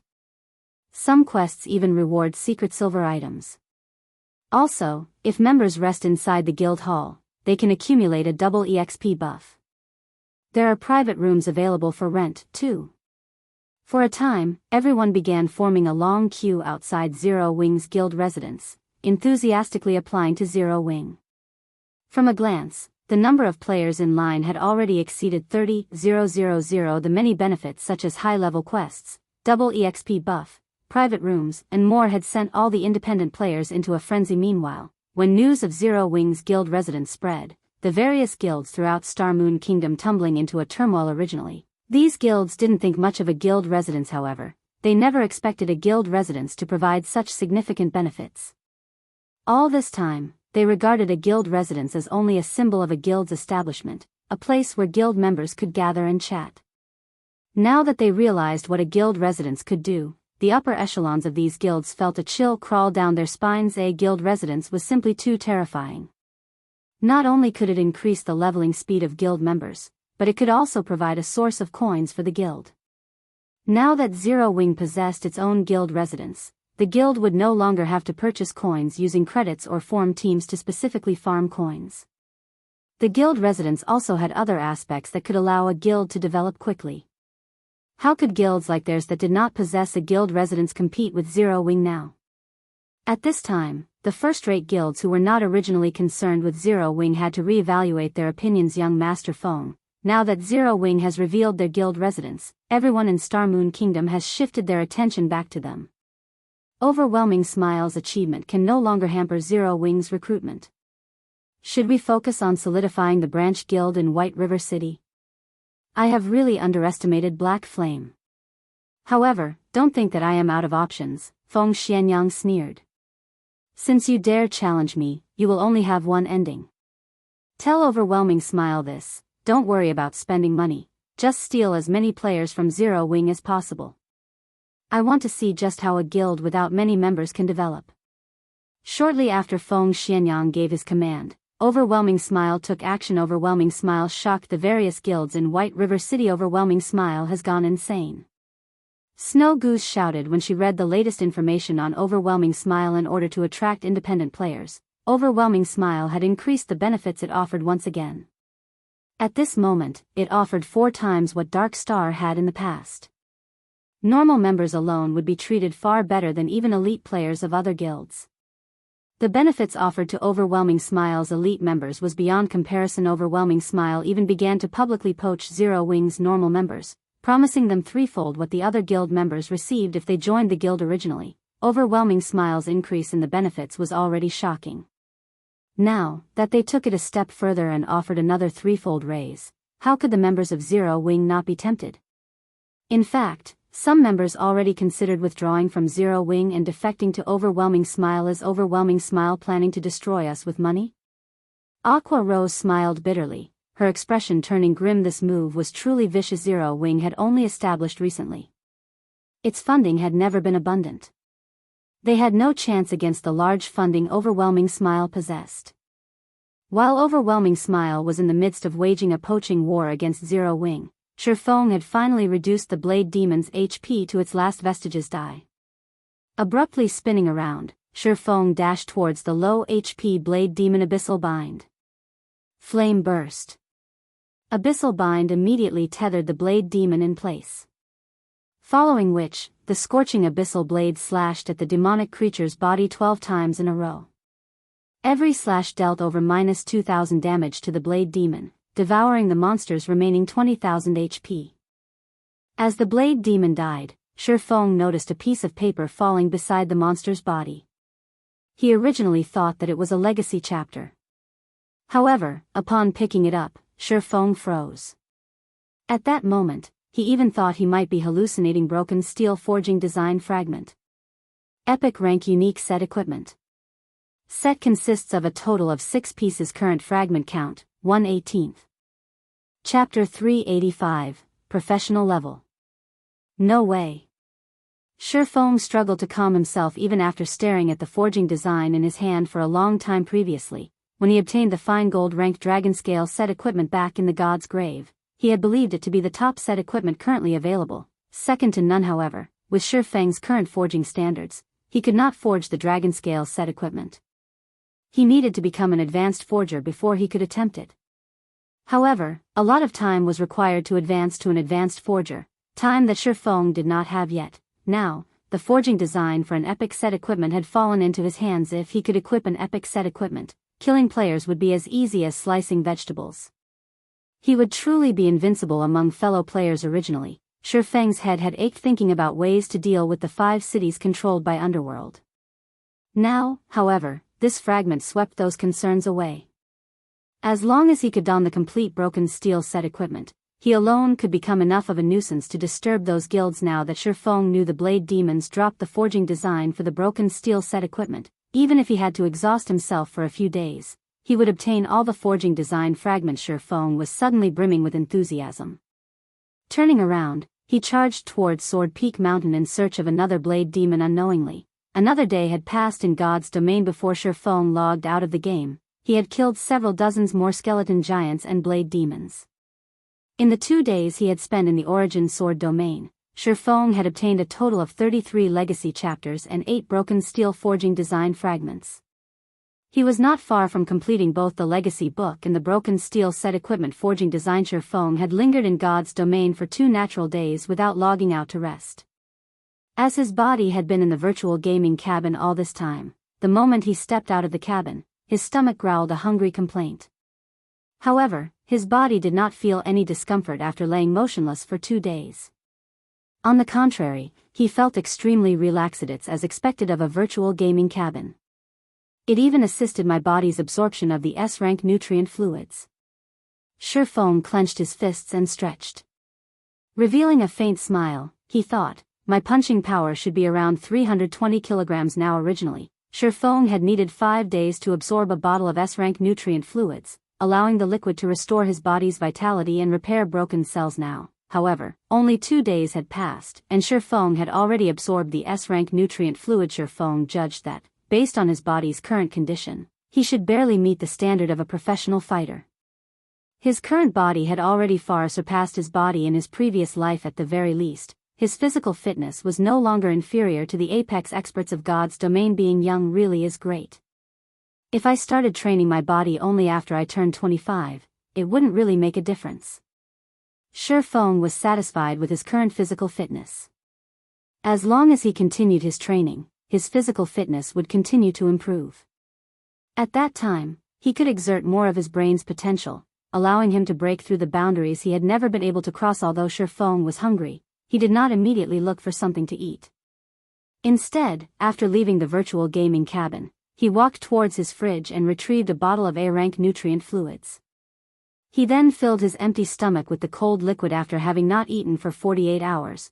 Although he had the protection of the virtual gaming cabin during this period, filling his stomach with solid food would negatively impact his body. It was best to drink nutrient fluids first and let his stomach gradually adapt.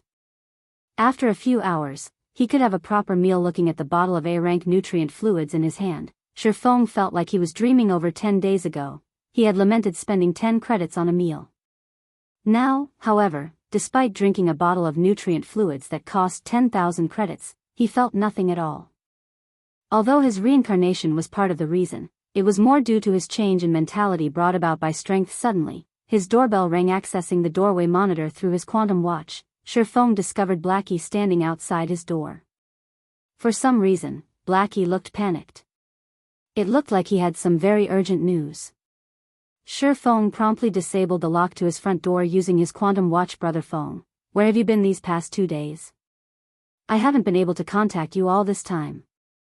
I even wondered if you were in some kind of accident. As Blackie burst into the apartment and saw that Shifeng drinking a bottle of nutrient fluids, he unconsciously heaved a sigh of relief. What could possibly happen to me? Shifeng chuckled. Did something happen while I was gone? Of course, something happened. Overwhelming Smile had been poaching our members. Although our guild's member count has increased steadily, the benefits Overwhelming Smile is offering are too enticing, and many have started considering defecting to Overwhelming Smile. I initially thought of increasing the benefits Zero Wing provides as well. However, Sister Aqua said no. Although Sister Fire Dance only focuses on the guild's core team, she agreed with Aqua Rose's opinion. However, at this rate, more members will leave the guild. If we allow this situation to continue, it will negatively impact Zero Wing as a whole. We need to think of a solution for this quickly. I have been trying to contact you all this time, but you haven't answered any of my calls or messages. I had no choice but to visit you personally. Blackie then explained the general situation to Shifeng. Overwhelming Smile sure is intent on destroying us with money. Shifeng smiled bitterly. Brother Feng, you too? Sister Aqua said something similar. Blackie was somewhat astonished. I understand the situation. However, I am still tied up with my quest. Go back and tell Aqua to continue recruiting members. The benefits we offer will stay the same, but loosen the entry requirements a little. Shifeng also showed his support for Aqua Rose's decision. Let's see just how many players you can steal from us. How much money do you plan to burn? Taking Blackie's advice and increasing the benefits that Zero Wing offered was not a long-term solution. Moreover, Overwhelming Smile could simply counter by increasing the benefits it offered again. If this trend continued, the situation would soon snowball out of control and grow into an all-out economic war. At that time, the side with the most funds would be the final victor. Meanwhile, Feng Xianyang, who quietly supported Overwhelming Smile, aimed for just that. If he had to increase the benefits Overwhelming Smile offered dozens of times, he would. He was confident he could destroy Zero Wing this way. Meanwhile, although Zero Wing could cause Overwhelming Smile to suffer greater losses by raising the benefits it offered, they would still lose. Zero Wing did not have the support of a large corporation. It also did not have the funds to contend with Overwhelming Smile. If Zero Wing increased its offer, it would dig its own grave. Shifeng had seen many of such situations in his past life, and he had considered his options long ago. The best thing was to bide their time and stay on course. However invincible the opponents might seem, he would forever remain true to himself. Moreover, when Shifeng had established Zero Wing, he had intended to establish a guild that was pure, rather than one where its members would leave because of a little enticement. Zero Wing did not need such shallow people at this moment. Instead of cursing, Shifeng wanted to thank Overwhelming Smile for ridding the scum from his guild. Shifeng's reply left Blackie speechless. However, since Shifeng had already decided, he would fully support his guild leader. In truth, Blackie knew that increasing the benefits the guild provided would only increase the burden of Zero Wing. However, he still could not help his panic. Now that he had obtained Shifeng's reply, his anxiety began to fade. Chapter 386, Tier 1 Skill. After receiving Shifeng's confirmation, Blackie gave his report regarding Zero Wing's recent recruitment. Despite their plans, Overwhelming Smile's appearance did not negatively affect Zero Wing's recruitment. Instead, Overwhelming Smile had made Zero Wing even more popular than before, driving more players to apply to Zero Wing. Some players from other guilds even withdrew from their respective guilds to join Zero Wing. As a result, the entrance of Zero Wing's guild residence was crowded with a sea of players. Those who did not fully understand the situation even thought that Zero Wing had already become White River City's overlord. Though those who knew the situation silently ridiculed the players rushing to join Zero Wing. After 2 days of chaotic recruitment, Zero Wing had grown from around 5,000 members to having over 10,000. If not for Overwhelming Smile's interruption, Zero Wing would have no problem surpassing the 30,000 member threshold. Unfortunately, many of the players who had been accepted into Zero Wing then defected to Overwhelming Smile almost immediately. By doing so, they could enjoy triple the benefits of the ordinary members of Overwhelming Smile, which was 12 times the treatment normally offered by other guilds. How could anyone resist such a tempting offer? Zero Wing will only suffer if this continues. I need to think of a plan quickly. Shifeng frowned as he listened to Blackie's report. If the situation continued to evolve like this, Overwhelming Smile would have to waste astronomical sums of money. However, Overwhelming Smile's poaching of Zero Wing's members would also increase its prestige, increasing the guild's strength in White River City. Others might not know that Overwhelming Smile had underworld support from the shadows, but Shifeng knew. In addition to Maple City, Underworld had also taken control of 4 more cities surrounding White River City. If Zero Wing and Overwhelming Smile went to war in the future, Zero Wing would be surrounded by enemies. After Blackie finished his report, he hurried back to Zero Wing's workshop, whereas Shifeng started working out. Now that Shifeng's body had finished absorbing the S-rank nutrient fluids, it was the perfect time to improve his physical fitness further. However, instead of focusing on strength training like before, Shifeng now focused more on control over his own body. When noon arrived, Shifeng called for a takeout. After finishing his meal, he dove back into the world of God's domain. Shifeng had not come up with any good ideas to counter Overwhelming Smile's suppression through wealth. The only thing he could think of right now was increasing his strength. After logging into the game, Shifeng continued his hunting operation. Through his previous 2-day search, Shifeng had grasped the general respawn time for the monsters surrounding the Sword Peak Mountain. As for the location with the highest spawn rate, that would be on the Sword Peak Mountain itself. However, Shifeng had not climbed the mountain throughout this period. He doubted that the legacy trial of one of the 10 great saint legacies would be so easy to clear. Although the skeleton giants and blade demons were indeed challenging, a legacy trial that was supposed to be as difficult as a legendary quest should not be so simple. In Shifeng's opinion, the true danger of the Origin Sword domain waited for him on the Sword Peak Mountain. Hence, Shifeng had yet to set foot on the mountain. Instead, he had searched for monsters around the foot of the mountain all this time, silently increasing his strength in the Origin Sword domain. Shifeng did not obtain any EXP from the monsters he killed. The drops he obtained were also limited to the legacy chapters and broken steel forging design fragments. However, there was one other immediate benefit to killing these monsters: skill proficiency. The monsters here were all elites above level 25. Shifeng's main targets, the skeleton giants and blade demons, were even level 30 chieftains. These chieftains exceeded Shifeng by 8 levels. Whenever Shifeng used a skill on these two monsters, he would receive bonus skill proficiency points, receiving around 5 or 6 with each use in the outside world. There was a limit to high-level chieftains available for players to kill. Hence, Shifeng was able to raise his skill levels quickly here. In the Origin Sword domain, Shifeng had upgraded the skills that he normally needed a lot of time to upgrade in just 2 days. At this point, all of his attack-type skills had risen to level 10 or above, with some reaching level 11 when he upgraded a skill beyond level 12. It would become a tier 1 skill. Although players had weapons and equipment that could increase their skill levels, that particular increase would not allow a skill to undergo a qualitative change, only the skill's level would change.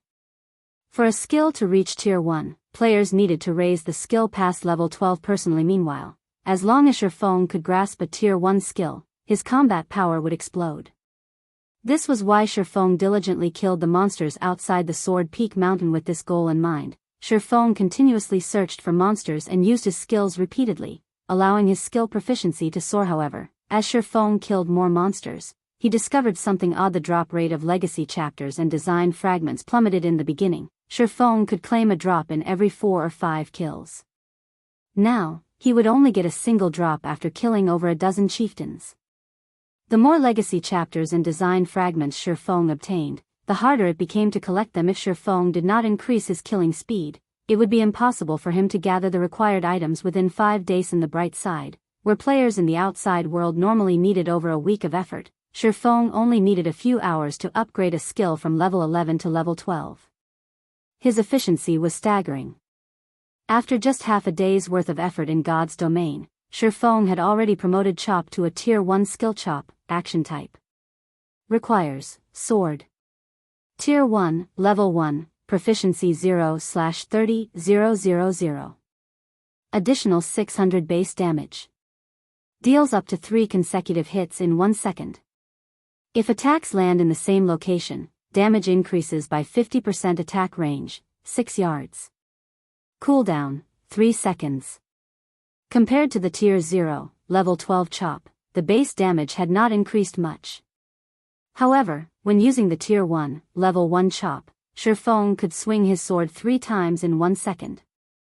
Moreover, if his attack struck the same location, his damage would increase by 50%. Not only did tier 1 skills increase a player's power, but they also increased a player's freedom of attack. In other words, the more skilled a player was, the more damage they could deal. This was why, despite being the same level, tier 1 players were far more powerful than tier 0 players. Tier 1 players also possessed much higher attributes and a larger variety of skills. Tier 0 players had no chance of contending with tier 1 players of the same level. It's been a while since I've used the tier 1 Chop. Let's use you as a warm-up. Shifeng dashed towards the skeleton giant's side before him and used the tier 1 Chop. A sharp aura covered the abyssal blade. In the blink of an eye, Shifeng brandished the weapon 3 times, sending 3 sword auras slashing at the skeleton giant. The 3 sword auras combined, forming an even sharper and more powerful sword aura that slashed at the skeleton giant's joint. 376, -2048, -2062. Aside from these 3 high damages, the skeleton giant, which had remained unperturbed by Shifeng's attacks, had suddenly fallen to the ground. The power of the tier 1 skill was clear. After the skeleton giant fell, Shifeng had a much easier time attacking it, following which, Shifeng used one skill after another on the undead creature. If the skeleton giant stood up, Shifeng would use Chop to attack its joints, knocking it to the ground once more. A short moment later, Shifeng had slaughtered the skeleton giant effortlessly due to the tier 1 Chop. Shifeng's battles between the skeleton giants and blade demons had become much easier and took less time than before. Moreover, as Shifeng's efficiency grew, he used his skill more frequently. After spending another 2 days, Shifeng finally upgraded Thunder Flame Explosion to tier 1 as well. Now, Shifeng's attack type skills that required skill proficiency were all tier 1 skills. Compared to when Shifeng had just entered the Origin Sword domain, his combat power was far more frightening. It should be about time to climb the Sword Peak Mountain. Chapter 387, Magic Night.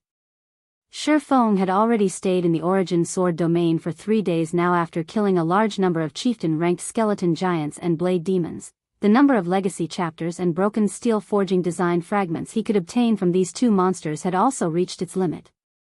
No matter how many of these monsters Feng killed, they no longer dropped any items if not for the fact that Feng wanted to upgrade all his attack-type skills to Tier 1 skills and raise his current combat power to its utmost. He would have long since charged up Sword Peak Mountain, although he could still continue trying to upgrade the tier of his skills. The amount of skill proficiency required to raise a skill from Tier 1 to Tier 2 was simply too much. This was a feat that could not be accomplished within a short amount of time. In addition, Feng did not have much time left. Feng had promised to help Gentle Snow in 5 days' time. Hence, he had no choice but to proceed with the legacy trial. Moreover, during this period of time, another major incident had occurred in White River City after taking the first clear of the large-scale team dungeon in Maple City. Overwhelming Smile had gone on to claim the first clear of the Land of Death, the large-scale team dungeon in White River City. Meanwhile, Ouroboros's team, which was led by Gentle Snow, was a step behind, becoming only the second team to clear the Land of Death. Although Gentle Snow was only a step behind, it was a world of difference. The reason being, only the first team to clear a large-scale team dungeon would have its achievement announced. There was nothing waiting for second place. If Gentle Snow wished to have an announcement of her own, then she would have to clear the Hell Mode Land of Death. However, the Hell Mode of the Land of Death was much more difficult than Hard Mode. She would require a large amount of time to raid the Hell Mode Land of Death, making it not worth her effort at all. It was much better for Gentle Snow to place her focus on raiding level 20 large-scale team dungeons, especially 100-man team dungeons compared to going from level 10 to 20. The time span between level 20 and 30 was much wider. Leveling in God's domain took much longer the further one went. After reaching level 20, players would find themselves taking far longer to level up. Hence, guilds would have much more time to challenge dungeons than before. On Sword Peak Mountain, Feng had not met with any danger throughout his entire journey. He also did not meet a single monster on the mountain. However, the closer he got to the light at the summit, the faster the swords in the sky descended. Moreover, the number of swords that shot at Feng also greatly increased, raising the difficulty of the ascent. Is the difficulty only this much? Feng felt very surprised. Although these dropping swords were indeed giving him some trouble, he would have no problems reaching the top of the mountain through dodging and blocking. After spending 4 days in this place, Feng had collected a total of 49 legacy chapters and 17 design fragments. He was only one piece away from completing both items. As the only exit of the Origin Sword domain, the peak of the mountain definitely held the final legacy chapter and design fragment. What's that? Feng suddenly discovered a majestic-looking armored knight standing at the mountaintop. The knight's hands gripping a greatsword. This armored knight was different from the skeleton giants and blade demons. The reason being, this greatsword-wielding knight was not a monster but an NPC, instead Doran Paley, Tier 1 Magic Knight. Level 30.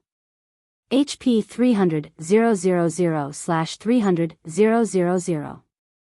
Level 30 Tier 1 NPCs were much harder to deal with compared to level 30 chieftains. Meanwhile, the Tier 1 NPC in front of Feng was clearly not an ordinary existence. Although Doran Paley only possessed 300,000 HP, the same amount as the level 30 chieftain-ranked blade demon, the skills and intelligence he possessed would definitely be far stronger and higher than the blade demons. To players, Doran Paley was a nightmare. However, Feng no longer had a path of retreat right now. He could only advance. After making his preparations to confront the Magic Knight, Feng charged forward while dealing with the swords raining down on him. Yet, the moment Feng stepped onto the stone platform Doran Paley stood on, the swords in the sky also stopped attacking him, as if declaring that Feng had completed the game of cat and mouse challenger. Since you have managed to arrive at this place, it shows that you indeed possess some strength and are qualified to fight me. As long as you can defeat me, you will be allowed to continue advancing. When Doran Paley noticed Feng, instead of entering battle immediately, he revealed an excited expression and explained, "Starting now, you have 5 minutes to prepare. 5 minutes later, I will start attacking. Of course, you are also allowed to initiate an attack ahead of time. I hope that you do not disappoint me." A one-on-one duel? Feng looked at his surroundings but failed to discover any other traps or monsters. However, after giving it some thought, Feng found nothing strange about this situation. The NPC before him was a Tier 1 class. Doran Paley was definitely not an opponent ordinary players could contend against. Since Shurfeng was given 5 minutes to rest, he would certainly not waste it. He promptly sat down on the stage and took out a delicious steak to eat. Not only would he recover stamina and HP this way, he would also receive some bonus attributes. Although running and dodging for long periods of time did not greatly affect a player's body, it was a massive drain on their mental power. Meanwhile, 5 minutes was plenty of time for Shurfeng to restore himself to peak condition. However, Shurfeng did not just spend his 5-minute rest drinking and eating. He also carefully observed the surrounding environment, as well as studied the NPC named Doran Paley. Shurfeng had seen the class known as Magic Knight before in his previous life. It was considered a rare hidden class. In advanced legacy, Magic Knights and Astromancers were classes notorious for being unorthodox. Attacks of Astromancers were known for being strange. Attacks of Magic Knights were known for being violent. Compared to a Tier 1 swordsman, a Tier 1 Magic Knight had more variety in their attacks. The reason being, they incorporated various sorts of magic. In other words, their attacks inflicted a combination of physical and magic damage. Not even Tier 1 shield warriors could endure the attacks of a Magic Knight. However, this hidden class also suffered from a very glaring weakness. In order to increase their attack power, Magic Knights had discarded their life-saving skills. Hence, they were very poor in terms of survivability. The seconds and minutes quickly passed by. Of course, Shurfeng would not wait until the 5 minutes were up to attack Doran Paley. In this kind of battle, the first person to strike held the greatest advantage. Hence, Shurfeng took the initiative to start the battle. When Shurfeng was only 40 yards away from Doran Paley, he suddenly took out the blazing meteor and threw it at the Magic Knight's vital point. Doran Paley simply scoffed at Shurfeng's attack. He retrieved the silver greatsword from his back and lightly swung it. Immediately, blades of flame shot out from Doran Paley's greatsword.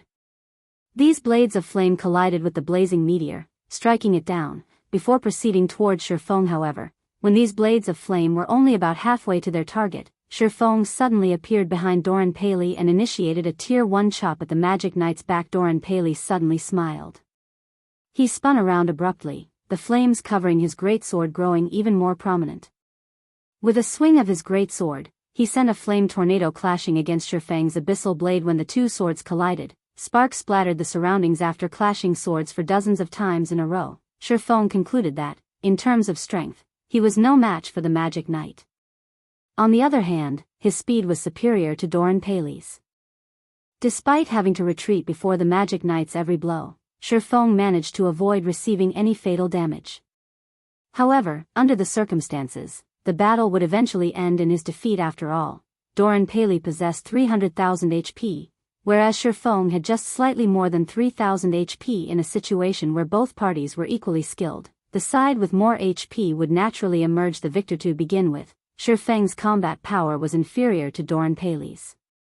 As a Tier 0, you indeed deserve praise for being able to fight against me. However, what do you think of this move? Doran Paley revealed a faint smile. Suddenly, the flames surrounding his greatsword disappeared. In the next moment, cold air wrapped around the silver greatsword with a light swing. The area 40 yards around Doran Paley turned into a land of extreme frost. Inside this domain of frost, both Shurfeng's movement speed and attack speed declined greatly. In the blink of an eye, Shurfeng lost his speed advantage. Chapter 388, Flame Dragon's Dance. Shurfeng hurriedly retreated upon seeing this scene, wanting to escape Doran Paley's frost domain. He had not expected Doran Paley's intelligence to be high enough to actually grasp a player's weakness. This sort of NPC was an extremely rare sight in the current God's domain. Only in the later stages of God's domain would players be able to frequently see such NPCs. Moreover, these NPCs were usually Tier 3 NPCs and above. Meanwhile, Doran Paley was only a Tier 1 NPC. Higher intelligence. I won't stand a chance with the status quo. Shurfeng's expression turned solemn when he saw Doran Paley's figure charging at him. If Doran Paley were only an ordinary Tier 1 NPC, even if he had 300,000 HP, Shurfeng would have been confident of defeating him. Before leaving White River City, Shurfeng had armed himself with over 100 Tier 2 magic scrolls from the guild warehouse. Meanwhile, Most of these Tier 2 magic scrolls came from the Blood Hand Association's stronghold, with the rest from the dungeon raids carried out by guild members. The Origin Sword domain was different from the 12 trials Shifeng had previously undergone. In the 12 trials, Shifeng had not been allowed to use any tools to assist him. However, the Origin Sword domain did not impose such a restriction. He could use as many magic scrolls as he liked here. If he had over 100 Tier 2 magic scrolls, it would be an easy task to deal with an ordinary level 30 Tier 1 NPC. Even if Doran Paley had 300,000 HP, he would still die under the might of so many Tier 2 magic scrolls. However, the situation was different now. In the past, Shifeng had crossed swords with many high-tiered NPCs, so he knew very clearly that NPCs who possessed higher intelligence were extremely sensitive towards magic scrolls. Players required some casting time, however short, when using magic scrolls. Meanwhile, when higher intelligence NPCs noticed this, they would either hurriedly withdraw to escape the effective range of the magic scroll, or they would decisively charge up to interrupt the casting process, not giving the player any chance to attack using the magic scroll. Seeing Doran Paley charging at him, Shifeng immediately brandished the Abyssal Blade and cast Abyssal Bind at the Magic Knight. 9 pitch-black chains suddenly emerged from the stone floor. In response, Doran Paley simply snorted and stabbed his greatsword into the platform. In the next moment, a golden magic array rose up from underfoot and quickly enveloped his entire body. The magic array released a faint golden glow, and when the pitch-black chains touched this golden glow, they instantly turned into smoke and vanished. Shifeng immediately recognized the golden glow covering Doran Paley's body. This skill was called Free Will. Upon activation, the skill made the user immune to all control effects, rendering a control skill like Abyssal Bind completely useless. Shifeng gritted his teeth and activated Wind Rider, increasing his movement speed by 150% as well as gaining the ability to fly temporarily. He escaped out of Doran Paley's frost domain right after. However, when the battle began, a magic barrier had formed around the combat platform, enclosing it completely.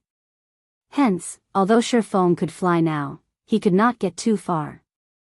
When the 20-second duration of Wind Rider ended, Doran Paley would still catch up to him. At this rate, Shifeng would still die sooner or later. The seconds passed by quickly, and from beginning to end, Doran Paley fervently chased Shifeng. As a magic knight, Doran Paley might possess great destructive power and an absolute advantage in a direct confrontation, but he was sorely lacking in life-saving skills and control skills. Hence, Doran Paley was utterly helpless against Shifeng's extreme speed, and he grew furious at this situation. Within his frost domain, Doran Paley could clearly finish Shifeng off with just a few hits. Yet, as if Shifeng was a lively rabbit, not only was he very agile, his ability to escape was also first-rate. I want to see just how long you can stay in the air. The moment you descend will be the moment I end your life. Doran Paley lightly snorted, glaring at Shifeng, who was hovering in the sky. Meanwhile, Shifeng was also silently observing Doran Paley from midair. When in a desperate situation, the most important thing to do was to remain calm. That was one of the basics of surviving in God's domain. No matter how one looked at the situation, a Tier 0 player simply had no chance to defeat a level 30 Tier 1 higher intelligence NPC. Not to mention, said NPC was even a magic knight that possessed 300,000 HP. If it were anyone else standing in Shifeng's place right now, they would have long since lost their lives. Despite his dire situation, Shifeng remained very calm. The reason being, he knew very clearly that legacy trials would not mercilessly toy around with players. Shifeng firmly believed that the trial should have given him a lifeline. However, where was this lifeline? The entire stone platform was currently enveloped by a magic barrier. Moreover, the platform was completely flat, with a range of activity of only 100 by 100 yards available. The entire platform was paved with black stone slabs with strange patterns engraved all over them. Meanwhile, the patterns on these dozens of stone slabs came together to form magic patterns that Shifeng had never seen before. Other than those, there was nothing else on the stone platform. Is my lifeline these magic patterns? Shifeng had a certain amount of understanding in regard to magic patterns. However, he only grew confused when he looked at the magic patterns engraved into the stone slabs. Just what function did these magic patterns have? Soon, Wind Rider's duration ended and Shifeng descended back to the stage. Doran Paley immediately charged at him. Shifeng hurriedly activated Purgatory Power and abruptly jumped. As he raised the abyssal blade up high, raging flames and golden lightning emerged around the blade of the silvery gray weapon. Shi Feng then swung the abyssal blade down at Doran Paley's head. Suddenly, as if the space surrounding Doran Paley solidified, the Magic Knight's movements turned sluggish. Not only did the Tier 1 Thunder Flame explosion possess a wider effective range, the duration of the fainted effect had also increased to 6 seconds. In addition, upon activation of the skill, enemies within a 10-yard radius would also receive a slowness effect. Enemies affected by this effect would have their speed reduced to only a sixth of their original, only recovering 1/6 of their speed with each passing second. Doran Paley snorted and activated Free Will once more, immediately shaking off the slowness effect. He then sent a flame cross-slash to counter Shi Feng's thunder flame explosion. When the two skills collided, countless sparks flew to the surroundings. Cracks also appeared on the stone platform. Meanwhile, the impact sent Shi Feng flying backward, his body slamming heavily onto the ground. Shi Feng's entire body went numb, and his HP started madly decreasing as well.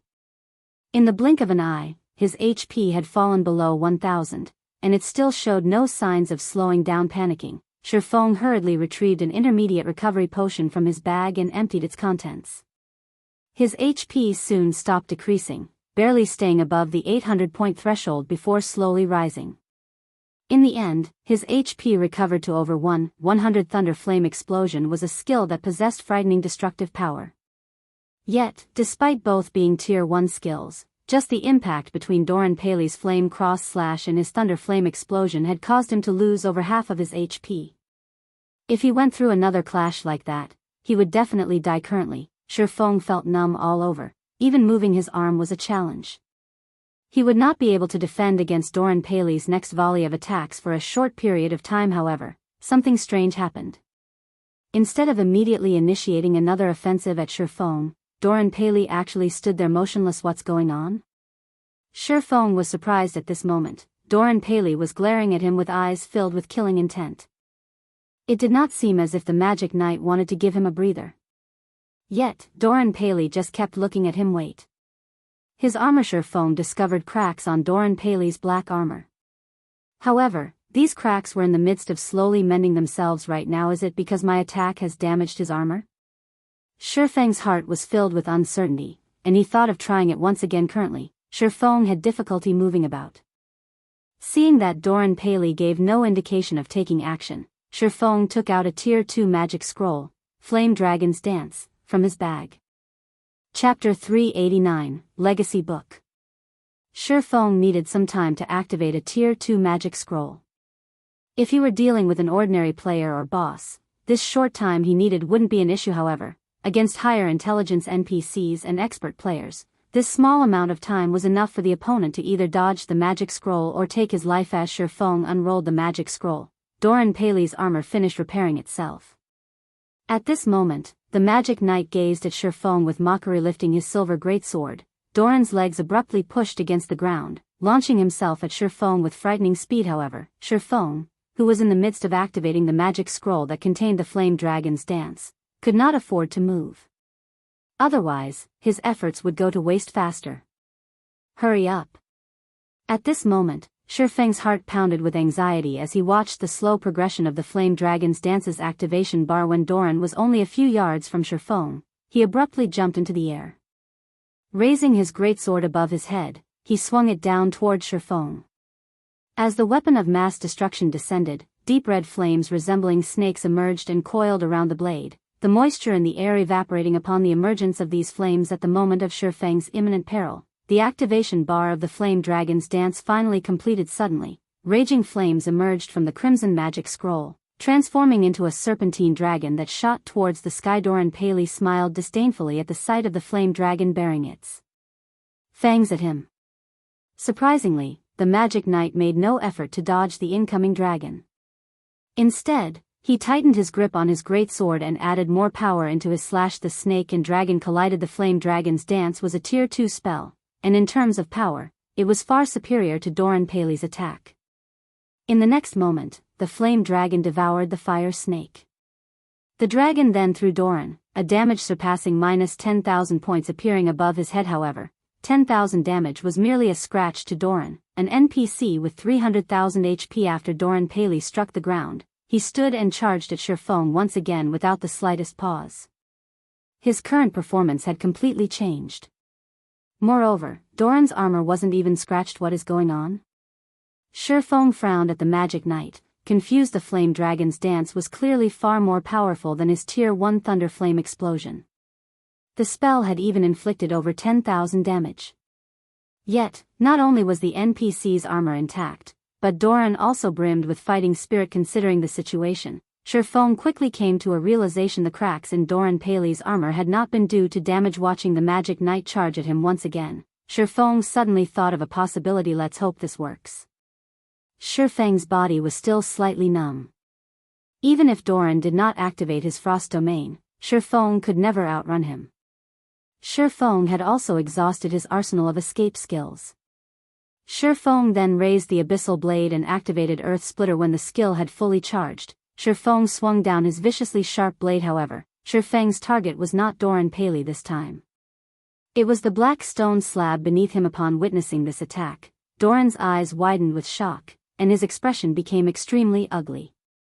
He suddenly increased his speed again. However, no matter how much faster Doran became, he was not fast enough to counter Shifeng's attack on the stone slab. Like a hot knife through butter, the silvery gray abyssal blade sliced apart the black stone slab beneath Shifeng's feet. The slash also split several other stone slabs, creating a deep, long fissure, following which, a crack also appeared on Doran Paley's armor. Bingo! Shifeng inwardly rejoiced. If he attacked and damaged the black stone slabs under his feet, he could force Doran Paley to halt his assault momentarily. He could then activate Tier 2 magic scrolls without worry. Despicable challenger. Doran Paley was no longer as carefree as before. With bloodshot eyes, he glared at Shifeng and bellowed, "Your corpse will decorate this ground for eternity." Although larger cracks began to appear on Doran Paley's armor, the Magic Knight showed no signs of stopping. Instead, he charged up to Shifeng and swung down his greatsword Flame Cross Slash. Before Shifeng could grasp the situation, he instinctively used parry to defend himself. Bang! Shifeng retreated 4 steps before he managed to stabilize his body. Although Shifeng had been forced back and had to use his life-saving skill, parry, he revealed a joyous smile on his face. Originally, even if he negated the damage from Doran's attack, the impact would have sent him flying back over a dozen yards. Now, although his hands were slightly numb, he had only been forced to take 4 steps backward. This showed that Doran Paley's strength had greatly weakened. Indeed, just as Shifeng had guessed, damaging the black stone slabs would weaken his adversary. Previously, Doran had not immediately dashed forward and attacked Shifeng because he was worried that Shifeng would discover this secret. Hence, he decided to hold back and allow his armor to repair itself. However, the display of his armor's recovery had been another facade. In reality, Doran had tried to hide the black stone slab's recovery. Previously, Doran's position had just so happened to block Shifeng's vision, preventing Shifeng from seeing the damaged stone slabs behind him. As to why Doran had launched himself up to attack Shifeng the second time, it was to prevent the Flame Dragon's dance from damaging the black stone slabs once more. Unfortunately, Doran's attempt at repeatedly disguising this fact could not escape Shifeng's beast-like insight. Naturally, after Doran Paley realized that his secret had been exposed, he no longer attempted to hide it. Instead, he began a vicious assault on Shifeng, hoping to annihilate his opponent sooner. However, a known secret was no longer a secret. Now that Shifeng knew Doran Paley's weakness, he activated Defensive Blade and used Thundering Flash on the stone beneath them. Streaks of blue lightning shot out from the Abyssal Blade. In the next moment, the lightning transformed into hungry wolves that dove into the black stone slabs, charring them die. Doran Paley's rage flared as he swung his greatsword at Shifeng desperately. However, Defensive Blade deflected every slash. Most importantly, with each consecutive slash, Doran's attacks grew weaker. When Defensive Blade was almost exhausted, Shifeng switched out the Aura of Wind on the 7 luminaries ring for the Aura of Water. Aura of Water. Received healing increased by 60%. Cast consumption reduced by 30%. Activatable skill dash. Life Bloom. Heal selected target for 20% HP every second for 40 seconds. Cooldown, 1 minute 30 seconds. Currently, Shifeng had less than 1,100 HP. Even if Doran Paley had grown weaker, Shifeng would still not survive more than a few hits from the Magic Knight. Hence, he cast Life Bloom on himself in the blink of an eye. Shifeng recovered more than 1000 HP. For the next 40 seconds, he would also receive over 1000 HP every second, following which, Shifeng began to confront Doran head-on while defending against Doran Paley's attacks. Shifeng also made sure to attack the black stone under his feet. Shifeng could not help but admit that Doran Paley was indeed very powerful. Despite losing so much of his strength, the NPC could still inflict over -1500 with Flame Cross Slash. Fortunately, Flame Cross Slash had a long cooldown. By the time Doran could use the skill again, Shifeng's HP would have long since fully recovered. During Life Bloom's 40-second duration, Shifeng had destroyed over half of the stone slabs of the platform. Meanwhile, not only had Doran Paley's strength sharply decreased, but his speed had also fallen by quite a bit. Shifeng now had a much easier time facing the NPC. Occasionally, Shifeng also used Phantom Kill, allowing his doppelganger to pin down Doran while he used a Tier 2 magic scroll from the side to destroy the black stone slabs. Unfortunately, although this infuriated Doran Paley, he could do nothing to stop Shifeng. As soon as Shifeng had shattered all of the stone slabs on the combat platform and was about to focus his attacks on Doran Paley. Suddenly, Doran Paley's armor shattered, the metal shards scattering across the ground. Doran Paley then gripped his head with both his hands and let out an agonized scream that echoed throughout the Sword Peak Mountain. In the next moment, Doran Paley's full HP bar emptied, his body transforming into particles of light and vanishing. 4 items dropped to the ground in place of Doran's body. There was a pitch-black key with a faint blue glow, a silver stone tablet, and the final legacy chapter and broken steel forging design fragment. Before Shifeng could pick up the drops, all of the legacy chapters he possessed flew from his bag and combined with the legacy chapter Doran had dropped, forming a thick and heavy ancient book.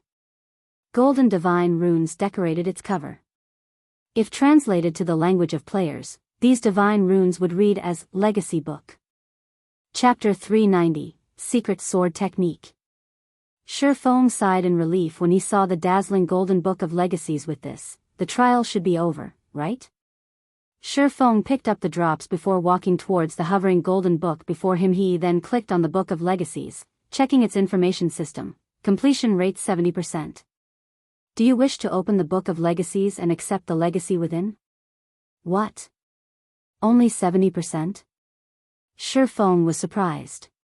Taking another look, he was sure his eyes were not playing tricks on him. After defeating a Tier 1 Magic Knight like Doran Paley, which was no easy feat, he had only completed 70% of the trial. Legacies in God's domain were categorized into different ranks. Similarly, there were differences within each rank, and these differences were based on the completion rate of the legacy trial. Completion rates between 51%–60% would be given a C rank evaluation. At C rank, players would obtain the basic skills of the legacy. Completion rates between 61%–70% would be given a B rank evaluation. At B rank, players would obtain the basic skills of the legacy in addition to 1-3 legacy skill points. Completion rates between 71%–80% would be given an A rank evaluation. At A rank, players would obtain the basic skills of the legacy in addition to 5-9 legacy skill points. Completion rates between 81%–90% would be given an S rank evaluation. At S rank, players would obtain the basic skills of the legacy in addition to 10-18 legacy skill points. Completion rates between 91%–100% would be given an SS rank evaluation. At SS rank, players would obtain the basic skills of the legacy in addition to 20-36 legacy skill points. Legacy skill points would unlock the class skills in the legacy book. Moreover, the more powerful a class skill was, the more legacy skill points would be required to unlock it. The number of powerful skills a player possessed was important in determining their combat power. It was especially true for powerful class skills. Hence, legacy skill points were extremely important. However, it was not easy to obtain legacy skill points.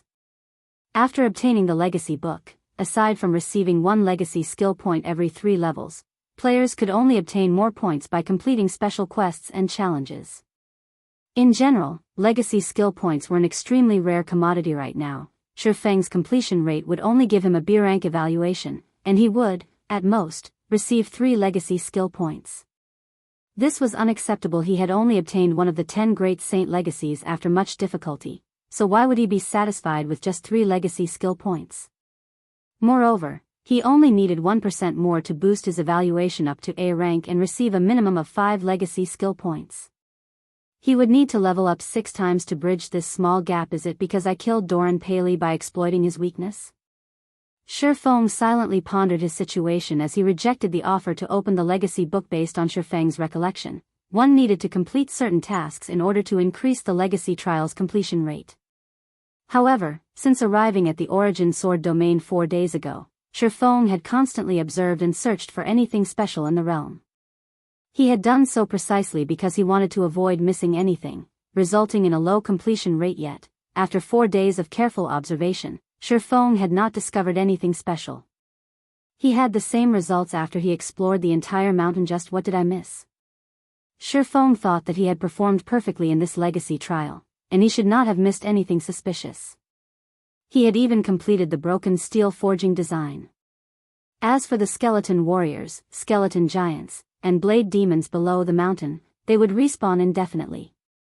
It was not possible to eradicate them. Does it have something to do with these items? Shifeng stored the legacy book before retrieving the pitch-black, sword-shaped key and the silver tablet Doran's key. This is a strange key. It exudes a faint trace of ancient magic secret sword technique. The pattern engraved on this tablet is too vague and incomplete, and no information can be obtained from this pattern. However, some kind of divine power hides within this pattern. If one gathers all of the stone tablets, this vague and incomplete pattern can be restored. Current tablet count, 1/6. This was the first time Shifeng had seen or heard of an item like this secret sword technique. However, judging from its description, it should not be related to the legacy trial.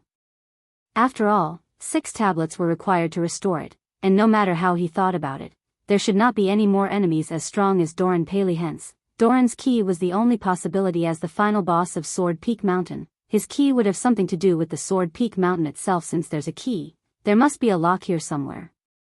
Shifeng put away the key and tablet and began to explore every inch of the mountain carefully.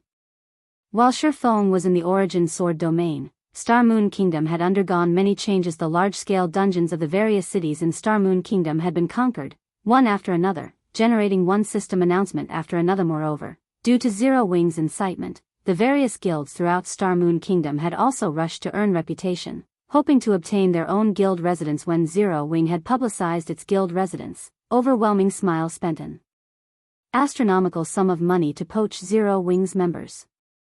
However, despite this being a significant blow, Zero Wing had not stopped developing. On the contrary, they grew stronger with each passing day.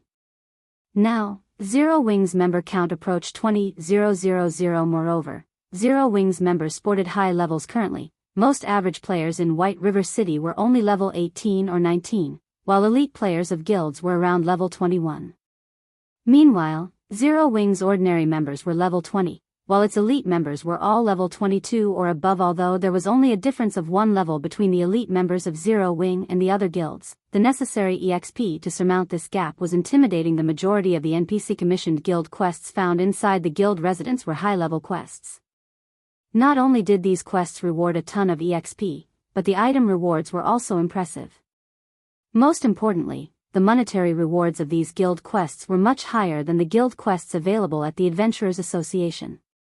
As a result, the income of Zero Wing's members was at least twice as much as players of other guilds. This was also why Overwhelming Smile's high-priced poaching could not defeat Zero Wing. Snow, are you really planning to do this?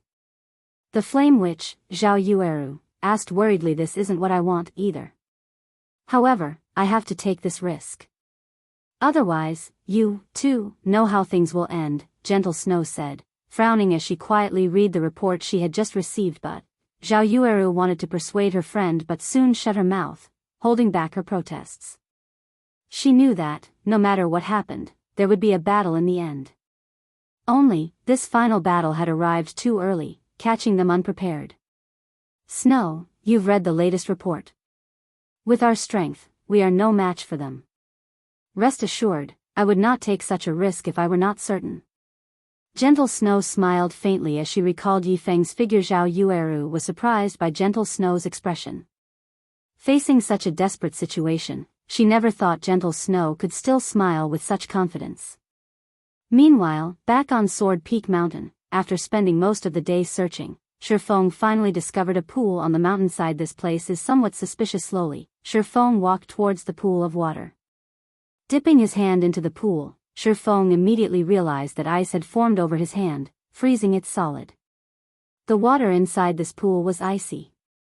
If he dove into this water, he would freeze to death. Chapter 391, Underwater Mysteries. This pool of water seems interesting.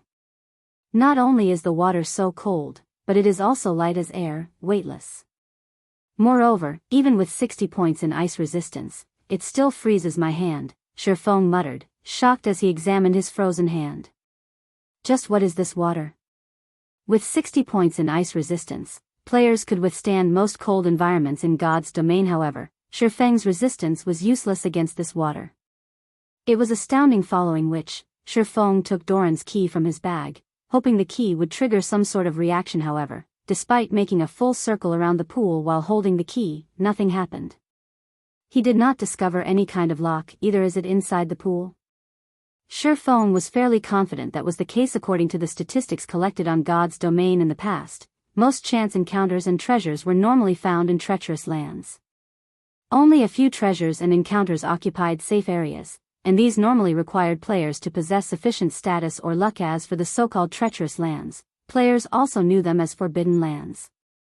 Unless players had ways of dealing with the threats, their deaths were all but guaranteed upon entering these forbidden lands. Meanwhile, the small pool before Shifeng was clearly one such forbidden land. If he entered the pool without a plan, he would freeze to death. If not for his 60 points of ice resistance, he would have received a large amount of frost damage the moment he came into contact with the water. He might have even frozen to death instantaneously. Furthermore, even though it was only his hand that had frozen, it still took over a dozen seconds before it thawed completely. If Shifeng jumped into the water, although he might not receive any damage due to his ice resistance, the water would still freeze his body. With how light the water was, he would surely sink to the bottom of the pool once the ice encased him. In the end, he would still drown. What should I do now? Shifeng gazed at the cold water and meditated quietly. It would be great if I could increase my magic resistance. It had never been easy for players to raise their magic resistance. It was also impossible for players to come into possession of equipment that could raise magic resistance at this stage of the game. Even if they had such equipment, the effects would be minimal. Shifeng only managed to accumulate 60 points in ice resistance due to the ice blue devil flame and the golden stigmata. For ordinary players, they'd be lucky if they had 10 points of ice resistance at this stage of the game. Of course, the quickest way to raise one's magic resistance was to consume a magic resistance potion.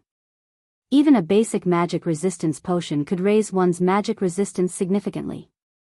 If Shifeng could consume an intermediate magic resistance potion, adding that to his own magic resistance, he might be able to cope with the frosty water. However, Shifeng did not have any magic resistance potions on him at the moment. The recipe for basic magic resistance potions only dropped in level 20 maps and above.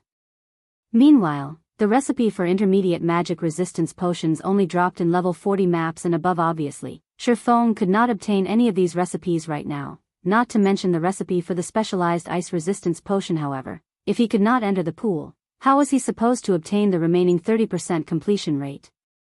If he entered the pool, he would become an ice sculpture. Unless he could get his hands on an ice resistance potion, he had no way to combat the powerful cold within the pool. This freezing effect is truly troublesome. I wonder if Fantasy World's magic damage immunity will work. Shifeng touched the water and allowed his hand to freeze once again. He then tried the activatable skill of the Aura of Illusion, Fantasy World. However, even after activating Fantasy World, the freezing effect had not dispelled. If Aura of Illusion won't do, what about Aura of Space?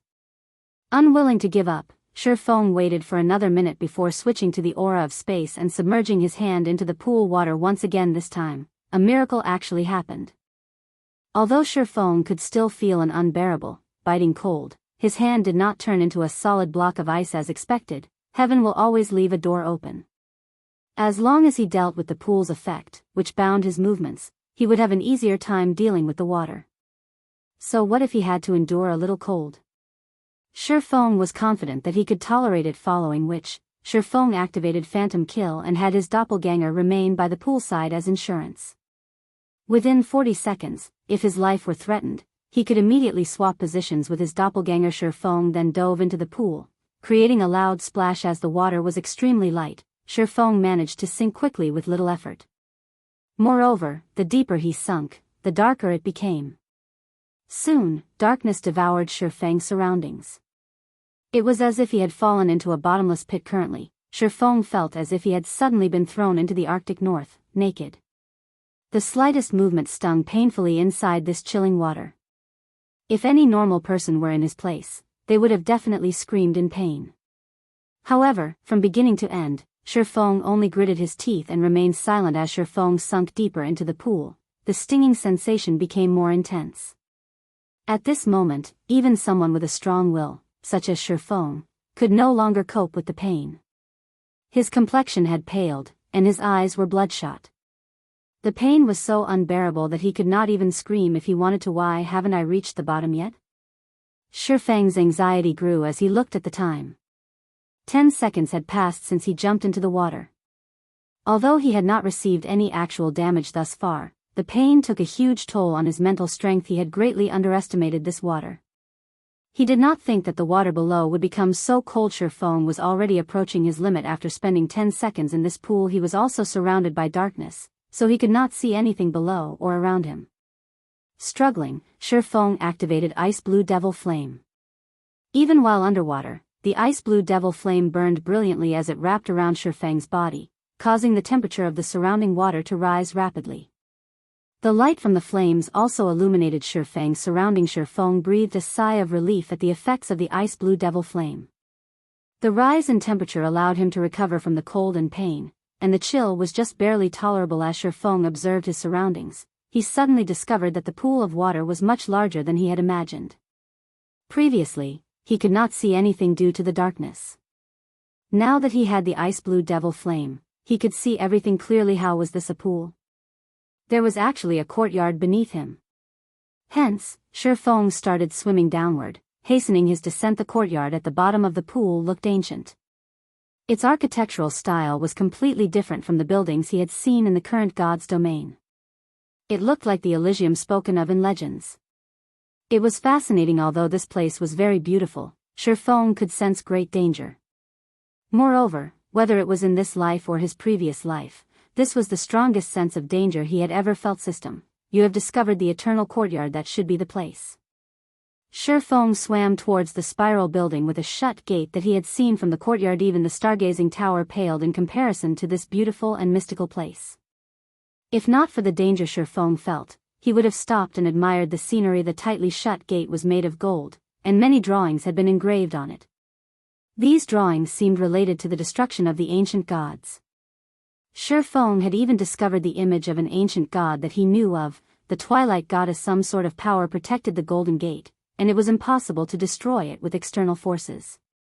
Currently, Shifeng was not of the mind to study the images as he had discovered a keyhole on the gate. Meanwhile, this keyhole was centered in an image of the sun. Shifeng then took out Doran's key and inserted it into the keyhole, twisting it gently. Chapter 392, God's Will. Sure enough, it works. Upon turning Doran's key, Shifeng noticed the blue glow surrounding the key flow into the Golden Gate. Suddenly, the gate released a brilliant golden radiance. As if it were the sun, the gate illuminated the eternal courtyard. The gate clanked as it slowly opened. Following which, a surge of cold air bubbles rushed out of the gate. Reacting quickly, Shifeng immediately jumped backward. However, as Shifeng was currently underwater, he could not move as fast as usual. As a result, the bubbles blasted him backward. Shifeng only felt a stinging pain before his HP instantly fell by 2,000 points. The cold air here is so powerful. Shifeng looked at his HP bar in disbelief. Fortunately, his ice resistance was sufficiently high. Otherwise, that air bubbles would have killed him.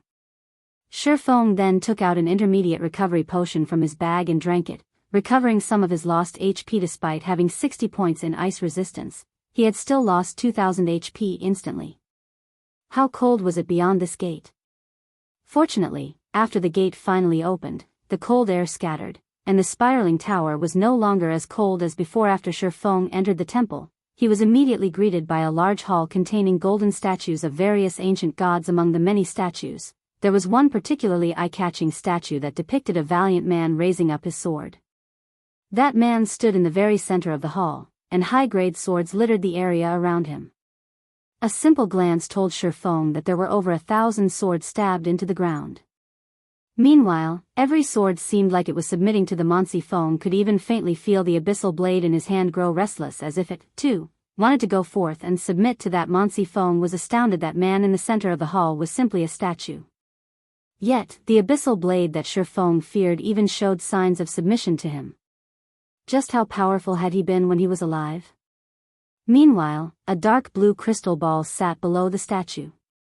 This crystal ball emitted an intense cold. Upon seeing this crystal ball, Shifeng came to a realization. The reason the pool of water containing the eternal courtyard was so cold was that of the crystal ball before him. Shifeng's heart suddenly trembled at this discovery. If the crystal ball was capable of lowering the temperature of this large pool to such a degree, it was definitely a treasure. Following which, Shifeng quickly swam towards the crystal ball, hoping to claim it. However, before Shifeng could reach the crystal ball, a sharp pain shot through his fingers, a damage of -1,000 points appearing above his head.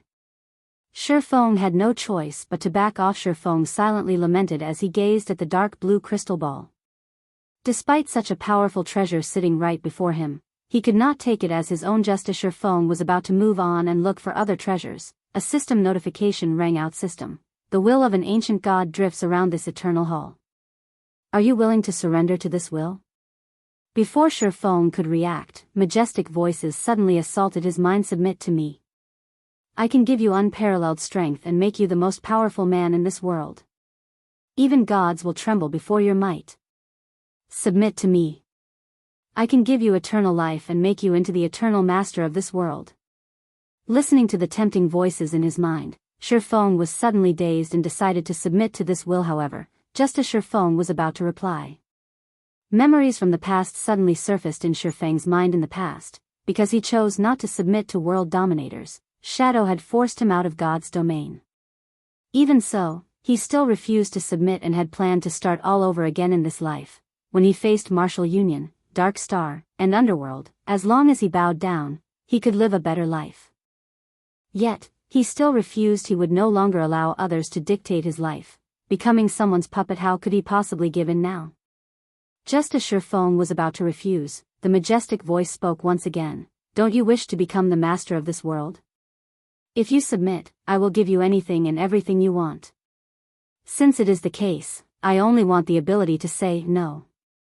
Can you give me that? Shifeng refused to submit. Foolish mortal. You will regret your decision today. Since you do not wish to become my servant, die. Seeing as it had failed to delude Shifeng, the will of the ancient god grew furious, and the entire hall became stifling. Suddenly, the thousands of swords that had been thrust into the ground rose into the water. Aiming for Shifeng, every one of these swords shot towards him. In response, Shifeng hurriedly attempted to use Replace Doppelganger to swap positions with his doppelganger. However, he discovered that he had been silenced, the debuff preventing him from using the skill. Now that he could not swap positions with his doppelganger, Shifeng tried to raise his swords to defend against the incoming attack. However, he discovered that not only were his skills sealed, but he also couldn't move at this moment. He could only watch the thousands of swords slice through the water towards him. However, just as the swords were about to pierce Shifeng's body, the dark blue crystal ball suddenly released a silver radiance. The swords flying at Shifeng immediately froze.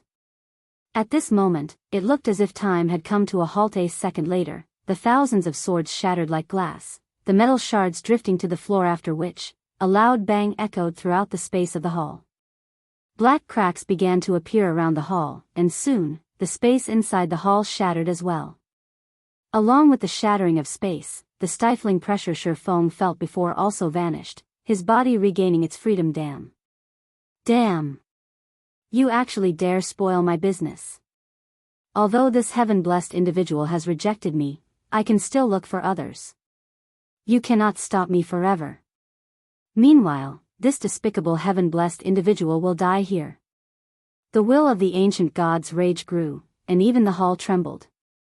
The golden gates suddenly closed as the hall began to collapse at this moment. As if having lost its power, the crystal ball darkened. It no longer released the astonishing cold as it had moments before, although Shifeng did not know what was going on. When he heard the will claim that this heaven-blessed individual would die here, he knew what he needed to do: escape.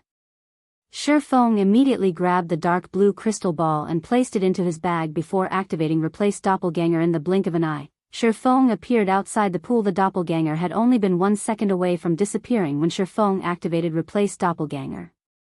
It had truly been a close call. That was close. A second later and I would have been dead. Shifeng inwardly celebrated his escape as he watched the pool of water suddenly explode. Replace Doppelganger was truly a godlike escaping skill. Although Shifeng had come very close to losing his life, he also managed to obtain a treasure from his excursion into the pool. At the very least, he had not returned empty-handed. When Shifeng recalled the frightening might that the crystal ball had displayed, his heart pounded with excitement. The crystal ball could actually break the seal of the will of an ancient god. It was no ordinary treasure. With this thought, Shifeng impatiently opened his bag, wanting to investigate the dark blue crystal ball. Not even legendary items had such frightening abilities. However, when Shifeng tried to check the crystal ball's information, it revealed nothing. Shifeng then used omniscient eyes. To Shifeng's shock, however, the omniscient eyes, which could analyze even the destroyer of immortality, also revealed nothing. Moreover, Shifeng could not even touch the crystal ball now, as he instantly lost 1000 HP the moment he tried. Shifeng felt utterly helpless. He had no choice but to set aside this treasure for now if he wanted to use this crystal ball. At the very least, he needed to raise his ice resistance to 100 or 200 points. Although Shifeng could not do anything about the dark blue crystal ball, the legacy book had a surprise for him indeed. Just as Shifeng had guessed, the Eternal Courtyard, where he could raise the legacy trial's completion rate now. Instead of a 70% completion rate, the legacy book displayed a 92% completion rate. Shifeng had obtained an SS rank evaluation. Chapter 393, Blade Saint. SS rank was the highest evaluation achievable in a legacy trial in the past. The legacy Shifeng had accepted was only a basic one.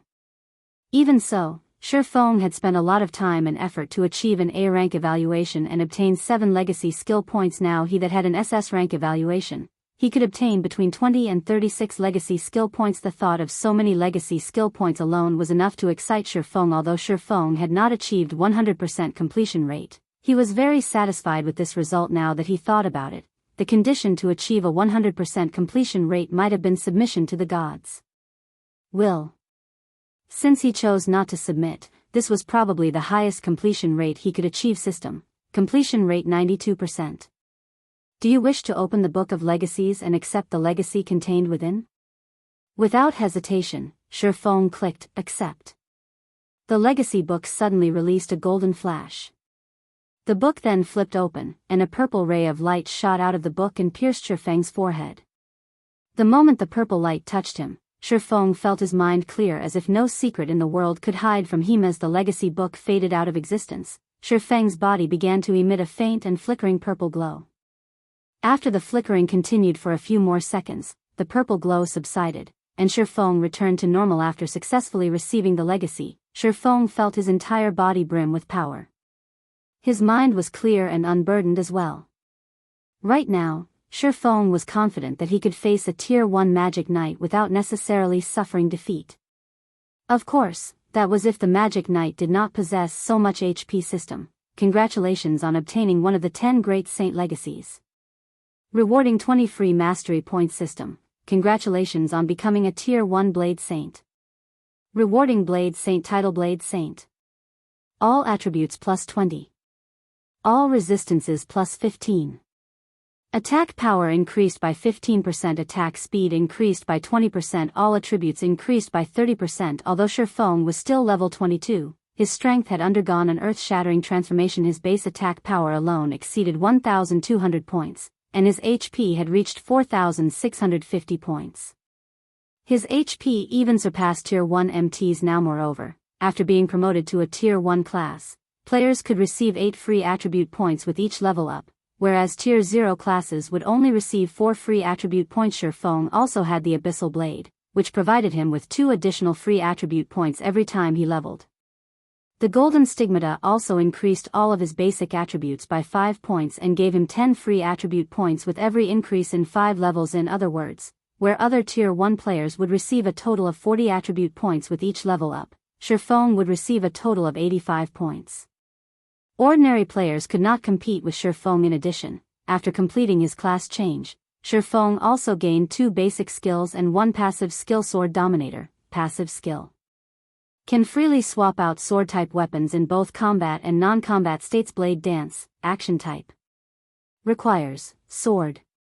Tier 1, Level 1, Proficiency 0/30,000. Allows simultaneous control of up to a maximum of 5 sword-type weapons for both attack and defense for 10 seconds. Each weapon has 80% user's strength and 50% user's damage range, 40 yards. Cooldown, 1 minute. Illusory Shadow, action type. Requires, sword. Tier 1, Level 1, Proficiency 0/30,000. Upon activation, players' next 6 attacks cannot be blocked, and each attack will deal 40% attack damage. Cooldown, 40 seconds. Shifeng was shocked upon reading these skills descriptions. The basic skills of the Blade Saint were already so powerful. Although Blade Dance was inferior to the Abyssal Blade's 9 Dragon Slash in terms of the number of weapons and burst damage, 9 Dragon Slash could only attack, not defend. Moreover, as the weapons summoned by 9 Dragon Slash were phantoms, they did not possess any impact force. However, Blade Dance was different. The 5 controlled weapons were tangible and possessed 80% of Shifeng's strength. This feature was far more valuable than just high damage.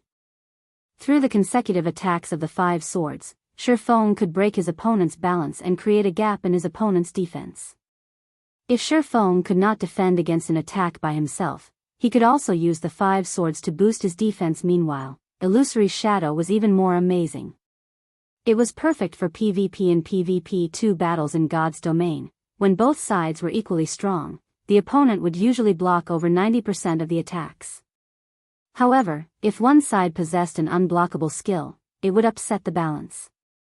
It was especially true if Illusory Shadow were used when both sides were nearly dead. Such a trump card could determine the outcome of a battle. The Blade Saint is indeed worthy to be called one of the 10 great saint legacies. If I use these skills in PvP, dealing with a magic knight with the same attributes as myself will be easy. After reading the descriptions of the Blade Saint's basic skills, strategies for future battles began to surface in Shifeng's mind. Originally, Swordsman was a balanced class. Although swordsmen were not as durable as shield warriors or had the endurance of a guardian knights, the frightening power of berserkers, the long-range capabilities of rangers, or the burst damage and dexterity of assassins, the class didn't have any shortcomings. The class was just as strong, or just as weak, against all other classes. Meanwhile, the Blade Saint was simply the enhanced version of the swordsman. Every aspect of a swordsman had increased. It was probably the most formidable class in God's domain, following which, Shifeng called up the system interface. There was now a new tab called Legacy Skills Menu in the system menu. Selecting this tab, the Legacy Skill menu that appeared reported that Shifeng had 31 legacy skill points available, as well as plenty of skills that he could learn. There were over 100 skills listed in the menu. However, there were only 6 Tier 1 skills Shifeng could learn right now, and 2 legacy skill points were required to unlock a Tier 1 basic legacy skill. Meanwhile, among these 6 Tier 1 skills, there were 2 that made Shifeng's eyes shine. One of them was Skywill Sword, the other was Blade Liberation. Skywill Sword, action type. Requires, sword. Tier 1, Level 1, Proficiency 0/30,000. Inflicts 1000 base damage plus 200% attack damage to all enemies within 20 by 20 yard. Also seals all enemies within range, preventing them from leaving the area for 4 seconds. Cooldown, 1 minute 20 seconds. Blade Liberation, action type. Requires, sword. Tier 1, Level 1, Proficiency 0/30,000. Grants player unparalleled strength for 20 seconds. Effect obtained varies based on the weapon's unlocked potential. After the duration, player is weakened. All attributes decrease by 80% for 3 minutes. Cooldown, 10 hours. Skywheel Sword was one of the extremely rare AoE control skills. Whether it was used in PvP or PvE too, it was indispensable. Meanwhile, Blade Liberation belonged to the Superburst skill category. It could be a trump card when Shifeng was in a desperate situation. It was also indispensable, however. When Shifeng saw the points required to unlock these two skills, he immediately sucked in a breath of cold air and very nearly cursed. Skywell Sword required 10 points to unlock, while Blade Liberation required an astonishing 20 points. With the total points these two skills demanded, Shifeng could learn 10 basic class skills. However, these high requirements also made Shifeng aware of just how extraordinary Blade Liberation was for an AoE control skill such as the Skywell Sword. The demand of 10 legacy skill points was not odd. However, Blade Liberation needed twice that amount to unlock. With 20 legacy skill points, Shifeng could even learn a Tier 3 class skill. Chapter 394, Times Have Changed. The legacy trial had given him a total of 31 legacy skill points. Anyone would hesitate over spending 30 points on only 2 skills. However, Shifeng did not. With his mind made up, Shifeng clicked to learn both Skywell Sword and Blade Liberation. Suddenly, his stock of legacy skill points plummeted to 1 to an expert in God's domain. Nothing was more important than a powerful skill. A powerful Tier 1 skill had a lot of versatility, so it was not easy to master. However, if mastered, it would not be surprising if a player's combat power increased by several-fold. As the saying went, a bird in the hand was worth 2 in the bush. Although Shifeng could learn more skills if he spent the 30 legacy skill points on less costly skills, the skills he learned would not contribute as much to his overall combat power during dangerous moments. In particular, the Superburst skill, Blade Liberation, would be far more useful than a dozen other ordinary Tier 1 skills. After learning the 2 class skills, Shifeng used a return scroll and teleported back to White River City. At this moment, White River City buzzed with activity. Overwhelming Smile's high-priced poaching had boosted White River City's development. A flood of independent players had migrated to White River City with the intention of joining Overwhelming Smile. Based on the statistics offered by the official game developers, the player population in White River City had exceeded 3 million. White River City was now the most populated city in Star Moon Kingdom's eastern region. It was also the 3rd most populated city throughout Star Moon Kingdom. Looking at this situation, Shifeng didn't know whether to laugh or cry. Originally, he had intended to make White River City the most popular city in Star Moon Kingdom. After all, Zero Wings Guild residence was in White River City, so it had the home field advantage here.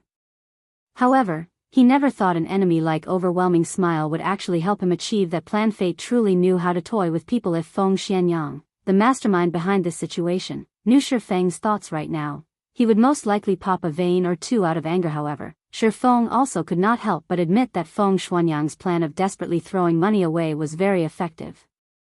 Currently, Overwhelming Smile had become the undisputed number 1 guild in White River City. The branch guild in White River City already had over 80,000 members. Among them, there were also quite a few elite players. Compared to the other guilds in White River City, Overwhelming Smile was far superior. Moreover, during this period, Overwhelming Smile had continuously raided large-scale dungeons around White River City. As if they were on steroids, Overwhelming Smile's raiding speed far surpassed Gentle Snow's team. They were on completely different levels. In addition, Overwhelming Smile had also offered to purchase information regarding reputation quests at a high price, apparently intending to become the 2nd guild in White River City to own a guild residence. In contrast, Zero Wings showed no signs of movement at all. The guild's member count held steady around 20,000. If not for the high-level quests and double EXP buff available from the guild residence, most of Zero Wings members would have long since defected to Overwhelming Smile. Brother Feng, you're finally out. Have you completed your class change? Not long after Shifeng returned to White River City, Blackie contacted him. Yeah. How has the guild been recently? Shifeng asked, not bothering to discuss his new class. What do you think? The entire guild has been spiritless these past few days, and everyone is just focusing on quests. Many in the guild have also started complaining and asking why the core team hasn't moved against Overwhelming Smile yet. Overwhelming Smile suppression has them feeling resentful.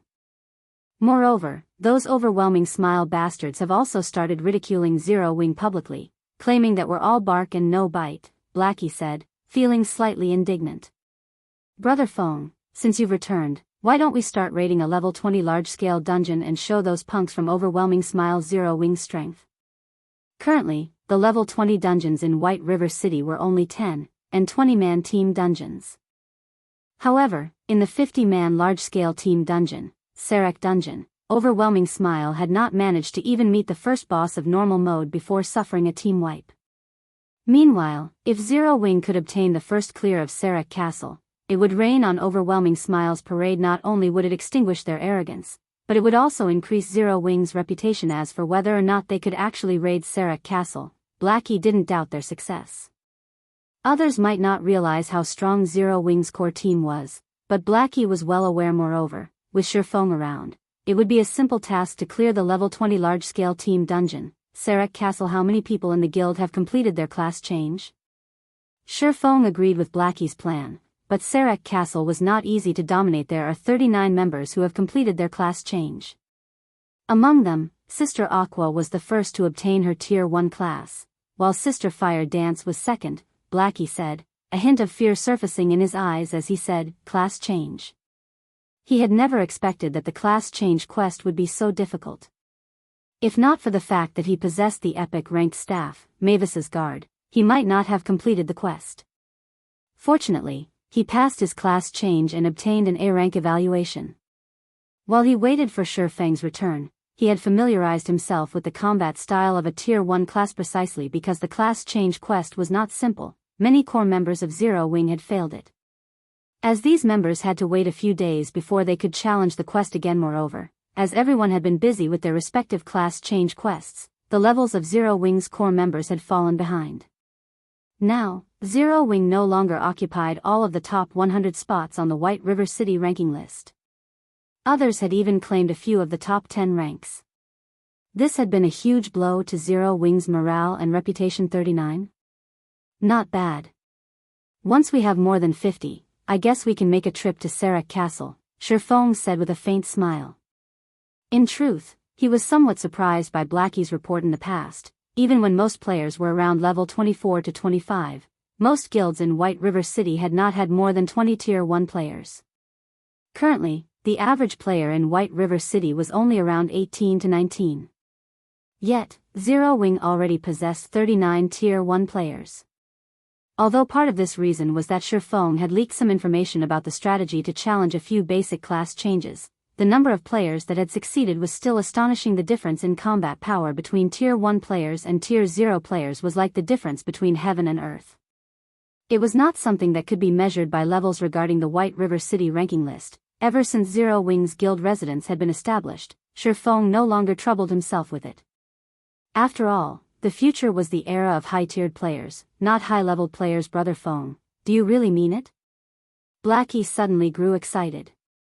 During this period, the oppression he had suffered from those bastards in Overwhelming Smile frustrated him. Look at how excited you are.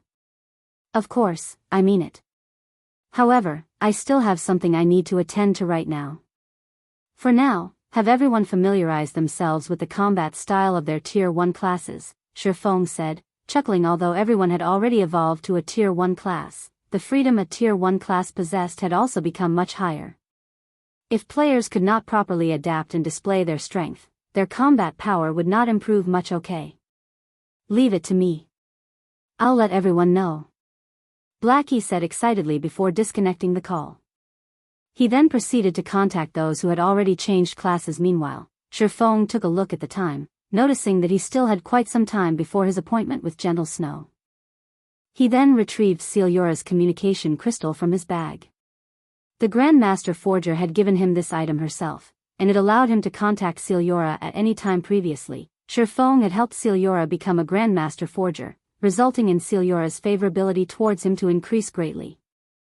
Moreover, in order to search for materials to produce an epic item, Celiura had gone on a journey. Shifeng had obtained the forging design for the epic ranked broken steel set equipment back in the Origin Sword domain. However, if he had to forge an epic item by himself, who knew how long it would be before he could achieve such a feat? Since he had a connection with a Grandmaster Forger, why not use it? Chapter 395, Broken Steel Legacy Set Equipment. Shifeng then used the communication crystal to contact Celiura. Hello, Miss Celiura. I am Yi Feng. I have something I would like your help with. I wonder if you have any time to spare right now? Shi Feng carefully asked. Ultimately, his current status was far from comparable to Ciliora's. Although they had a good relationship, basic courtesy was still required. If he wished to ask her for a favor, "Oh, it's you. I'm very busy right now, so make it quick." Although Ciliora did not immediately reject him, she still did not show any sign of interest to Ciliora. Nothing was more important than collecting epic-ranked forging materials right now. If not for the favor she owed Shi Feng, she would have directly rejected his request. Instead of taking the time to listen to him, Shi Feng was aware of this point. After all, he was extremely familiar with Ciliora's personality, someone who was wholeheartedly focused on forging, without the slightest bit of interest in anything else. This was also why she had managed to become a grandmaster forger at such a young age. Shi Feng then chuckled and said, "I have a forging design for an epic set equipment." "What? Epic set equipment?" Ciliora's eyes suddenly shone. She hurriedly demanded, "Why didn't you say so earlier? Meet me at my smithy right away." Shi Feng shook his head and laughed when he heard Ciliora's impatient tone to NPCs. Epic-ranked forging designs, much less a forging design for an epic set equipment, were extremely rare. It was the dream of countless forgers to produce a set of epic equipment. Meanwhile, to players, epic-ranked forging designs were much more difficult to obtain. In the past, Shadow had only managed to get a few pieces. As for epic set equipment forging designs, Shi Feng had only heard about them occasionally and had never personally seen one himself. In God's domain, set equipment were half a rank stronger than discrete equipment of the same rank. In other words, the quality of an epic set equipment was above that of epic equipment, but below that of fragmented legendary equipment. To players who could not get their hands on fragmented legendary equipment, epic set equipment was the best equipment available in this life. Shi Feng was truly fortunate to have obtained the forging design for an epic set equipment. Half an hour later, Shi Feng arrived at Ciliora's smithy in a horse carriage. At this moment, the door to her smithy was still shut tight, and it did not seem she planned to do business at all. Shi Feng walked over and knocked on the door. The thick wooden door then slowly opened, and a surge of scorching air rushed out of the house. In the next moment, Ciliora walked out from within before quickly dragging Shi Feng into the house. Despite having not seen each other for some time, Ciliora looked exactly the same, still fully garbed in black leather clothing. That large V-shaped collar revealed her snow-white skin. Her black leather pants tightly hugged her slender legs. Ciliora currently exuded an enchanting charm. "Hurry up and let me see it." Ciliora pushed Shi Feng against a table, her body very nearly sticking to his. Her eyes shone with excitement as she spoke, failing to notice how lethal her impure actions were. Although Shi Feng had long since gotten used to Ciliora's personality in his past life, his heart still raced involuntarily every time they met. "Here it is." Shi Feng calmed down somewhat and retrieved the broken steel forging design from his bag. Broken steel set equipment. Epic rank unique set equipment. 6-piece set consisting of broken steel gauntlets, broken steel breastplate, broken steel helmet, broken steel leg guards, broken steel boots, broken steel bracers. Equipment requirement: Strength 1000, Agility 1200, Sword-related Mastery 350. Class restriction: Blade Saint. Originally, Shi Feng had thought he could equip this broken steel set equipment immediately. However, 1000 points in strength and 1200 points in agility were definitely not achievable by players below level 30. At the very least, one needed to be above level 50 to possess such attributes. Meanwhile, the materials required to produce this set equipment were 12 pieces of Eternium, 300 mana stones, 1000 pieces of Titan ore, 12 fire source crystals, 12 water source crystals, 12 wind source crystals, 12 earth source crystals and 1 nucleus of life. The person who drew this design must be insane. Is he trying to make a legendary item? Ciliora gaped in shock after inspecting the forging design. Not to mention Ciliora's, even Shi Feng's heart was beating madly right now. He, too, was dumbfounded by the description. Shi Feng had previously been caught up in his joy over becoming a Blade Saint. Moreover, he knew it was impossible for him to produce the broken steel set equipment by himself and to gather the materials required to make the set. Hence, Although Shifeng had long since completed the broken steel forging design, he never actually bothered to take a look at Ida's for the reason why Shifeng had come looking for Celiora this time. He simply wished to know how confident she was in producing the set equipment. That way, he could make appropriate preparations for it. However, after seeing the forging materials required, Shifeng immediately dismissed his previous thoughts of making preparations. Just collecting a single set of materials was nigh impossible, not to mention collecting a second set previously. Shifeng had spent hundreds of gold just to produce 21 mana stones. Now, the set equipment actually required 300 mana stones. That was a few thousand gold, at least. However, even if he did manage to obtain the 300 mana stones, Eternium was something much rarer and more precious than even mana stones. Countless master forgers dreamt of obtaining even just one piece. Yet, the set actually needed 12 to produce. Titan ore was also a considerably high-class rare ore. At this stage of the game, nobody was capable of mining such an ore yet. As for the elemental source crystals, they were all materials highly sought after by master alchemists. Their preciousness and rarity were not one bit lower than Eternium. Meanwhile, the most inconceivable thing was that the broken steel set equipment actually required a nucleus of life. The value of that item far surpassed even the water of life, and it was something that could only be found with luck. Miss Celiora, if you have the materials, how confident are you in making it? Shifeng asked. Originally, he had already planned on giving up on producing the broken steel set equipment. However, after giving it some thought, he still chose to inquire, you really have the materials? Celiora's expression immediately changed upon hearing Shifeng's words. Her gaze as she looked at Shifeng was as if she were looking at a 7 luminaries crystal mountain, and she beamed at him as if saying, "Tycoon, let's be friends." "I was only asking."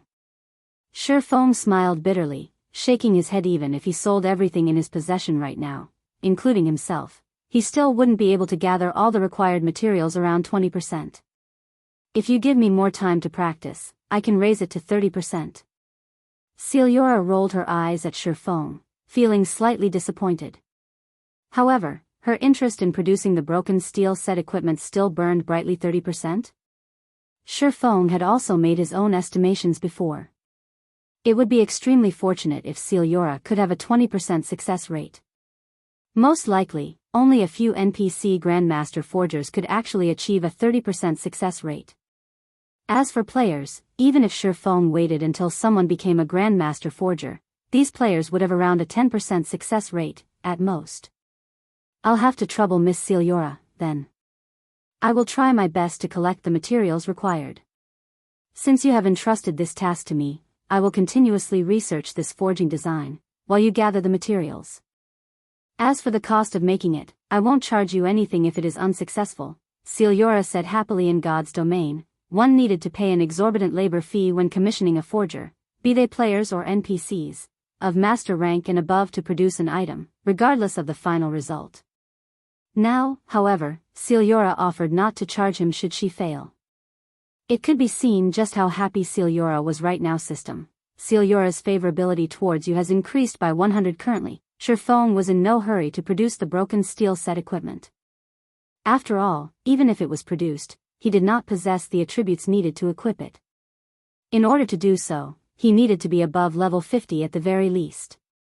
During this period, he could slowly gather the required materials, following which, Shifeng left the broken steel forging design at Celiora's place to allow her to properly study it. He then hailed another carriage and hurried to the location he had agreed to meet Gentle Snow at. Chapter 396, Powerful Aid. Inside Blue Mountain Restaurant, a high-class restaurant located in White River City's Nobles District. As White River City's upper-class area, the cost of living here was very high. It was a place that ordinary players rarely visited at this moment. However, there were actually 3 players, 2 women and 1 man, sitting under one of the outdoor gazebos of Blue Mountain Restaurant. Of the 2 female players, one was a bright and seductive witch, while the other was an otherworldly fairy. Meanwhile, the man exuding a cold, murderous intent by their side also possessed a valiant look. With his combination of a handsome face and frosty personality, many young ladies would definitely fall prey to him. Snow, you can tell me who it is now, right? Just who is that mysterious person you called for? Zhao Yueru whispered as she shifted closer to Gentle Snow's side, the expression on her face saying, "I won't tell anyone else. Don't worry. You yourself have met that person before. In any case, he'll be here in just a moment." Gentle Snow smiled faintly. "I know them?" Zhao Yueru immediately started searching her memories, trying to recall all the experts she had met. However, taking into consideration the severity of the matter this time, she dismissed the large majority of them. In the end, she still shook her head and gave up. She truly could not figure out just which amazing character her friend had invited. If Zhao Yueru had to point out an amazing character she had personally met before, then that would be Star Moon Kingdom's #1 expert, one-hit Asura Black Flame. However, as the guild leader of Zero Wing, Black Flame was obviously not suitable this time. If they really were to invite him, those people might even disagree to hold the match and make up even more excuses. There were countless players in God's domain. Meanwhile, Black Flame managed to obtain the rank of 481 on the God's Domain experts list, as well as being given the title of Asura by the Secret Pavilion. Let alone a single Star Moon Kingdom, there were only a few players throughout the entire God's Domain stronger than Black Flame. Looking at Zhao Yueru's defeated expression, Gentle Snow could not help but curl her lips up even higher. If not even Zhao Yueru, someone who was extremely familiar with her, could guess the identity of the person she invited, then it was even more impossible for those people. Most likely, even if she were to reveal that person's name, those people would not know anything about that person. Either listening in on Gentle Snow and Zhao Yueru's conversation, the aloof-looking man's curiosity reluctantly grew as well. The operation this time needed to be kept a secret. It was something that should not be told to outsiders. At the same time, this operation was of utmost importance to Gentle Snow. Yet Gentle Snow had done the unthinkable. She had actually requested the help of an outsider instead of choosing an expert subordinated to her. This decision had inspired both confusion and curiosity in him with regard to the expert who would arrive in a moment. "Fierce, why didn't Nimble Snake come with you?" Gentle Snow asked, shifting her gaze to the impassive youth beside her. The reason why Ouroboros was able to become a dominant force in the virtual gaming world was mainly due to a few reasons.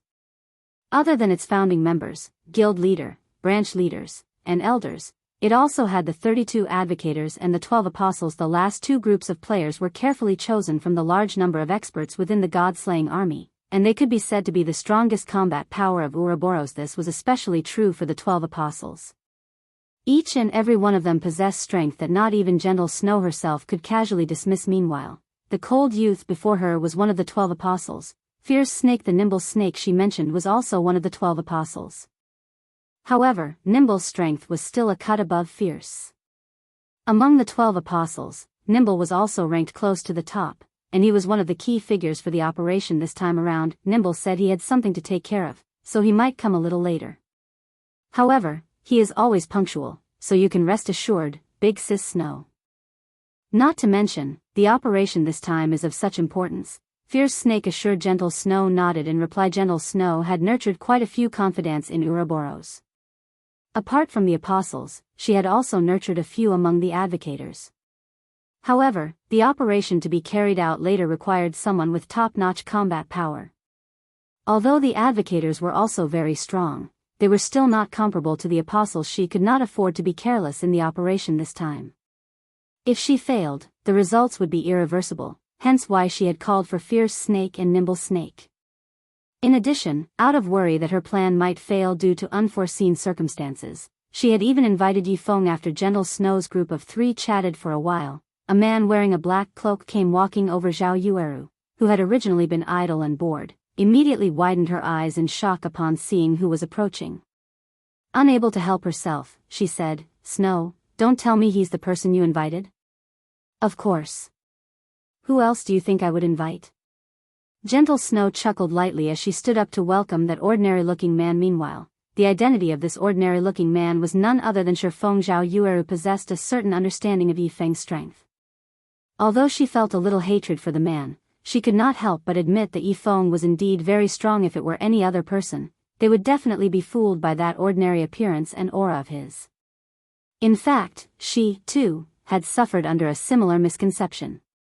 However, as someone who had personally witnessed Yifeng's strength, Zhao Yueru knew that he was definitely not the slightest bit inferior to them. From the dungeon raid, the previous few battles, as well as the fact that he was the first player to enter White River City. All of these clearly proved how strong Yi Feng was. However, because of Black Flame's sudden celebrity, Yi Feng's existence had slowly disappeared from everyone's minds. Even Zhao Yueru herself had nearly forgotten that there was still this hateful person. "Miss Snow, may I know why you have called me here this time?" Shi Feng was somewhat curious about the reason for Gentle Snow's latest invitation. Previously, Gentle Snow had always been tight-lipped on the matter, so Shi Feng had not asked about it. Now that the operation was set to begin, he needed to at least understand what they were to do. "Of course, if Miss Snow feels it inconvenient to speak, you need only tell me what you can. Since you're already here, there is naturally no need to keep this matter a secret any longer. It is a competition. 5 people, 5 matches, the first to win 3 wins the competition. I have invited you here to defeat one person on the opposition team. The remuneration is 20 million credits, Gentle Snow said truthfully. 20 million. Shi Feng was greatly shocked upon hearing this amount previously. Gentle Snow had already paid 5 million upfront just to have him show up. With this additional 20 million, the total would come to 25 million credits. Wasn't it just a competition? Was there a need to be so extravagant? There were countless people in the world who could not earn 1 million credits even after working for their entire lives. Yet, with just a few words, Gentle Snow had casually spent tens of millions. Comparisons were indeed odious originally. Shi Feng had thought he could be considered a relatively wealthy person. Now, in comparison to Gentle Snow, he was practically a pauper. Of course, 20 million is just the basics. Depending on the opponent's strength, I can further increase the remuneration. Gentle Snow nodded. "Okay, I accept this condition." Shi Feng was naturally very satisfied with this deal. Currently, Zero Wing had just started its development, and Shi Feng needed money for all aspects. Yet, he also could not constantly convert his coins into credits. Hence, this 20 million could definitely be considered a timely injection of funds. Upon Shi Feng's agreement, Gentle Snow sighed in relief. With a great expert like him around, things should proceed much more smoothly. Later on, however, before she even had the time to feel joyous, she suddenly received a message. When she read this message, her expression immediately turned grim. At this moment, everyone beside Gentle Snow could feel a bone-chilling aura emanating from her. Chapter 397, A Different Outcome. "Snow, what happened?" Zhao Yueru asked. She knew Gentle Snow well enough to notice the change immediately. Seeing Gentle Snow's icy expression, Zhao Yueru knew that her friend was furious. Gentle Snow had always been a very calm person. She was not easily angered. Now, however, a single message had enraged her. Something big must have happened. Even Shi Feng, who was not particularly familiar with Gentle Snow, could tell that the woman was furious. However, as an outsider, it was not appropriate for him to ask. After reading the message, Gentle Snow first felt anger, but soon, she seemed to deflate. Seeing this, Shi Feng could tell that Gentle Snow wanted to say something but struggled with how to express her thoughts. There are many challenges throughout life, and for most, one must face them alone in the end. Gentle Snow revealed a faint smile as she forwarded the message to Zhao Yueru. "Nimble snake. This inhuman, heartless animal. To think that we took care of him when he was at his lowest, provided him with resources, and even helped him become one of the 12 apostles of Ouroboros, yet he actually became someone else's lap dog. The next time I see him, I will break all 3 of his legs." Zhao Yueru bellowed the moment she finished reading the message. "Big Sis Yueru, maybe this is a misunderstanding. Big Sis Snow taught and nurtured him personally. They're nearly blood siblings. How could he possibly betray her?" Fierce Snake said, astonished when he heard Zhao Yueru's words. Nimble Snake was normally very appealing when in Gentle Snow's presence. Moreover, he had always been earnest and honest. He was also very loyal. He definitely was not someone who would betray his allies. "If you don't believe me, then look at the evidence." Zhao Yueru made the message visible to everyone. This message was evidence that Nimble Snake had betrayed Gentle Snow before she even began to make plans. He had been reporting Gentle Snow's movements to those people, allowing them to take appropriate measures against her. Just an hour ago, Nimble Snake had officially become one of the opposition's 5 duelists. This was indisputable proof of Nimble Snake's treachery. Fierce Snake was speechless after reading the message, his eyes becoming bloodshot. He tried desperately to contact Nimble Snake. However, no matter how many times he tried, his calls never connected.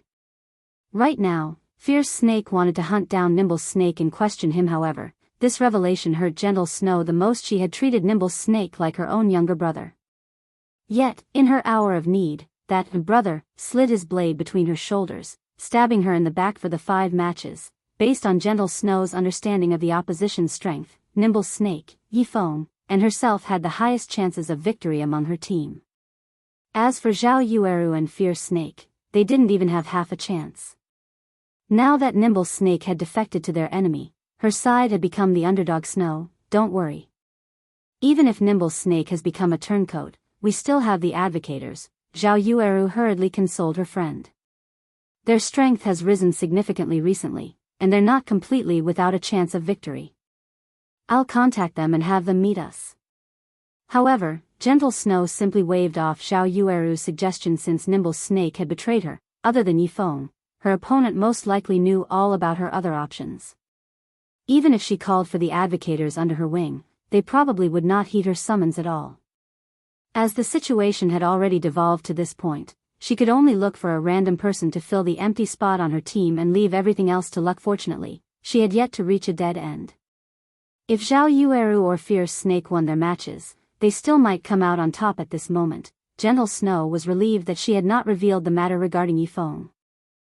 Otherwise, their position might be unsalvageable. Witnessing this from the side, Shifeng suddenly thought of Gentle Snow's sudden departure from both Ouroboros and God's domain in the past. At that time, the snow goddess had suddenly disappeared from God's domain, creating a commotion throughout the virtual gaming world. Everyone knew of her disappearance in the past. However, nobody had known what exactly had happened to cause Gentle Snow's sudden departure. Now that Shifeng thought about it, Gentle Snow's departure might very well have had something to do with strife within Ouroboros. Meanwhile, considering the situation, something that should not have happened for another 2 years had arrived ahead of time. Just what is going on here? Originally, Shifeng had avoided obtaining the first clear of the land of death precisely because he was afraid of altering too much of history, making it more difficult for him to control the flow of events. However, the butterfly effect had still occurred. Moreover, history was even rapidly evolving in the worst possible way. If Gentle Snow left the virtual gaming world right now, Zero Wing would lose a reliable ally. Meanwhile, the other guilds would begin to target Zero Wing. This was not a future Shifeng wished to see. Since history's development was already out of his control, Shifeng no longer intended to suppress himself. He might as well alter history further and open a better path for himself in the future. While Zhao Yueru attempted desperately to contact people and Gentle Snow planned to look for a random substitute, Shifeng suddenly walked up to them. Miss Snow, if you need an expert, I can recommend one, Shifeng said. Gentle Snow's eyes immediately lit up upon hearing Shifeng's words. Zhao Yueru, on the other hand, simply rolled her eyes at Shifeng, saying, Yifeng, stop messing around. What we need right now is not an ordinary expert, but a great expert. We need someone who can face an army of 100 by themselves. However, they also cannot be too famous, and it would be the best if they were a hidden expert. Although Zero Wing's Aqua Rose and Fire Dance indeed possess the strength, they are simply too well known. The opposition definitely will not agree to such powerful reinforcements. The competition was an internal matter for Ouroboros. Hence, both parties had agreed to conduct the competition secretly. Although obtaining foreign aid was allowed, the precondition was that said reinforcements could not be well-known experts, allowing them to avoid unwanted attention. Of course, not attracting attention was simply an excuse. In reality, the opposition simply wanted to limit Gentle Snow's options, preventing her from requesting the help of anyone too powerful. Gentle Snow had very little backing in Ouroboros. If both sides faced each other using only their available forces in Ouroboros, Gentle Snow would definitely be at a disadvantage. As for inviting Aqua Rose, someone who was just as famous as Gentle Snow, or Zero Wing's #1 assassin expert, Fire Dance, her opponents would never agree to their participation. And Zero Wing's guild leader, Black Flame. Unless the opposition had lost their minds and wholeheartedly wanted to lose, Shifeng rolled his eyes at Zhao Yueru. He then smiled and said, the public is definitely not familiar with the person I am recommending. As for how strong that person currently is, I do not know. However, just recently, their strength ranked close to Aqua Rose and Fire Dance in Zero Wing's rankings. Listening to Shifeng, Zhao Yueru racked her mind trying to figure out who Shifeng referred to. However, based on Shifeng's expression, he did not seem to be lying, and this only served to frustrate her even more. Gentle Snow's curiosity had also grown as she understood Zero Wing quite well. She had never expected that Zero Wing still hid such a powerful expert. The more she learned, the more she questioned her insight of Zero Wing. I'll have to trouble you, then. As for remuneration, I will similarly pay them 20 million. Will that be all right? Gentle Snow said as she gazed at Shifeng gratefully. Since Miss Snow has no problems with it, I'll contact that person immediately. Shifeng nodded and called up the system menu. Chapter 398, Underground Arena. After Gentle Snow and the others had waited at Blue Mountain Restaurant for some time, a young girl in green robes finally appeared before them. Her hair had been pulled back into twin tails, and she radiated a holy aura. Shifeng walked up to the young girl's side, turning to look at Gentle Snow and the others as he said, "Let me introduce you. This is Violet Cloud, a healer of Zero Wing's core team." Violet Cloud grew nervous as Gentle Snow and the others stared at her. Lowering her head, she softly muttered, "Hello." Gentle Snow's team was stunned. The great expert Shifeng talked about was actually a young girl. Moreover, she was a cleric. She was only level 22, the same as Shifeng. As a great expert, Violet Cloud's level was somewhat low. After all, they were all level 24. Although a 2-level gap was not considerably large, when experts fought, this little gap might lead to a loss. Such incidents were common in God's domain. Moreover, it was common knowledge that, although clerics had a certain amount of combat power, compared to other classes, they were, by far, inferior. Violet Cloud might possess excellent combat techniques, but that would only work against ordinary players. If she fought an equally skilled expert with a pure combat class, Violet Cloud had no chance of obtaining victory. Zhao Yueru immediately shot a hateful glare at Shifeng. Originally, she had thought Shifeng's behavior had changed for the better. However, she now discovered that she had been greatly mistaken. Shifeng simply did not have a bottom line. Even during such a crucial time, he still had the audacity to make fools out of them. Did he really think they were going up against a bunch of noobs? However, just as Zhao Yueru was about to give Shifeng a piece of her mind, Gentle Snow stopped her. "Since everyone's here, I'll lead the way, then," Gentle Snow said. She then went out to the street and hailed a carriage. In reality, Gentle Snow also thought of replacing Violet Cloud. However, since Shifeng had guaranteed results and she had already arrived, rejecting Violet Cloud would only disrespect Shifeng. In any case, the result would be the same even if she replaced the cleric with a random player. Since it wouldn't really matter who took Violet Cloud's place, she might as well humor Shifeng a little. Shaking his head, Shifeng could not help but laugh as he watched Gentle Snow's figure board the carriage. He then said, "Violet, I look forward to your performance today." "Yes, sir. I definitely won't disappoint you." Violet Cloud nodded with determination, following which, the two boarded the carriage as well. Shifeng was very familiar with Violet Cloud's combat techniques. She was a first-class cleric in Zero Wing. Only, due to the limitations of her initial class, she could not display her strength fully. Now that she had successfully become an astromancer, however, things had changed. Moreover, until now, Gentle Snow and the others had failed to notice one thing: he and Violet Cloud were no longer Tier 0 players. They were now Tier 1 players. Of course, a player's tier would not reveal itself to a basic identification skill. One required an advanced identification skill. It was also because of this that advanced identification skills became must-have skills later in the game. If one unknowingly provoked a high-tiered player, it would be too late for regrets. After all, the gap in tiers was much wider than the gap in levels at this stage of the game. Players rushed to level up and raid dungeons. It was even more so for the members of the various guilds. Nobody had the time for their class change quests. After all, a basic class change quest required players to invest at least 2 to 3 days. Moreover, class change quests were not easy to complete. On the off chance that they failed, they would have wasted a lot of their time. Hence, everyone chose to level up first and upgrade their equipment so that they would have a much easier time with their class change quests in the future. Even a great expert like Gentle Snow was of the same mind. There was also another reason why nobody was in a hurry to challenge their class change quest. Everyone still lacked a clear understanding of Tier 1 classes. They did not know just how much of an improvement a Tier 1 class could provide. Hence, none of the guilds in God's domain were in a hurry to push their members to complete their class changes. They all focused on claiming the first clear of dungeons, setting aside their class changes for now. 2 hours later, Gentle Snow led everyone to Starmoon City's underground arenas. The underground arena was a holy land for players who loved PvP. During the later stages of the game, it was also a place to make a lot of money. Countless players would come to watch the fights here, and many of these spectators would bet on their favorite players. Meanwhile, the winners could receive a commission from the bets. The underground arena was also separated into a few different areas. There was the basic area, advanced area, and special area. Meanwhile, the commission players could obtain and the conditions to enter each zone were different. In the basic area, any player could enter to watch or participate in the fights. The advanced area was slightly different. If players wished to watch the fights there, they needed to pay a small fee. Meanwhile, if one wished to participate in the advanced area, they needed to face a minimum of 20 opponents in the basic area and win 80% of their matches. Victors in the advanced area would receive a commission of 1%. In other words, they would receive 1% of the total bets placed on their match. If a lot of players gambled on the fight, it would serve as a hefty income.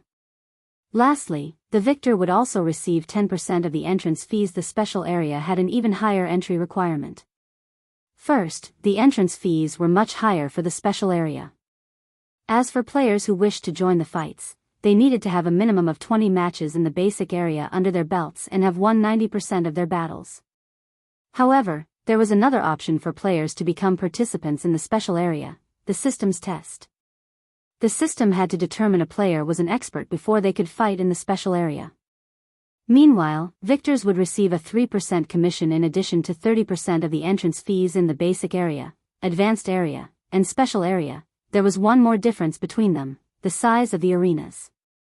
Each of the arenas in the basic area could only house up to 300 people, while the advanced area could house up to 1,500 people, and the special area could house up to 10,000 people. As long as a player had sufficient strength, they could make a lot of money in the underground arenas. In the past, Showdown had earned quite a lot from this place at this stage of the game. Although the underground arenas were not particularly popular and many of the rooms were empty, one could already see signs of prosperity in this place. In a few months, this place would definitely become very lively. Basic Room 29. This should be it. Gentle Snow looked at the number plate hanging on the door before opening it. Inside the room, over 30 players had already gathered. These players all possessed very high levels. The lowest among them was level 23, while the highest was level 25. None of these players were ordinary. Nimble Snake, you traitor. You dare to show your face here. Have you forgotten who it was that helped you to achieve the wealth and status you possess today? Zhao Yueru's temper exploded the moment she saw a simple-looking youth standing among the crowd. That simple-looking youth was none other than the person Gentle Snow had spared no effort in cultivating, Nimble Snake. He was a level 24 assassin, and currently, he was fully armed with the level 20 Crimson Blood set equipment, a secret silver set equipment meant for assassins. In response to Zhao Yueru's curses, Nimble Snake remained calm as he swept a glance at Shifeng and Violet Cloud. He then laughed coldly and said, "Zhao Yueru, I admit that Gentle Snow has treated me well these past few years. However, as the saying goes, man struggles upwards, water flows downward. Since Brother Chao's team is stronger, what is wrong with me joining them? With your strength, you wish to contest for the position of guild leader? Don't make me laugh, Zhao Yueru. You, on the other hand, you are someone that Brother Chao has always liked. Join us, and everyone will be on the same side in the future. Of course, you can also refuse. When you all lose, Brother Chao can only follow the appointed rules, and Gentle Snow can forget about the virtual gaming world in the future." Chapter 399, Death Mode. Although Nimble Snake's voice was soft, his tone was sharp and unquestionable. Gentle Snow frowned upon hearing Nimble Snake's words, a cold glint flashing in her eyes. Chao Qinghua actually targeted Zhao Yueru for his own team. However, when Gentle Snow considered the matter, she could not find anything strange about Chao Qinghua's actions. Zhao Yueru's potential and strength were both very high. In the past, Zhao Yueru had been uninterested in virtual reality games and had only started gaming due to her unyielding insistence. Meanwhile, despite never training seriously, Zhao Yueru's strength had reached frightening levels. Zhao Yueru's talent was obvious to anyone who had seen her fight. If Zhao Yueru had bothered to put more effort into her training before this, very few in Ouroboros would have been a match for her at this moment. A majestic-looking middle-aged man walked out from the crowd. Upon seeing this man, everyone among the crowd respectfully moved aside. This man was none other than Ouroboros' acting guild leader, Chao Qinghua. Even looking at him from afar, they could clearly feel the pressure Chao Qinghua emitted from his gaze alone. Chao Qinghua felt like a ferocious beast. Chao Qinghua was currently level 24, and he was fully armed with the level 20 Wind Roar set equipment, a secret silver set equipment meant for berserkers. On his back, he carried a great sword that was as tall as he was. The great sword was the Iron Cutter, and it was one of the few dark gold weapons in Star Moon Kingdom. Enough. Nimble Snake, you've said too much. Chao Qinghua reprimanded as he shot a glance at the assassin. Yes, guild leader. Nimble Snake self-consciously retreated behind Chao Qinghua and fell silent, gazing at his guild leader with reverence. Yueru, I hope that you will consider your options carefully. You will not have a future if you stay by Gentle Snow's side. Only by joining my team will you have a bright future in God's domain, achieving your dreams. With a charming smile, Chao Qinghua tried to persuade Zhao Yueru. Forget it. I will never join you, Zhao Yueru snapped, hatred coloring her expression as she sneered at Chao Qinghua. The battle hasn't even begun yet. The winner and loser still haven't been determined. If we lose, I will leave the virtual gaming world with Snow. Yueru. Gentle Snow's heart was moved. It seems you refuse to see things my way until you face reality. With just your 2 level 22 aids, even I feel sorry for you. Nimble Snake snorted and laughed disdainfully. Originally, Zhao Yueru had wanted to refute Nimble Snake's words, but when she saw Chao Qinghua's team members and looked at her own team, they truly were a pitiful sight. Chao Qinghua's team consisted of 4 level 24 players. Other than Chao Qinghua and Nimble Snake, there was Ouroboros' third branch leader, Blackheart Arrow, and the strongest member of the 12 Apostles, Soaring Snake. As for Chao Qinghua's last team member, he was a level 25 shield warrior who had hidden his identity behind a black cloak initially. Zhao Yueru still had some hope for victory. However, after seeing Chao Qinghua's team, other than Blackheart Arrow, whom she had a 40% certainty of defeating, her chances of defeating the other 4 were less than 30%. Moreover, Chao Qinghua's team also had Soaring Snake.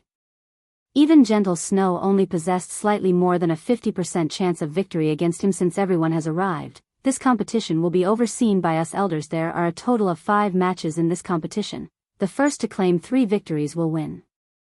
The victor will become Ouroboros' guild leader, while the loser will leave God's domain forever. The main God system has already accepted this condition. In addition, the arena has been set at death mode. A match will conclude only after one side has died. Before entering the arena, either side can choose to forfeit. That way, even if it is a loss, you won't have to suffer the penalty of death mode. If no one has any issues, you too can check the agreement. The main God system will bear testimony to this agreement. After agreeing, you can start drawing the lots for the battle. Gentle Snow and Chao Qinghua nodded, confirming their agreement. Neither side really cared about the arena being set to death mode. Originally, players fighting in the underground arenas would not die even when defeated. Their HPs would stop decreasing after reaching 1. However, players could also enable death mode. This mode of battle was the equivalent of PvP out in the field, and players would suffer the same penalties for death, losing 1 level and dropping 1 random piece of their equipment. They would also randomly lose some skill proficiency points.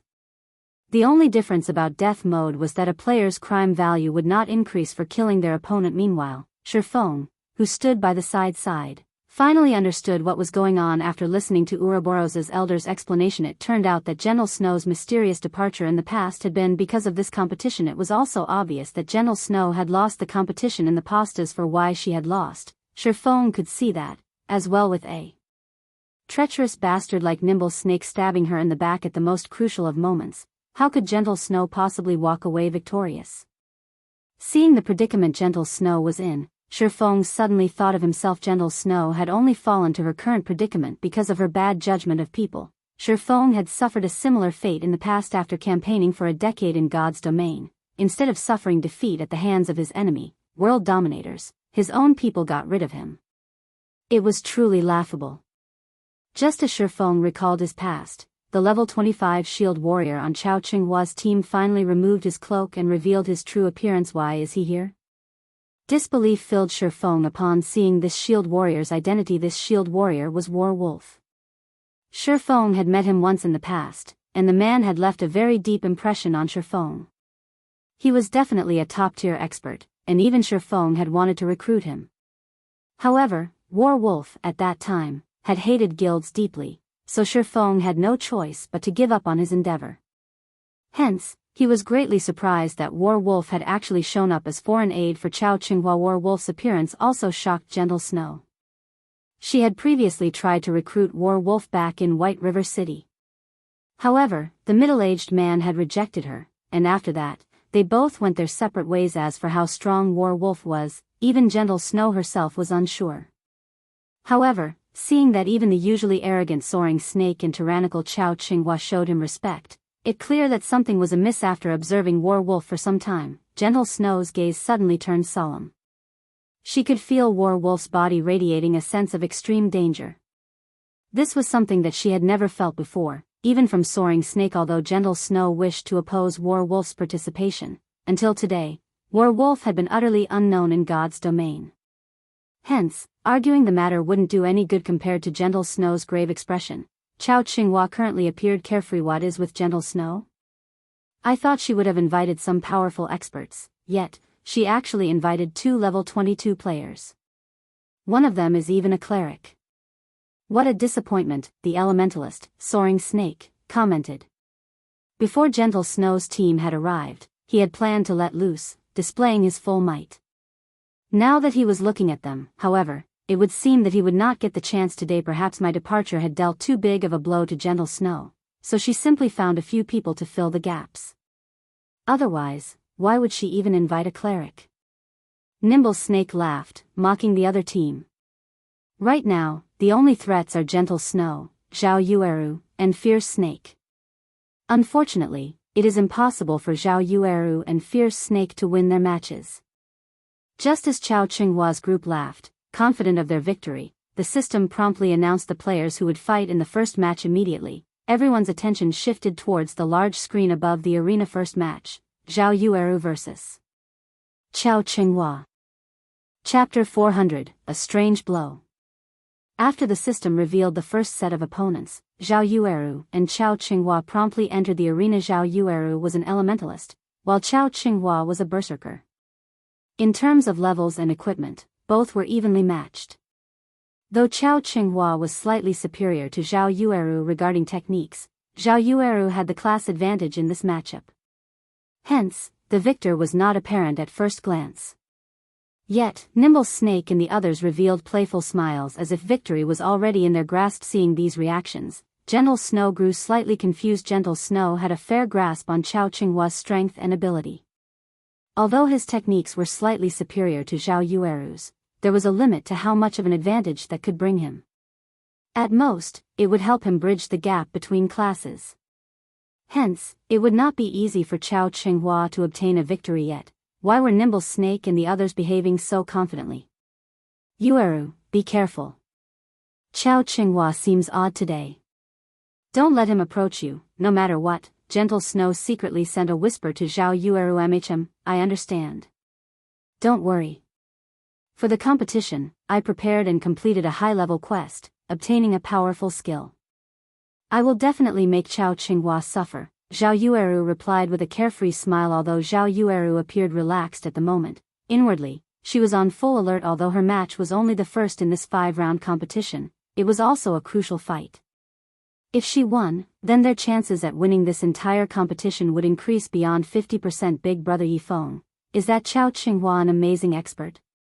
Violet Cloud asked when she saw the confident Chao Qinghua. He is an expert. However, he doesn't have what it takes to defeat Zhao Yueru with a 100% certainty. After all, other than mentality, there are other factors that can contribute to the result of a battle. Shifeng shook his head. In the past, Chao Qinghua had been the guild leader of Ouroboros. Meanwhile, Ouroboros had been a guild that mainly focused its development in Star Moon Kingdom. Hence, as the guild leader of Shadow back then, Shifeng had collected plenty of information on Chao Qinghua, and he had an acute understanding of Chao Qinghua's strength. While Shifeng and Violet Cloud secretly conversed, the battle at the arena had begun. The moment the battle started, Chao Qinghua held nothing back and immediately activated Flame Charge, followed by a violent strike. Chao Qinghua was like a violent beast, baring its fangs and brandishing its claws naturally. Zhao Yueru would not give Chao Qinghua a chance to close in on her. Chanting an incantation, one of her hands waved the staff it held while the other swiftly traced lines of divine runes in the air.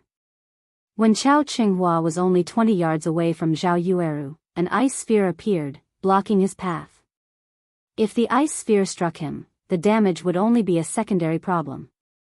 The main problem was the movement speed reduction of the spell. After all, berserkers were not exactly known for their mobility. Hence, when elementalists fought berserkers, kiting was their basic strategy. Responding quickly, Chao Qinghua turned sharply and circled the ice sphere from the right.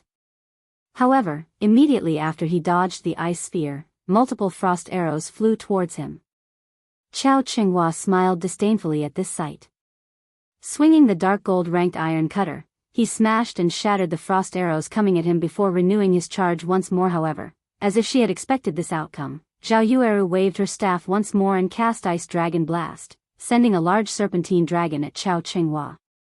She then cast Ice Wall to seal off the berserker's surrounding shatter.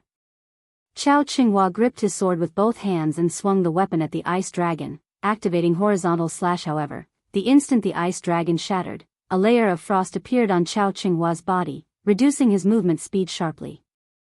Zhao Yueru immediately followed up with 3 ice spears. Although Chao Qinghua wanted to block the incoming attacks, the frost covering his body drastically slowed his movements. In the end, he only managed to block one of the spears, allowing the remaining to reach their mark -215, -221. 2 damages appeared above Chao Qinghua's head. However, at level 24, Chao Qinghua possessed 3,320 HP, so these 2 attacks only managed to decrease his HP by slightly over 10%. At this moment, Chao Qinghua frowned. He had clearly shattered the ice dragon, yet, why had the freezing effect still taken hold? It seems the effect of this new skill is quite powerful after all. Zhao Yueru was very satisfied with her previous attack. Ice Dragon Blast was the advanced skill Zhao Yueru had recently learned. Opponents could defend against ordinary spells. However, Ice Dragon Blast was slightly different. Even if her opponent blocked the attack, although it would not deal any damage, it would still inflict a speed reduction effect lasting 5 seconds. When used against classes with low mobility like the Berserker, it was extremely useful. Now that Chao Qinghua's speed had fallen, Zhao Yueru would take advantage of it. First, she cast Frozen Circle, freezing the slowed Chao Qinghua. A magic array then appeared by Zhao Yueru's side, and 5 fireballs the size of washbasins circled the elementalist. Go. Zhao Yueru cast Flame Barrage and bombarded Chao Qinghua with attacks. Ice Spear was a fast attack spell. It possessed speed, but not power. Hence, the 2 previous attacks had merely been a scratch to Chao Qinghua. However, Flame Barrage was different. If all 5 fireballs struck the guild leader, he would lose over half of his HP. At this moment, Chao Qinghua was still frozen in place, unable to move.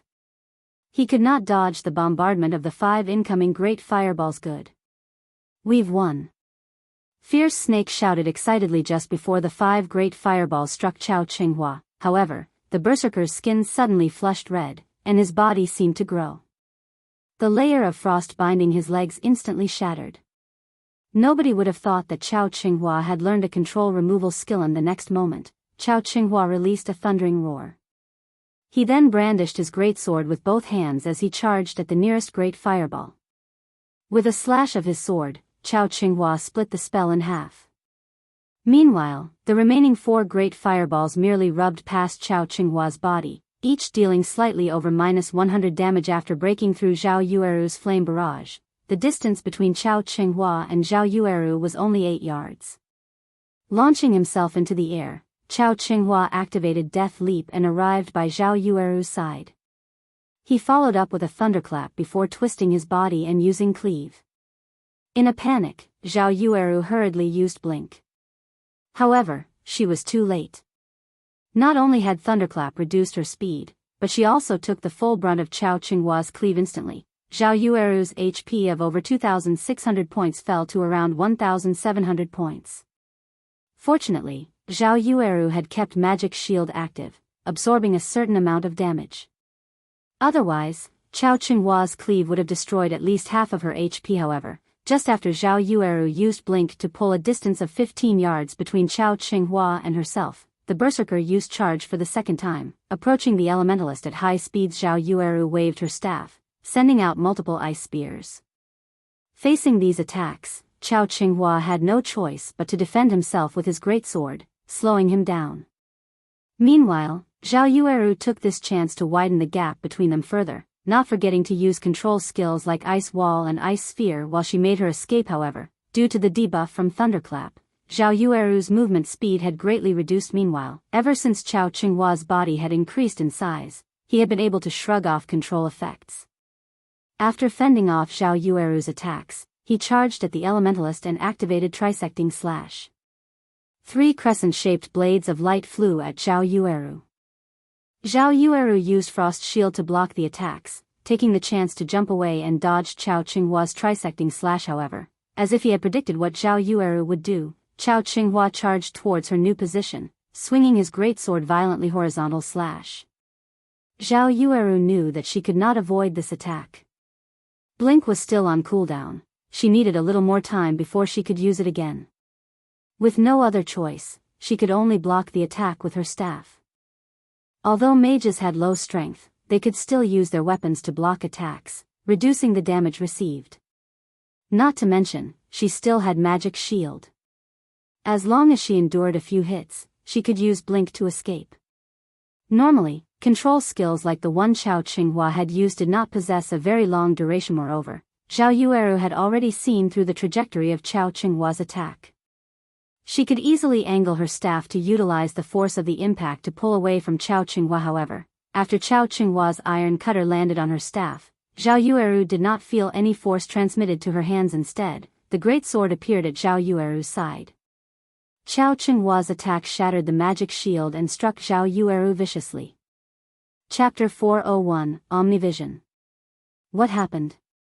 Gentle Snow, who watched the fight from the spectator stands, focused on Chao Qinghua, her mind replaying Chao Qinghua's last attack. No matter how she looked at it, Zhao Yueru had blocked the attack. Yet, somehow, Chao Qinghua's sword had appeared somewhere completely different. It was like a magical sword. Zhao Yueru was just as confused. She could not understand what had happened. However, she no longer had the time to think on it. Chao Qinghua's attack dealt -1,241 damage, reducing Zhao Yueru's originally low HP to 470 points. If she suffered another attack, she would damage were especially weak in terms of defense, strength, and agility. If a melee class like the Berserker close in on a mage, only tragedy awaited them. Zhao Yueru instinctively used Flame Circle, a type of instantaneous activation spell. Immediately, a ring of flame expanded outwards, forcing her enemies to retreat. Chao Qinghua remained unfazed by the incoming flames as he swung his greatsword down at them. Boom! Chao Qinghua's greatsword sliced apart the ring of flame. However, he was still forced to take a step back due to the resulting impact, abruptly stopping his attack momentum. Taking this chance, Zhao Yueru retreated while pelting Chao Qinghua with frost arrows. Don't even think of escaping. Chao Qinghua roared. Enduring the attacks from the frost arrows, he sent a horizontal sweep at Zhao Yueru. Zhao Yueru used her staff to defend once more. This time, Zhao Yueru focused on the greatsword, devoting her full attention to determining the weapon's trajectory. Just as Iron Cutter was about to land, Zhao Yueru quickly shifted her staff to block the attack. Chao Qinghua, however, simply revealed a mocking smile as he focused all his power into his slash. Once again, something strange occurred. Chao Qinghua's iron cutter suddenly disappeared before reappearing and striking Zhao Yueru's blind spot. Before Zhao Yueru realized what had happened, her body was on the ground, her vision darkening. Zhao Yueru, do you understand now? Only by following me will you have a bright future ahead of you, Chao Qinghua said as he looked down at Zhao Yueru's fallen body. Zhao Yueru wanted to rise and retaliate. Unfortunately, her HP had already fallen to 0. Victor in the first match, Chao Qinghua. Meanwhile, not only had Zhao Yueru lost a level after dying, but she had also dropped a piece of her equipment and lost a significant amount of skill proficiency after resurrecting. Zhao Yueru walked up to Gentle Snow, her disappointment written all over her face. Feeling deeply ashamed, she said, "Snow, I'm sorry." Her loss had undoubtedly increased the burden on the later fights. After all, out of the next 4 matches, they needed to win 3 to win this competition. It's not your fault. Chao Qinghua hid his strength too well. Not only did he learn a control removal skill, but he also learned a new, mysterious skill. There is nothing wrong with losing to him, Gentle Snow comforted. Leave the rest to me. Emichim. Zhao Yueru silently nodded, her eyes shining with unshed tears. Although Gentle Snow had consoled her, she could not forgive herself. What frustrated her the most was the fact that she didn't even know how she had lost her Feng, who had observed the fight from a distance, was similarly surprised since when had Chao Qinghua become so strong. Thinking back to Chao Qinghua and his team's expressions, Shi Feng finally understood why they had been so confident in Chao Qinghua's victory. Big brother Yi Feng, do you know what sort of skill this Chao Qinghua used? Even after watching the match, I still failed to discern the attack pattern of that strike of his.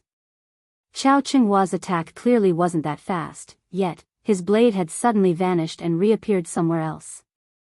How can anybody block such an attack? Violet Cloud was curious about Chao Qinghua's previous attacks. If Chao Qinghua possessed such a strange skill, then one could only kite him and kill him from a distance. Did you think that was a skill? Shi Feng chuckled. Was it not a berserker's skill? Violet Cloud asked, surprise filling her face. Shi Feng shook his head, explaining, that isn't an in-game skill. Rather, it is a martial arts technique. A martial arts technique? Violet Cloud gaped. If anyone else had said these words, she would suspect that they were boasting. However, if they came from Shi Feng, they must be true. Chao Qinghua used a technique similar to rock-paper-scissors, using scissors before he took action. Zhao Yueru, upon noticing Chao Qinghua was about to use scissors, naturally chose rock. However, before the two clashed, Chao Qinghua suddenly changed to paper. So, Chao Qinghua won, while Zhao Yueru could not figure out how Chao Qinghua had used paper. That's the general idea of this technique. Although it sounds easy theoretically, it is actually quite difficult to pull off. One needs to have learned Omnivision and carefully observe their opponent. However, I'm not referring the ordinary observations we make. One needs to see the whole picture, looking at everything objectively without bias to gain insight into the enemy's actions. When Chao Qinghua had attacked earlier, he had analyzed Zhao Yueru's actions, her body's movements, defensive positions, everything. Hence, when Zhao Yueru was about to defend herself, Chao Qinghua changed the trajectory of his attack, striking Zhao Yueru's blind spot. By the time Zhao Yueru reacted, she had already taken damage. Of course, when Chao Qinghua swung his great sword, he had also used a technique called second acceleration. When he swung his great sword, he had not attacked with his full power, using only around 40%. Only when he changed his attack's trajectory did he use his full power. Such a sudden acceleration leaves an afterimage, causing one to think that the greatsword still followed its original trajectory. So, when you saw Chao Qinghua's sword suddenly vanish, what you actually saw was a false image produced by your mind. Zhao Yueru does not possess such combat experience, and she has no martial arts training. It is only natural that she lost. A realization struck Violet Cloud as she listened to Shi Feng's explanation. After hearing Shi Feng, Violet Cloud felt as if a door had opened within her, and she had discovered a whole new world beyond that threshold. So, players could use such techniques in battle. As Violet Cloud recovered from her shock, a new thought suddenly popped into her mind. Since Big Brother Yi Feng can explain it in such detail, does that mean that Big Brother Yi Feng knows how to do it as well? The thought excited the young cleric. As Shi Feng and Violet Cloud discussed the fight among themselves, the system revealed the next pair of combatants. Shi Feng then shifted his gaze to the electronic display above the arena. Second match, Gentle Snow vs. Blackheart Arrow. Gentle Snow was a berserker, while Blackheart Arrow was a ranger. Comparing classes, berserkers were the more dominant of the two classes. Although Rangers had some close combat capabilities, their advantage lay in their ultra-long-range attacks. They were more suited for fighting in jungles or forests. In this arena with limited space and no obstacles to use as a cover, Rangers were at a disadvantage. Furthermore, Gentle Snow's techniques were stronger than Blackheart Arrow's despite being in such a disadvantageous position. However, Blackheart Arrow was still very calm.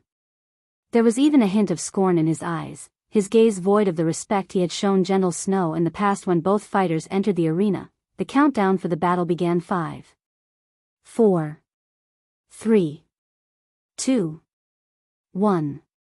Start. Blackheart Arrow immediately spun around and activated Wind Chaser, intending to increase the distance between him and his opponent. However, Gentle Snow's first attack stunned everyone present. Chapter 402, The Terrifying War Goddess. What is Gentle Snow trying to do? Everyone in the spectator stands was baffled. Even Zhao Yueru, who was very familiar with Gentle Snow, was dumbfounded by her friend's actions. Gentle Snow had thrown her blue greatsword the moment the battle started. Any player who lost their main weapons was tantamount to a beast without its claws and fangs. Yet, Gentle Snow took the initiative to discard her main weapon in order to attack her enemy. Berserkers were not ranged fighters.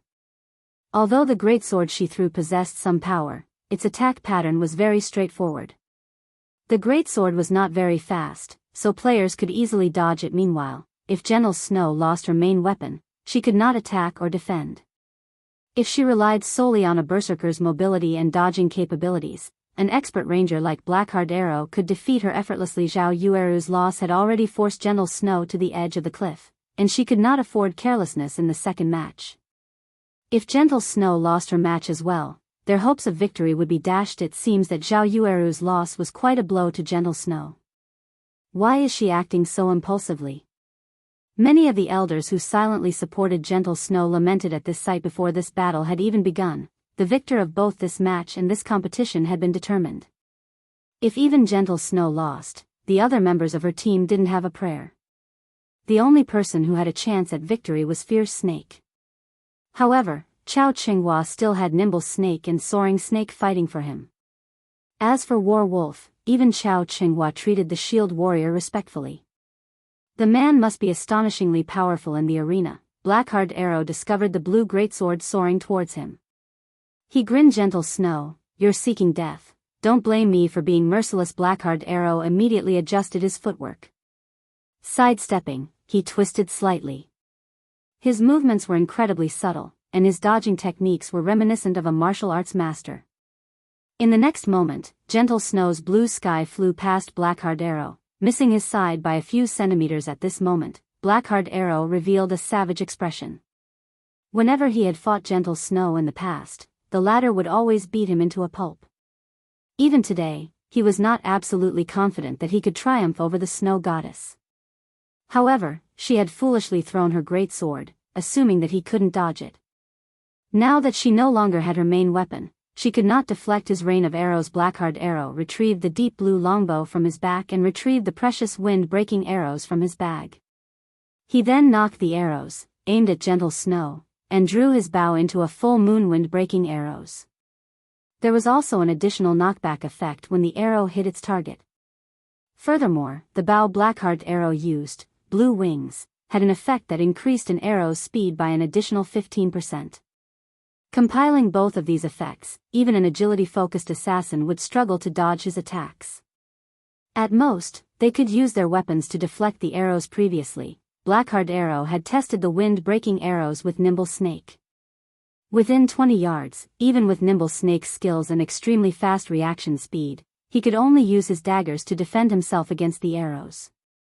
Hence, there was no way a low agility and unarmed berserker could protect herself from them. This was one of the reasons why Blackheart Arrow was confident that he would defeat Gentle Snow. Just as Blackheart Arrow was about to fire 3 wind-breaking arrows at Gentle Snow, the Snow Goddess suddenly revealed a faint smile. Watch how I'll get rid of.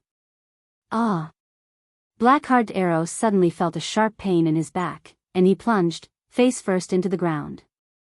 A damage of -1,342 appeared above his head, his HP decreasing by almost half. Blackheart Arrow's mind was blank as his body fell to the ground. What happened? Hadn't he been the one attacking? How had he fallen? There was even an additional heavily injured debuff on him now. His movement speed and attack speed had decreased by 20% for 6 seconds. Moreover, by the time he looked up, the blue greatsword Gentle Snow had thrown had somehow returned to her, and the berserker was charging at him. Wasn't that death throw? When did Gentle Snow learn it? Moreover, the skills level has actually reached tier 1. Is it an innate skill of her weapon? With his wealth of experience, Shifeng had immediately discerned the skill Gentle Snow had used. Death throw was not a skill unique to berserkers. Rather, it was a special skill with a 2-staged attack. Those unaware of this skill would simply think that Gentle Snow had thrown her weapon. However, death throw basically made her weapon boomerang. Normally, after players dodged the first attack, they would launch a counterattack, failing to notice the second attack from behind. Moreover, death throw's second attack contained far more speed and destructive power than the first. At tier 0, death throw would inflict a heavily injured debuff upon hitting the target. It was even more powerful at tier 1. This 2-staged attack fooled many players, and as a result, they would lose their lives. Blackheart Arrow knew that he was in danger at the moment. However, Gentle Snow was still more than 10 yards from him. Hurriedly, he climbed up from the ground, intending to escape while firing the wind-breaking arrows at Gentle Snow, knocking her back. However, the moment Blackheart Arrow stood, he suddenly discovered Gentle Snow slashing down her blue greatsword despite the distance between them. In the next moment, over a dozen blue wind blades flew towards him. With both his movement speed and attack speed reduced, Blackheart Arrow would have a difficult time blocking or dodging. The ranger immediately released an angry bellow, intending to activate a life-saving skill, backward jump. However, why can't I use any of my skills? Blackheart Arrow discovered that he could not use backward jump. He then looked at the blue wind blades that were suddenly before him, crying out in confusion, Shwa! Shwa! Shwa! The dozen or so wind blades shredded Blackheart Arrow's body, and damages over -300 appeared above his head, one after another. In the end, his HP fell to 0. As the ranger's body transformed into particles of light, a deep blue longbow had been left behind in his place. Victor of the second match, Gentle Snow. Chao Qinghua, his teammates, as well as the elders of Ouroboros standing at the spectator stands, were dumbfounded. Gentle Snow had only used 2 moves to defeat Blackheart Arrow, Ouroboros' third branch leader. It was simply unbelievable. Is this her true strength? Chao Qinghua watched Gentle Snow's figure as she departed from the arena with a grim expression. Fortunately, Gentle Snow's opponent had been Blackheart Arrow, the weakest of the 5 on Chao Qinghua's team. If she had fought anyone else this round, Gentle Snow might have had a chance of becoming the victor of this competition and the guild leader of Ouroboros' big brother Yifeng. Big Sis Snow is so amazing. She took out an expert with just 2 moves. Violet Cloud exclaimed with awe. Indeed. Shifeng nodded, smiling faintly. Blackheart Arrow did not know that, if struck by the tier 1 death throw, players would also suffer a silence effect, which prevented them from using any skills for a short time. This was why the skill was known as the death throw. Gentle Snow's brilliant victory had undeniably increased the morale of her team. They now only needed to win 2 of the 3 remaining matches. Moreover, Gentle Snow's intense domination had given the opposition some pause, just as Zhao Yueru and Fierce Snake celebrated Gentle Snow's victory. The next combatants were announced. Chapter 403, Boiling Fury. Chao Qinghua's team, who had fallen silent due to Gentle Snow's display, suddenly smiled upon seeing the names for the third match, Fierce Snake vs. War Wolf. Fierce Snake was a berserker, while War Wolf was a shield warrior. Regarding combat power, berserkers held the advantage over shield warriors. However, shield warriors possessed high HP and defense, as well as plenty of life-saving skills, making them far more difficult to deal with than other classes in general. Neither class had an edge over the other. Hence, the players' techniques would determine the outcome of this third match. Gentle Snow looked at the shield warrior who had remained silent and calm throughout the competition. Despite doing nothing, War Wolf exuded a faint pressure that made one unconsciously distance themselves from him. No matter how Gentle Snow examined War Wolf, she could never mistake him for an ordinary expert. Even her core team's MT, Ghost Chop, had admitted that he had only started playing as shield warrior because of this man. Furthermore, Chao Qinghua and the rest of his team treated War Wolf with great respect.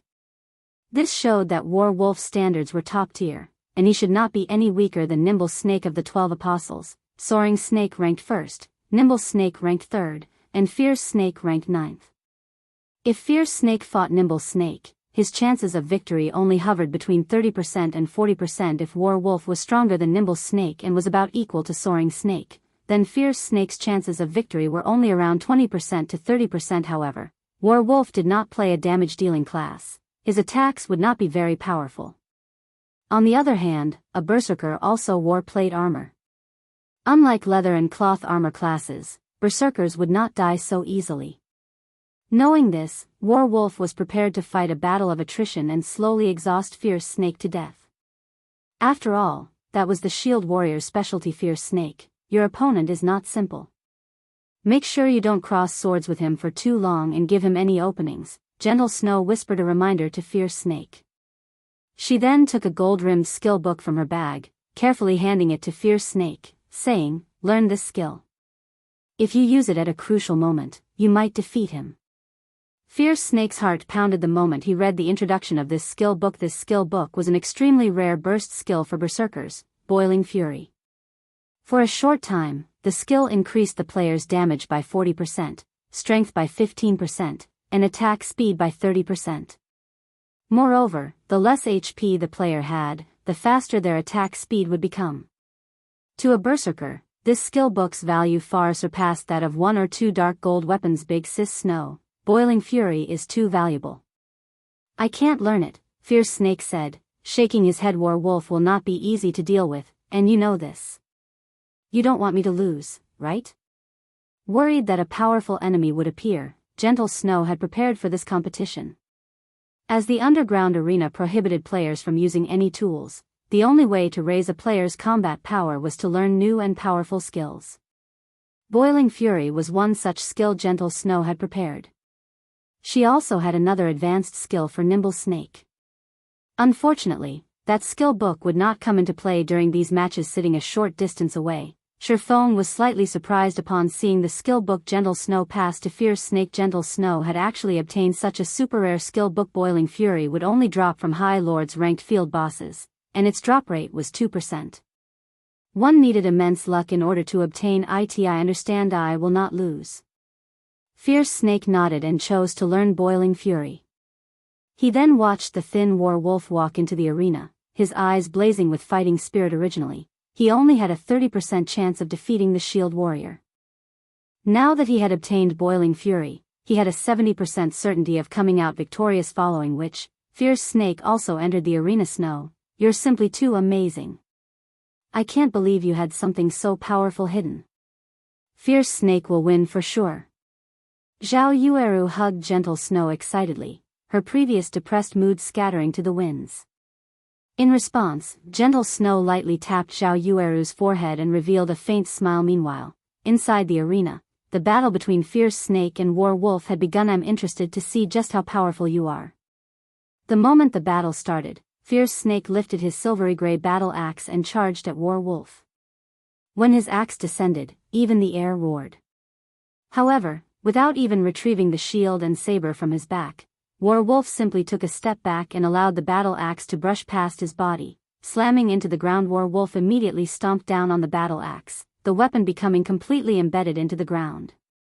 He then unsheathed the saber covered in golden magic runes from his back and slashed at the Berserker's neck, the weapon creating a beautiful arc. The entire process flowed like water, and everyone who witnessed it was amazed. Before Fierce Snake could respond, a damage of -536 points appeared above his head. Although War Wolf's attack had not dealt a significant amount of damage to Fierce Snake, who had over 3,200 HP, this strike had dealt a heavy blow to the Berserker's mentality. Before he could even react, War Wolf's attack struck him.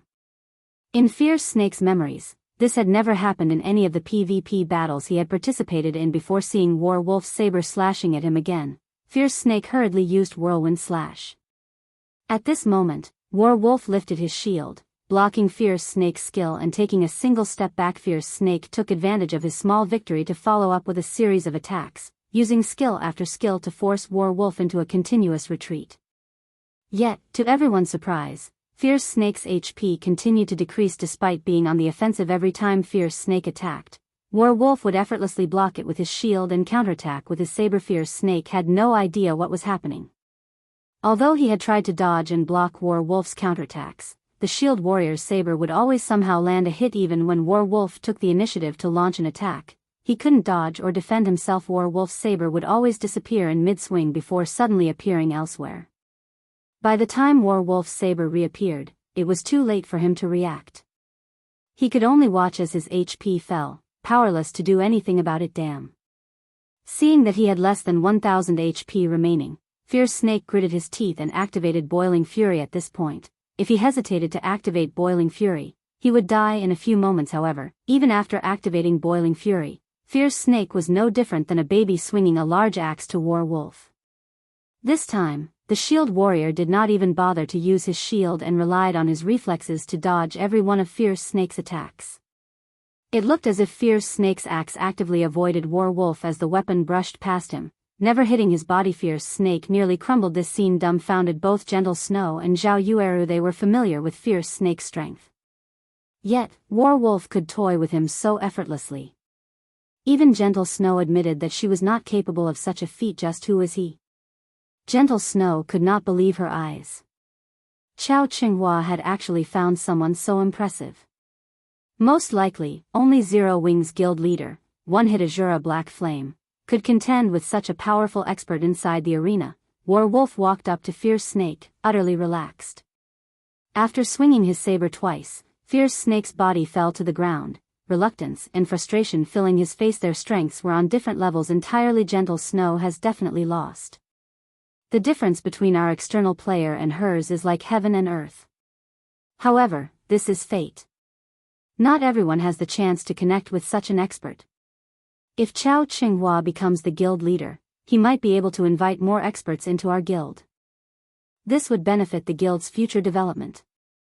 The elders seated in the spectator stands expressed their admiration of Werewolf's performance. They began to anticipate the future of the guild. As for Gentle Snow, they no longer expected anything of her. Chapter 404, The Difference Between Outsiders. Gentle Snow, you should now see the difference between us, right? Chao Qinghua said, laughing as he grinned at Gentle Snow.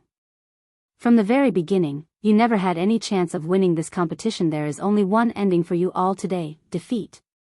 Gentle Snow, stoic and beautiful, refused to respond to Chao Qinghua's taunts. It was true that she had never expected Chao Qinghua to invite such an expert suddenly. This competition was no longer within her control. Originally, she had hoped for Fierce Snake's victory. Then, as long as Yifeng secured another win, she would dominate this competition. Yet now, there were still 2 matches left. Even if Yifeng won his match, they would end with a tie. However, they didn't have any experts for the final match. Big brother Yifeng, what is going on? Violet Cloud's eyes widened in shock when she witnessed Werewolf's demonic attacks. Why does he know it, too? Seeing as Werewolf can use Omnivision and second acceleration to such a refined standard, Chao Qinghua must have learned those techniques from him. Shifeng calmly explained. Realization immediately dawned on Violet Cloud. However, Shifeng's words had undeniably given Gentle Snow and the others a shock, each one of them falling silent. If Nimble Snake and Soaring Snake had also learned such mystifying techniques. Ha ha ha. That's right. Both Nimble Snake and Soaring Snake have also learned those techniques. Moreover, they are more proficient than I am. Chao Qinghua could not help but laugh when he saw Gentle Snow and the others' expressions. Gentle Snow, you understand now, right? You have no chance of winning this competition. On top of that, the 2 outsiders you've brought are merely 2 level 22 players. How could they possibly compete with the empowered Nimble Snake and Soaring Snake?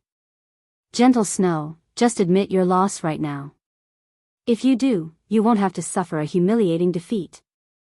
At this time, both Nimble Snake and Soaring Snake shifted their gaze to Shifeng and Violet Cloud, disdain filling their eyes. How boring. They are the last opponents. With this, I can't test out my new techniques. Soaring Snake sighed with disappointment. If I fought Gentle Snow, I might have been able to display some of my strength. I heard that Yifeng is quite strong. He was previously the first player to enter White River City and had even defeated hundreds of players by himself during the initial stages of God's domain. He should provide some challenge and serve as a warm-up for the both of you, Chao Qinghua casually explained as he smirked at Shifeng at this moment. Werewolf opened his mouth and said, "That's right. You should not underestimate Yifeng. I have seen his battle videos. Even though everyone's levels were very low at the time, based on the way Yifeng moved and took action, I guarantee that he possesses a significant foundation in martial arts. Although he has yet to grasp Omnivision, you two should still be careful when fighting him." After Werewolf had agreed to aid Chao Qinghua, other than speaking while he trained them, he was usually silent. Werewolf's sudden and casual comment drew everyone's attention. Nimble Snake looked at Shifeng, unable to feel any power or pressure from the ordinary-looking man. The corners of his mouth twitched slightly as he laughed and said, "Big brother Werewolf, you worry too much. You taught both of us personally. Against such an amateur martial artist, I can easily take care of him alone." Before Nimble Snake had joined Chao Qinghua, he had never known that he could apply so many martial arts techniques to playing a game like God's Domain. When Chao Qinghua had first approached him, Nimble Snake did not even humor the thought of defecting. At that time, he felt that Gentle Snow's combat techniques were the epitome of what it meant to be an expert. However, after dueling Werewolf and suffering an overwhelming defeat, Nimble Snake realized that he had merely been a frog in the bottom of the well. It was like meeting Superman. Superman was the creation of man's imagination, a fictional character that could never exist yet. Reality suddenly revealed that such fictional characters actually existed. This revelation had shaken Nimble Snake's beliefs. Hence, Nimble Snake had joined Chao Qinghua's side without hesitation and received special training from Werewolf. After spending a lot of time and effort, he finally grasped the technique called Omnivision. After grasping Omnivision, Nimble Snake finally realized how huge of a gap there was between him and Werewolf. If Gentle Snow was the peak of mortals, then after grasping Omnivision, Nimble Snake had exceeded mortal standards. The two were on entirely different levels. Top-tier experts? Great experts? They were just jokes in Nimble Snake's eyes. Nimble Snake, stop speaking nonsense. Brother Werewolf definitely has his reasons for what he said. No matter who faces Yifeng, you must go all out against him, understand? Chao Qinghua reproached Nimble Snake, glaring at the assassin. Yes, I understand. Nimble Snake hurriedly lowered his head at this moment. The fourth combatants had been revealed. Fourth match, Yifeng vs Soaring Snake. Ha. Perfect. Since Big Brother Werewolf said to be careful of Yifeng, then I'll use him to test my new skills and see just how much I have improved. Soaring Snake walked into the arena excitedly. Soaring Snake was not a brawny man. On the contrary, he was very lean. However, although he was thin, his muscles were packed with explosive power like a cheetah's. Out of everyone in Chao Qinghua's team, Werewolf was the most optimistic about Soaring Snake. Not only did he possess the highest talent for combat, but the speed at which he learned also left everyone speechless. He had only taken half the time to learn Omnivision. Moreover, he was a natural-born fighting maniac. Under Werewolf's tutelage, Soaring Snake had developed with unimaginable speeds, and right now, he was definitely the #1 powerhouse in all of Ouroboros. If not for Chao Qinghua's wish to hide Soaring Snake's strength, the latter would have long since made it on the God's Domain experts list. Yifeng, how confident are you? Gentle Snow suddenly asked as Shifeng was about to enter the arena. If you don't feel confident, just admit defeat. You are Zero Wing's backbone. It would not be beneficial for you to lose a level here. This competition was a miscalculation on my part. I never expected that Chao Qinghua had such a monster on his team. Not only is he a powerful fighter himself, but he has also enhanced Soaring Snake and Nimble Snake's strength. As for the losses you have suffered by joining me, I will pay 5 million credits. In Gentle Snow's opinion, Yifeng was undoubtedly stronger than Soaring Snake. However, after finding out that Soaring Snake had completely changed, even Gentle Snow didn't think that she had much of a chance against him. Meanwhile, how much stronger could Yifeng possibly be? A promise is a promise. Since Miss Snow has already invited me here, and I have agreed to help, how could I possibly flee without a fight? Shifeng revealed a faint smile as he entered the arena. Yifeng is such a fool. Zhao Yueru huffed angrily. Didn't he see how powerful Werewolf was? Since Werewolf guided and taught Soaring Snake, even if he is not on par with Werewolf, he is probably not too far behind. Yifeng is just trying to die. Alright, Yueru, everyone has their own bottom lines and styles of conduct. It is my fault for telling Yifeng to give up without a fight, Gentle Snow placated Zhao Yueru. She then shifted her gaze to Shifeng inside the arena, a mix of feelings filling her heart however. While Gentle Snow and Zhao Yueru both worried, Violet Cloud suddenly giggled and said, since Big Brother Yifeng has given his promise, he will fulfill it. You can rest assured about this. Both Gentle Snow and Zhao Yueru turned their heads to look at the little girl named Violet Cloud, confused. Just why was Violet Cloud so confident in Yifeng? Violet Cloud simply smiled and remained silent. Only she realized that their opponents should be the ones worrying. Soaring Snake was about to fight none other than Star Moon Kingdom's #1 powerhouse, one-hit Asura. Chapter 405, Techniques Are Useless.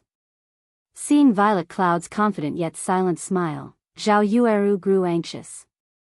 However, she also could not do anything about this situation, so she could only return her focus to the arena. Gentle Snow, on the other hand, was very calm, observing Violet Cloud previously. Due to her anger over Nimble Snake's treachery, she had only glanced at the cleric, not paying her any mind. Now that Gentle Snow paid closer attention, she discovered that, although this little girl named Violet Cloud seemed like any ordinary spirited and harmless girl, she could feel a faint indescribable pressure from the girl. It felt completely different from the pressure Werewolf gave off. Werewolf felt more like a slumbering, feral wolf, cruel, domineering, and vicious. As for Violet Cloud, she didn't know how to describe the girl. This was the first time she had encountered such a feeling. Violet Cloud felt like the starry sky at night, silent, awe-inspiring, and profound. Just who is this little girl that Yifeng brought with him? Gentle Snow was quite confident in the accuracy of her sixth sense. After she started playing God's Domain, that sixth sense had only grown keener naturally. Violet Cloud noticed Gentle Snow staring at her. In response, she only nodded her head lightly and beamed a playful smile at the snow goddess. Inside the arena, Shifeng and Soaring Snake faced each other, both observing their respective opponent. Both were swordsmen, and the only difference between them was their level. Shifeng was only level 22 while Soaring Snake was level 24. With a difference of 2 levels and Soaring Snake's grasp of the combat technique Omnivision that granted him insight far beyond the average person, the battle was definitely tilted in Soaring Snake's favor. Yet, even though the starting signal for the battle had already occurred, Soaring Snake remained motionless.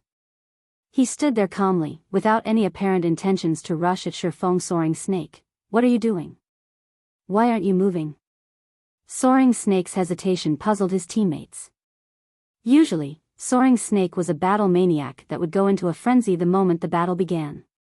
He would never behave as calmly as he was now. Soaring Snake is certainly quite talented. Werewolf revealed a faint smile as he watched the motionless Soaring Snake. Big Brother Werewolf, what do you mean? Nimble Snake asked, confused. When in battle, one does not rely only on their physical prowess, but their mental strength as well. One must remain calm to obtain victory. Soaring Snake is currently adjusting his mentality, Werewolf explained. Indeed, just as Werewolf had said, Soaring Snake was not as excitable as he had once been. Instead, there was a hint of clarity in his eyes. Suddenly, Soaring Snake unsheathed his swords and, with a powerful stomp, dashed toward Shifeng. As the first apostle of Ouroboros, Soaring Snake's weapons and equipment spoke for themselves. Of the 2 swords he wielded, one was dark gold ranked, while the other was fine gold ranked. Meanwhile, a large majority of his equipment was fine gold ranked. His gear was among the best currently available in God's Domain. Soaring Snake crossed more than 20 yards and arrived before Shifeng in an instant. Immediately, he launched a rapid attack at Shifeng. Soaring Snake had no intention of fooling around with Shifeng. However, faced with Soaring Snake's bombardment, Shifeng leisurely unsheathed the abyssal blade and the Purgatory's shadow. Leaning forward, he lightly swung his 2 swords and readied his battle stance. Suddenly, the atmosphere in the arena changed.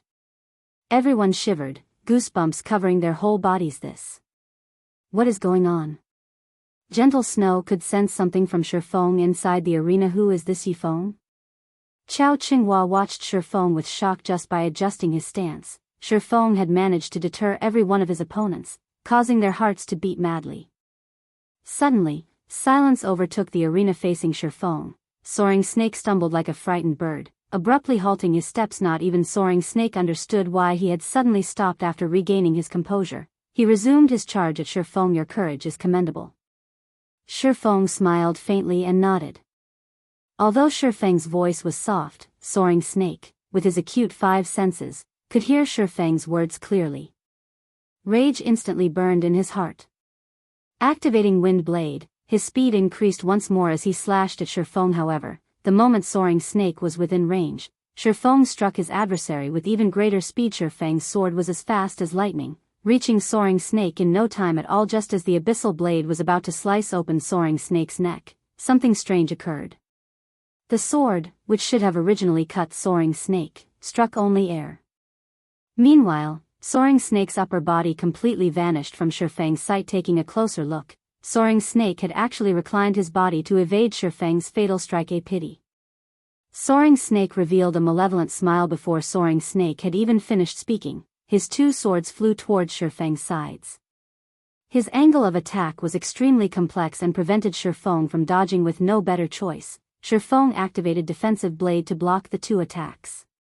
He then took the chance to distance himself from Soaring Snake. What is going on here? Soaring Snake can dodge such a fast attack. Zhao Yueru considered herself an expert, and her dynamic vision was excellent.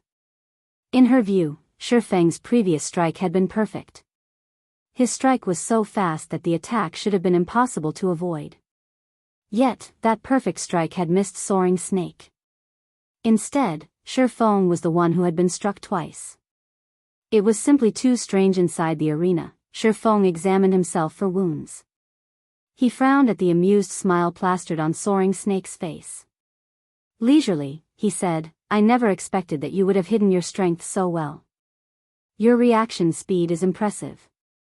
I am both a swordsman and the strongest member of the 12 Apostles. How could I possibly be slow? Soaring Snake laughed. You, on the other hand, have truly surprised me. You were able to use Defensive Blade the moment I countered your attack. Your reactions are not slow, either. No. I'm not talking about that. Shifeng shook his head.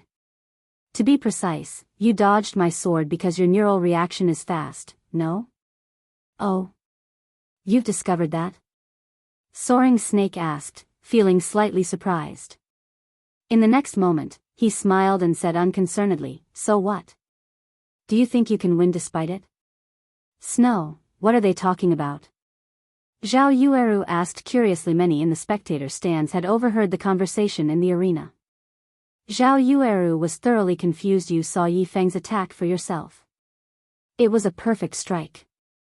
Yet, Soaring Snake still dodged it. Do you know how? Gentle Snow inquired, wearing a grim expression. I sent it because Soaring Snake detected Shifeng's attack, so he managed to evade it? Zhao Yueru did not understand what Gentle Snow was trying to say. You could put it that way. However, detecting an attack is one thing, dodging it is an entirely different matter. With the speed of Shifeng's strike, not even a top-tier assassin could dodge the attack from so close. Yet, Soaring Snake had done just that. The reason lies in Soaring Snake's neural response rate.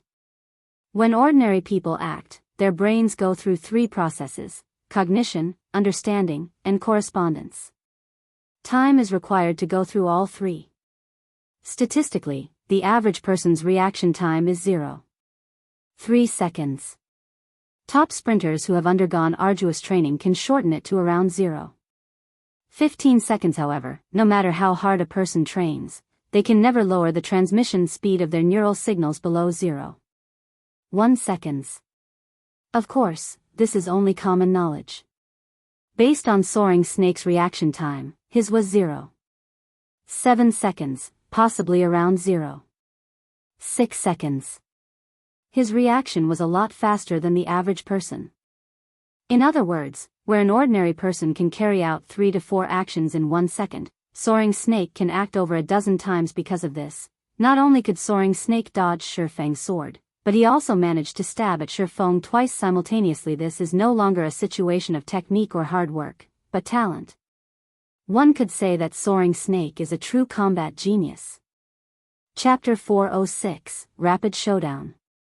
Zhao Yueru was speechless upon hearing Gentle Snow's explanation. She was dazed as she stared at Soaring Snake. Soaring Snake had never been so powerful in the past. They never knew he possessed such talent. He had actually hidden his true strength so well.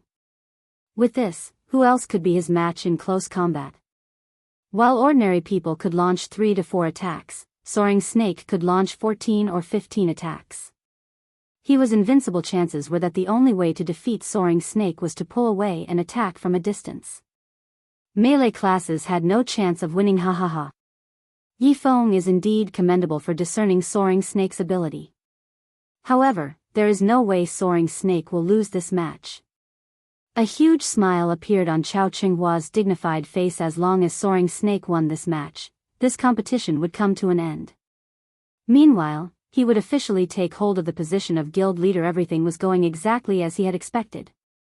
I was just warming up. If I take this fight seriously, I will only become faster. You are pretty amazing for blocking my last 2 attacks. Let's see how many attacks you can block. Although Soaring Snake was slightly surprised by how quickly Shi Feng had discerned his talent, his opponent could never overcome it. There was not a single swordsman who could beat him. Swordsmen mainly relied on their normal attacks in battle. It was a class that wore down their enemies by attrition. If faced with a ranged class, Soaring Snake might have had some difficulties. However, against another swordsman, he was practically invincible with his reaction speed. Moreover, he had also grasped Omnivision. He could easily perceive his enemies' every movement and strike their weak points. Combining this martial arts technique with his inhuman reaction speed, in a melee battle, he was invulnerable. As he said so, Soaring Snake abruptly stomped on the ground, and like a fierce gale, his body shot toward Shi Feng. Straight-line attacks could usually be easily seen and dealt with. Despite knowing this, however, Soaring Snake still chose to face Shi Feng head-on, as if saying, "Come at me if you can. You want to compete with speed?" Shi Feng's frown deepened. Facing Soaring Snake, someone with such a unique talent, would be disadvantageous for Shi Feng. Although Soaring Snake's assault had many flaws, the swordsman was not afraid of exploitation. Even if Shi Feng attacked Soaring Snake, the latter could easily perceive the attack with his Omnivision. With Soaring Snake's reaction speed, before Shi Feng's sword could reach him, he would have already evaded it, following which, Shi Feng activated the aura of wind of the 7 luminaries ring, increasing his movement speed by 40%, attack speed by 40%, and agility by 30%. He then dashed forward to meet Soaring Snake in battle with breakneck speed. Soaring Snake had sent out 16 sword images, forcing Shi Feng to deal with 16 attacks simultaneously. However, after activating the aura of wind, Shi Feng's speed allowed him to deflect all 16 attacks easily. For the time being, both sides were equally matched. Despite Shi Feng having a huge advantage in terms of speed, Soaring Snake's reaction speed was unmatched. Even if Shi Feng's attacks were faster, Soaring Snake could respond instantaneously. The clash of metal resounded relentlessly throughout the arena, the noise reaching deafening levels. Every time Shi Feng's and Soaring Snake's swords met, dazzling sparks would scatter around them. The spectating crowd's hearts pounded as they watched the two swordsmen confront each other. Each attack was simply too fast. The threat of death dominated each second. The slightest mistake would determine victory or defeat. Yi Feng is this strong? No wonder he was so confident, Zhao Yueru said with shock, her eyes focused on Shi Feng inside the arena, who had yet to lose any HP. Fierce Snake, who had been resurrected not long ago, nodded in agreement. In such a furious showdown, he might not last even 2 seconds before suffering defeat. Of course. Big brother Yi Feng is very strong. Violet Cloud giggled. What a joke. How could the publicly acknowledged #1 expert of Star Moon Kingdom, one-hit Asura, lose just because the opponent possesses a special physique? Fine. Your big brother Yi Feng is the most amazing. Zhao Yueru was also relieved upon seeing Shi Feng's performance. If Shi Feng lost this match, today's competition would end. Meanwhile, Chao Qinghua's team was also greatly shocked by the battle happening before them. Soaring Snake was Ouroboros's undisputed #1 expert, yet, an unknown player like Yi Feng could match him evenly. That Yi Feng is amazing. He is actually able to cope with Soaring Snake's violent offensive. Even I can't last as long. Nimble Snake felt slightly surprised as he looked at the relaxed expression on Yi Feng's face. However, the result of this match will soon be determined, Werewolf suddenly said, smiling faintly. Big brother Werewolf, what do you mean? Nimble Snake asked curiously. Soaring Snake still hasn't used everything he has. He is simply probing Yi Feng at the moment. Didn't you see that Soaring Snake hasn't used second acceleration yet? Werewolf had the keenest eyesight among everyone present, and with just a glance, he could tell that Soaring Snake conserved a considerable amount of his strength. No wonder Yi Feng is still standing. Nimble Snake laughed as Werewolf and the others discussed the fight. Inside the arena, Soaring Snake suddenly retreated a few steps, pulling a small distance away from Shifeng. Meanwhile, Shifeng did not give chase. Instead, he silently observed the swordsman facing him. You have really surprised me. Ever since I learned Omnivision, you have been the first person who has lasted this long against me. How about it? If you join us, Big Brother Werewolf can help you become even stronger than you are now. As for the remuneration Gentle Snow has offered, I believe that Brother Chow will not hesitate to double that amount now that he has seen what you are capable of, Soaring Snake said, smiling at Shifeng confidently. Even with his inhuman reaction speed, Soaring Snake found it extremely difficult to counter Shifeng's attacks. Shifeng's strikes were simply too fast, so much so that, if he had not perceived the attack's trajectory beforehand, it would be impossible to dodge or block them. If the assassin Nimble Snake stood in his place, the battle would have ended long ago. Only a talented person like himself could possibly avoid Shifeng's attacks. Zhao Qinghua cannot afford to give me what I want. So, just forget about it, Shifeng said, shaking his head. What a pity. Die, then. Soaring Snake's smile instantly twisted into something sinister. In the blink of an eye, he launched 18 sword images, blocking all of Shifeng's paths of retreat. Although the 18 sword images did not appear to be fast, Shifeng knew that Soaring Snake was no longer holding back. Of these 18 sword strikes, Soaring Snake had applied second acceleration to every one when the 18 sword images were about to reach their mark. Shifeng simultaneously activated Purgatory Power, Windwalk, Wind Blade, and Wind Rider, and rather than retreating, he dashed forward to meet the incoming attack. Shifeng was like a phantom. In the blink of an eye, he had weaved through the gaps between Soaring Snake's sword images. When Shifeng and Soaring Snake collided, a silvery gray flash appeared on the latter's body. The time it took the two to cross swords was only an instant. For some reason, however, an impressive gout of blood sprayed from Soaring Snake's body, splashing across the floor. Following which, Soaring Snake released an agonized scream as he tumbled to the ground. What happened? The crowd fell silent at this sudden development. Only the sound of Soaring Snake's scream echoed throughout the arena. Chapter 407, Final Battle. This. What?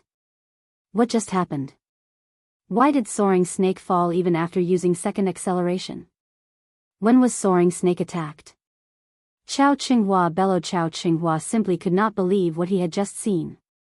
From his position, he could see the entire battle, yet, he was completely clueless as to what had just happened between the two swordsmen. It was simply ridiculous. In fact, Zhao Qinghua wasn't the only one confused.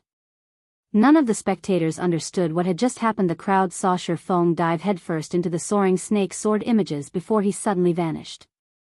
Before they realized it, Shifeng had already walked past Soaring Snake's body. Meanwhile, multiple sword wounds had appeared on Soaring Snake, blood gushing from those wounds. In this match, no matter how one looked at it, Soaring Snake had already obtained his victory, yet, the true outcome of the battle was completely unexpected. For a moment, nobody could accept this reality. As Soaring Snake's instructor, Werewolf was most familiar with Soaring Snake's strength. Werewolf was also an expert with frightening combat power in his own right. However, after witnessing this scene, he, too, found it unbelievable. So much so that he was more shocked than everyone else present. The higher you were, the better view you would have. Others might not have realized what had happened, but Werewolf had seen some clues. However, his confusion was precisely because of what he had seen. Although Shifeng's speed was indeed frightening, it was not at the level of becoming invisible. Yet, the instant Shifeng closed in on Soaring Snake, he suddenly vanished. By the time Werewolf noticed Shifeng again, the latter had arrived by Soaring Snake's side, their shoulders brushing past each other. In other words, when Shifeng had charged at Soaring Snake, he had disappeared from view not because of speed, but because Werewolf's mind had failed to perceive Shifeng. Even Soaring Snake, who used Omnivision and his inhuman reaction speed, had failed to perceive Shifeng. This was what thoroughly confused Werewolf. How had Shifeng achieved such a feat? Second acceleration was a technique used to confuse the eye, utilizing acceleration to catch an enemy off guard and attack their blind spot. With this technique, enemies would still have a small window to react. However, Shifeng's technique did not allow his enemies even that brief time before his sword landed. After Soaring Snake died, he dropped a level 20 fine gold ranked pauldron, which Shifeng casually pocketed. Shifeng also secretly collected an immortal soul now. He only needed 9,999 more after Soaring Snake lost his immortal soul. Not only did he lose a level, but he was also barred from logging into God's domain for a time. As for exactly how long he was barred from the game, even Shifeng did not know. If it were short, it might only be 1 or 2 days. If it were a long wait, Soaring Snake might not be able to log in for 3 or 4 days. In short, Soaring Snake would have to stay put for some time. Yifeng, how did you manage to defeat Soaring Snake? Zhao Yueru, unable to contain her curiosity, immediately went up to him and asked. When she saw Shifeng exit the arena, she had too many questions about the battle because of this match. Zhao Yueru suddenly felt like a noob that had only started playing games, completely clueless despite having witnessed everything with her own eyes. She had no idea of what had actually happened. Do you want to know? Shifeng was slightly surprised as he looked at the excited woman rushing up to him.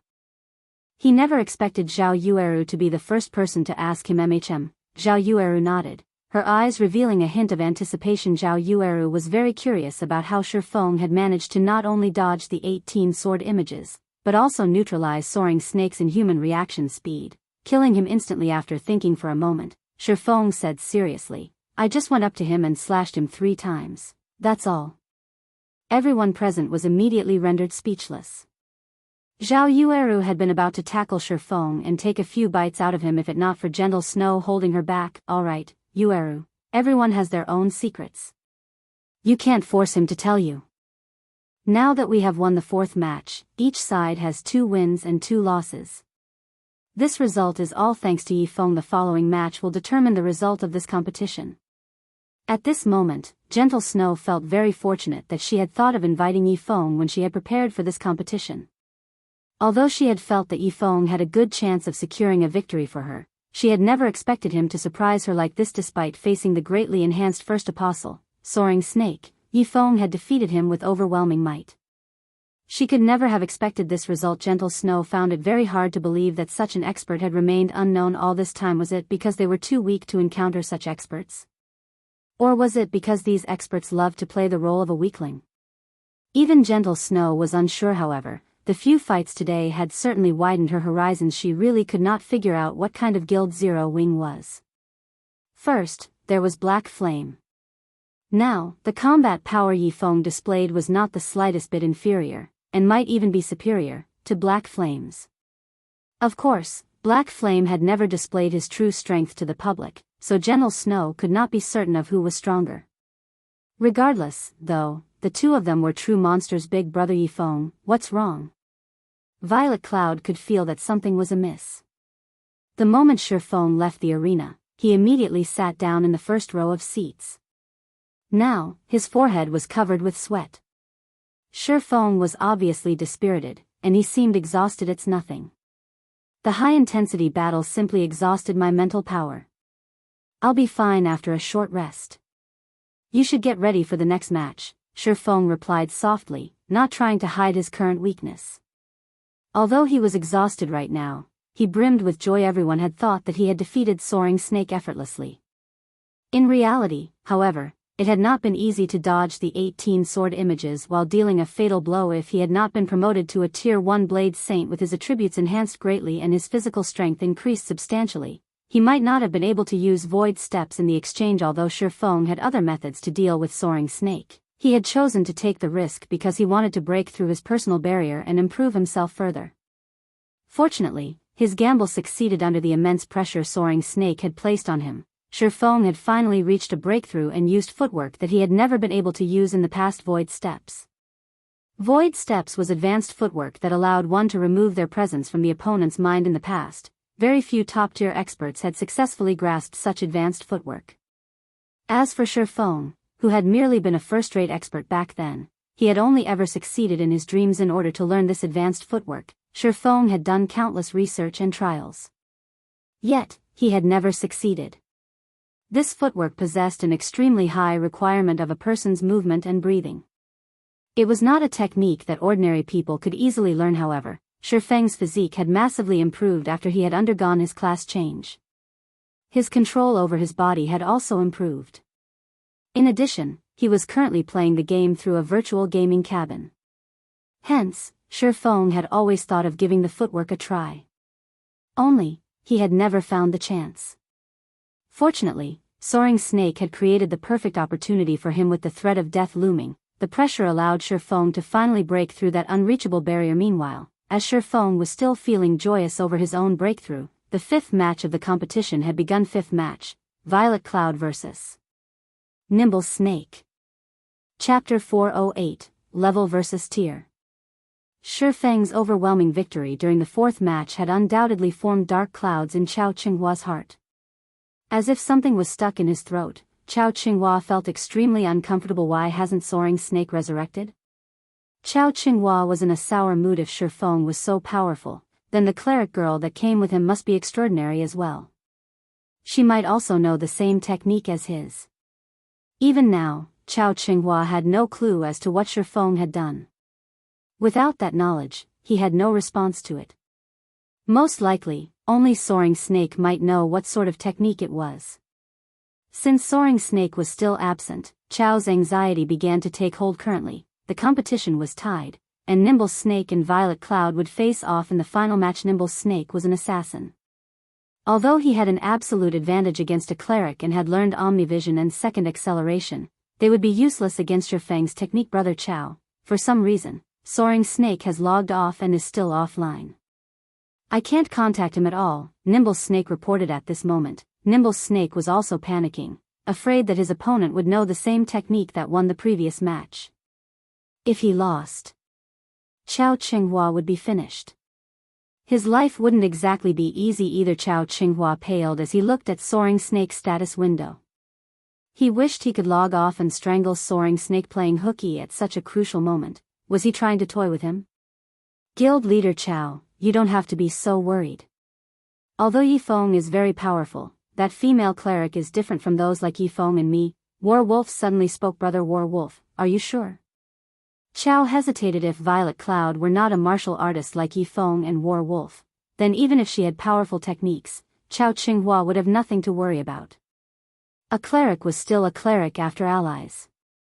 She does not have the unique aura that people like us possess. I guarantee it, War Wolf affirmed, nodding. Excellent. Chao Qinghua's face lit up with a relieved smile. He then shifted his gaze to the other team, muttering in a cold tone, gentle snow, oh, gentle snow.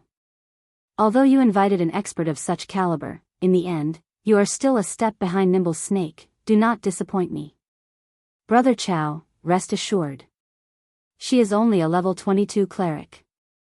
I could have defeated her effortlessly even before I underwent the special training. Nimble Snake revealed a sinister grin as he glanced at Violet Cloud, who had already entered the arena. He was currently level 24. To an expert, an advantage of 2 levels made quite a difference, following which, Nimble Snake entered the arena as well. Meanwhile, seated in the spectator stands, War Wolf still appeared indifferent. There was not the slightest hint of a smile on his face. In truth, he had only finished half of his statement. Violet Cloud indeed did not possess the unique aura of a martial artist. However, with his acute senses, War Wolf could feel a faint sense of danger from her. This danger was slightly different from that of a ferocious beast. It felt almost like a divine pressure. Just what secret is this female cleric hiding? Although War Wolf was not trying to boast, in God's domain, he did not fear many people. Even if he encountered someone who could intimidate him, it definitely would not be the young little girl standing inside the arena. Yet, there was something about her that gave him pause. Meanwhile, the tension was similarly high on Gentle Snow's side. Yifeng, will Violet really be alright? Zhao Yueru asked as she took a seat beside Shi Feng. She wanted a straight answer from him, although she did not know why. Zhao Yueru felt that Shi Feng knew something she did not. It should be alright, Shi Feng said, uncertain. Should? What do you mean, should? If Violet loses, Snow will have to leave God's domain forever. Are you really willing to lose her? Zhao Yueru huffed listening to Zhao Yueru's words. Shifeng was suddenly speechless. Yueru. Gentle Snow glared. To think that her friend could still joke at a time like this. Gentle Snow was somewhat familiar with Shifeng's personality. Shifeng would never speak without certainty. If he said it, then it was true. Otherwise, he would remain quiet. But Zhao Yueru knew that her questioning would not change anything. She only wanted Shifeng's confirmation so that she could feel more at ease. I really do not know. Nimble Snake's current strength, especially after grasping combat techniques such as Omnivision and second acceleration, is a complete mystery to me. As for Violet's current progress, I don't know that either. However, she should be quite powerful. At least, without Omnivision and second acceleration, Nimble Snake wouldn't even be a challenge for her. Now, however, I do not know. We can only wait and see, Shifeng explained as he understood Zhao Yueru's anxiety before War Wolf's appearance. Shifeng had been certain of Violet Cloud's victory regardless of who she fought. Now, however, Nimble Snake had learned combat techniques that very few experts knew. Of course, although Nimble Snake had the advantages of levels and techniques, Violet Cloud possessed the advantage of tiers. Simply put, the results of this match were unknown. After listening to Shifeng's explanation, Zhao Yueru grew even more nervous. Wasn't that the same as saying nothing at all? Gentle Snow, on the other hand, was greatly surprised from Shifeng's words. Violet Cloud was actually superior to Nimble Snake. Nimble Snake had originally been one of the top combatants of Ouroboros, and even Gentle Snow could not obtain an easy victory if they fought. However, Shifeng was confident when he spoke. Thus, Gentle Snow believed him. Violet Cloud was only a young girl around 16 or 17 years old. How could she possibly be so strong? If Shifeng's statement was true, then there might still be hope. Moreover, Violet Cloud was a ranged class. She would have an easier time dealing with techniques such as Omnivision and second acceleration. Suddenly, the countdown timer above the arena had ended immediately. Nimble Snake activated stealth and vanished. One had to admit that Nimble Snake was indeed one of the top combatants of Ouroboros. After entering stealth, all of his movements were silent. He was even stealthier than Absolute Heaven, and not even Shifeng, who watched from the spectator stands, could tell Nimble Snake's exact location. Time passed little by little. Other than Violet Cloud, there was nobody else visible inside the arena. However, Nimble Snake revealed no intentions of making a move. As a result, the atmosphere inside the arena grew tenser as more time went by. This was one of the methods often used by assassins. By doing so, they could instill paranoia in their target, exhausting their target's mental fortitude. As soon as their target relaxed, they would launch a fatal assault. Hence, many players despised dealing with assassins. After all, it was tiresome to remain on high alert for long periods of time. Hence, assassins had a natural advantage when fighting against all classes. That's quite some patience you have there, little girl. We'll see how long you last. The moment you relax will be the moment you die. At this moment, Nimble Snake stood only 10 yards away from Violet Cloud. To an agility-focused assassin, an instant was all that was necessary to cross that distance.